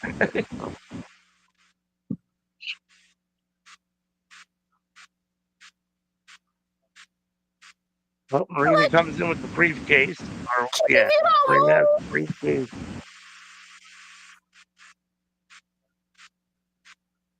Like, chick, if you don't get out the rings, ma'am. What are you about to do, honestly? Nana in the ring to face off with Marina. Shoot!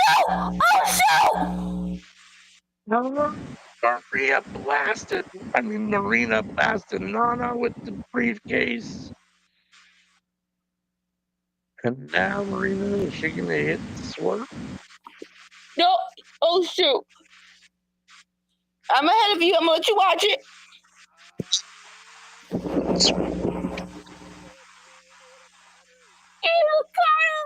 Oh, guys, Marina, are you okay? 1, 2. I thought it was over. I thought it was fucking over. I thought for sure it was over. I thought that was it right there. Moxley barely kicking out. Barely kicking out. Dad, go on it, darling.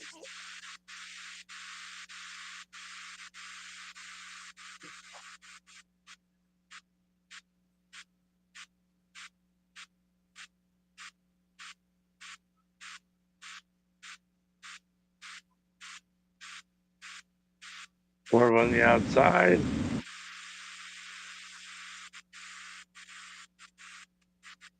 Like, Moxley, darling, this is an extreme match. You cannot use a ladder.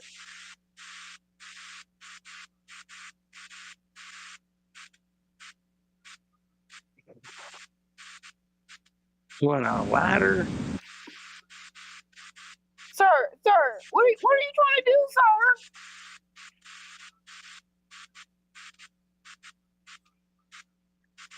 Did this become a DQ or no DQ or someone didn't tell us?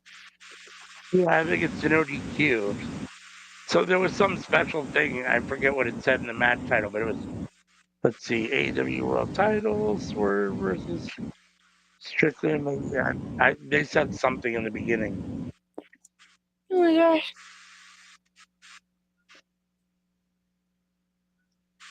What are you trying to do, darling?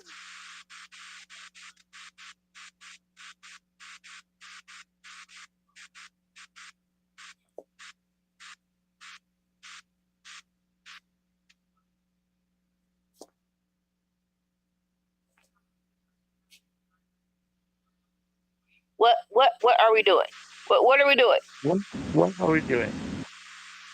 Swerve ascending the ladder.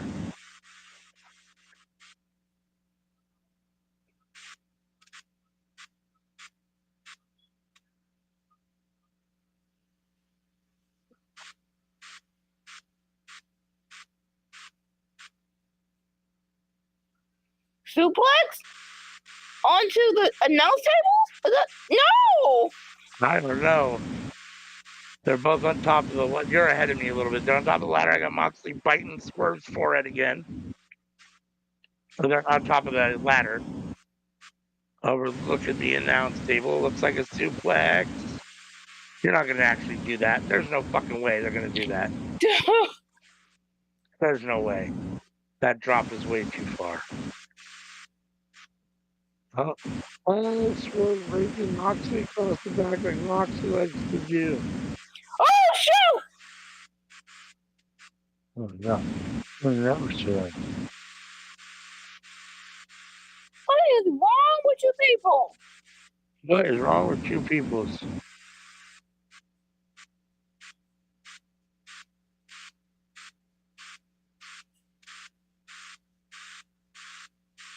Oh, I totally missed it, but it looked like there was a pile driver on the announcement. What? Okay, I missed what happened. It was a swerve stump. A swerve stump Okay. onto the announce tables. Okay, yeah, it buffered. So I lost my feed for a minute there. Swerve stomp through the announce table. Holy smokes. If that doesn't put Moxley down, I don't know what does. Exactly.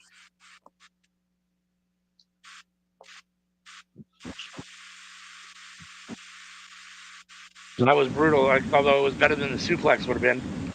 Yeah. A suplex from that high would have been insane.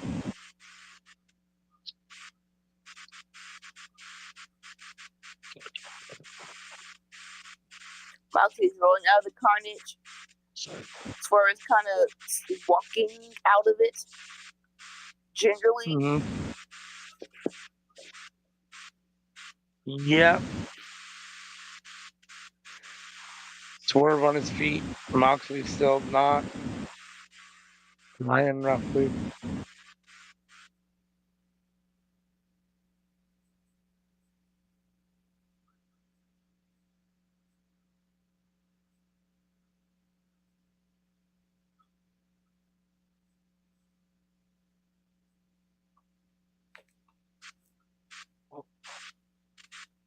Oh.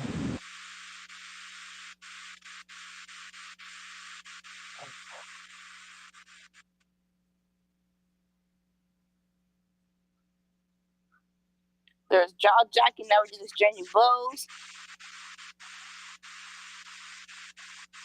Yep. Both men smiling at each other. That psycho smile they both possess. Because you're both crazy. Because they're both crazy. That's right.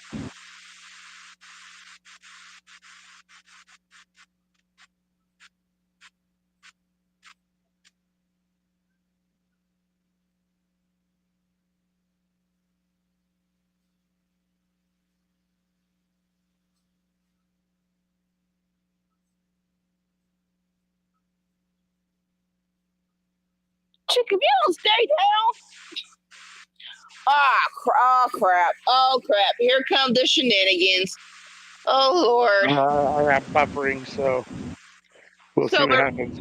Marina We're back. I got Shafir came out with a freaking chair. Yeah, Moxley's got the chair in his hand right now. Sizing up Swerve. Oh, threw it at Swerve. Swerve ducked, and the chair hit the ref in the face. The ref is down and out. Moxley trying to kick the ref.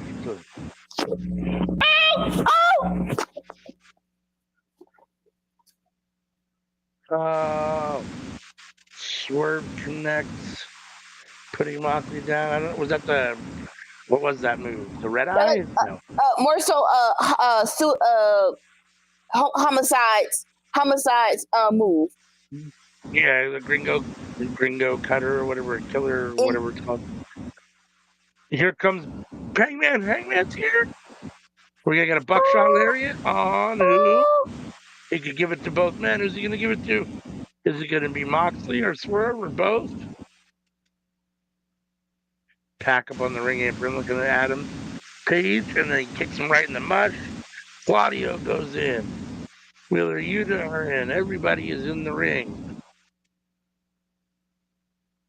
Oh no! Not this. That's kind of weird. That's kind of weird. That you can't let him win like that. No.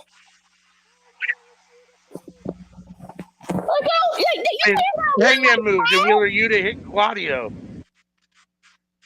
And then Hangman taking everybody out. Hangman with the dead eye on Moxley. Claudio dragging Hangman out. To Hangman into the steel steps. Pax and Yuta over like dogs to beat up on ringside. Oh, the ops are here. The ops are here to take out the rest of the Death Riders. The rest of them, yeah. I don't know how I feel about this. The ops fight the Death Riders back. Swerve throws the chair and hits Moxley in the face. Moxley is down. Swerve pulls Moxley into the corner. Swerve's going to try to climb the turnbuckles.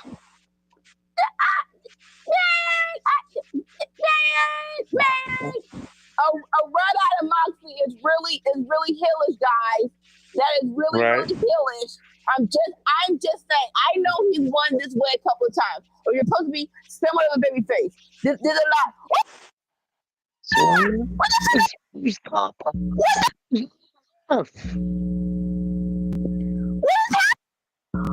Even if Swerve can roll over and get the pin, there's no ref. Oh my God! What the fuck? Swerve trying to get there. He can't. Hey! What happened? It just went black. What happened? Holy shit, the lights came back on and the Bucks are here. And they've got Swerve and the V-Triggers. And there you go. Stereo V-Triggers from the Young Bucks who are back in AEW. Holy smokes. And apparently siding with John Moxley, or at least taking out Swerve. Questions, are they siding with Moxley or taking out Swerve? It doesn't have to be the same thing. But the Elite and the Death Riders together? Like, whoa. Okay, side note. Why the 1, 2, 3. Oh my God! And Moxley gets the win with a lot of help. That was not on the bingo card. That was not on the bingo card at all. And I wholeheartedly agree. We were just talking about the Young Bucks not being here in Winter Circle. We did not think they were coming back like this. Yes, quite the convoluted main event, but with a V-neck shirt and some freaking turtleneck shell. Matt Jackson being a douche-looking dude. Oh, The Young Bucks are back. I don't. Wow! What? I don't know. I don't know. I got to think about this for a little bit. Like there's a lot to unpack that just happened in that main event there. That So, was so much. but as it's already 12:30 on your side, the show is over. Give it a grade real quick, and then we'll get out of here. Oh my God! I'm going to say that was an A minus. I really like the only thing that really sucked was and not even sucked. It is a bad ending. Just Bandito versus Jericho. That was a bad ending, but it was fine. Even though Ospreay and Knight was a good match, it's like again the whole inflated card. It's like, do we really need it here? Do we really need it here to be here at 12? Darn near 12:30 at night. Was it really necessary? So that's why I'm like, it was fine though. It was fine. So I will go with A minus. Yeah, I mean, I was gonna give it an A, but after you just said the length and those kind of things, I mean, I hate to just keep agreeing with you as we did on Winner's Circle, but I mean, you've been basically right on. I mean, like I said, I was gonna give it an A, but it did go long. We did have a couple of things that could have whatever.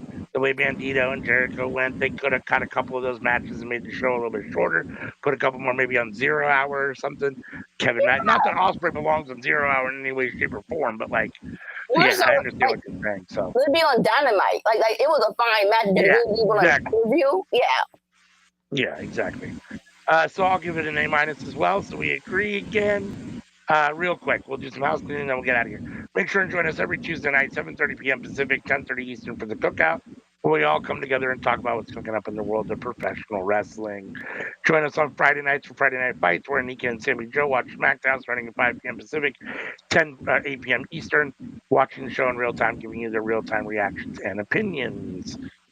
Make sure and check us out on Saturday mornings for Winner's Circle, where myself and Nika and Sammy Joe come together and review NXT, Monday Night Raw, and Dynamite, and grade each show and give you our the show with the highest grade is the winner for that week. So, and then last but not least, if you want to scan this QR code, which I'll put up here in just a second if I can find it. There it is.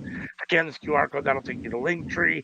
From Linktree, you can get to all of our social media you see on the screen in one location. Please come check us out, interact with us. We love to hear what you got to say, all those kinds of things. So, and last but not least, if you want to listen to the audio version of the Cookout, you can catch the audio version of the Cookout podcast on these podcast platforms that you see on the screen as well.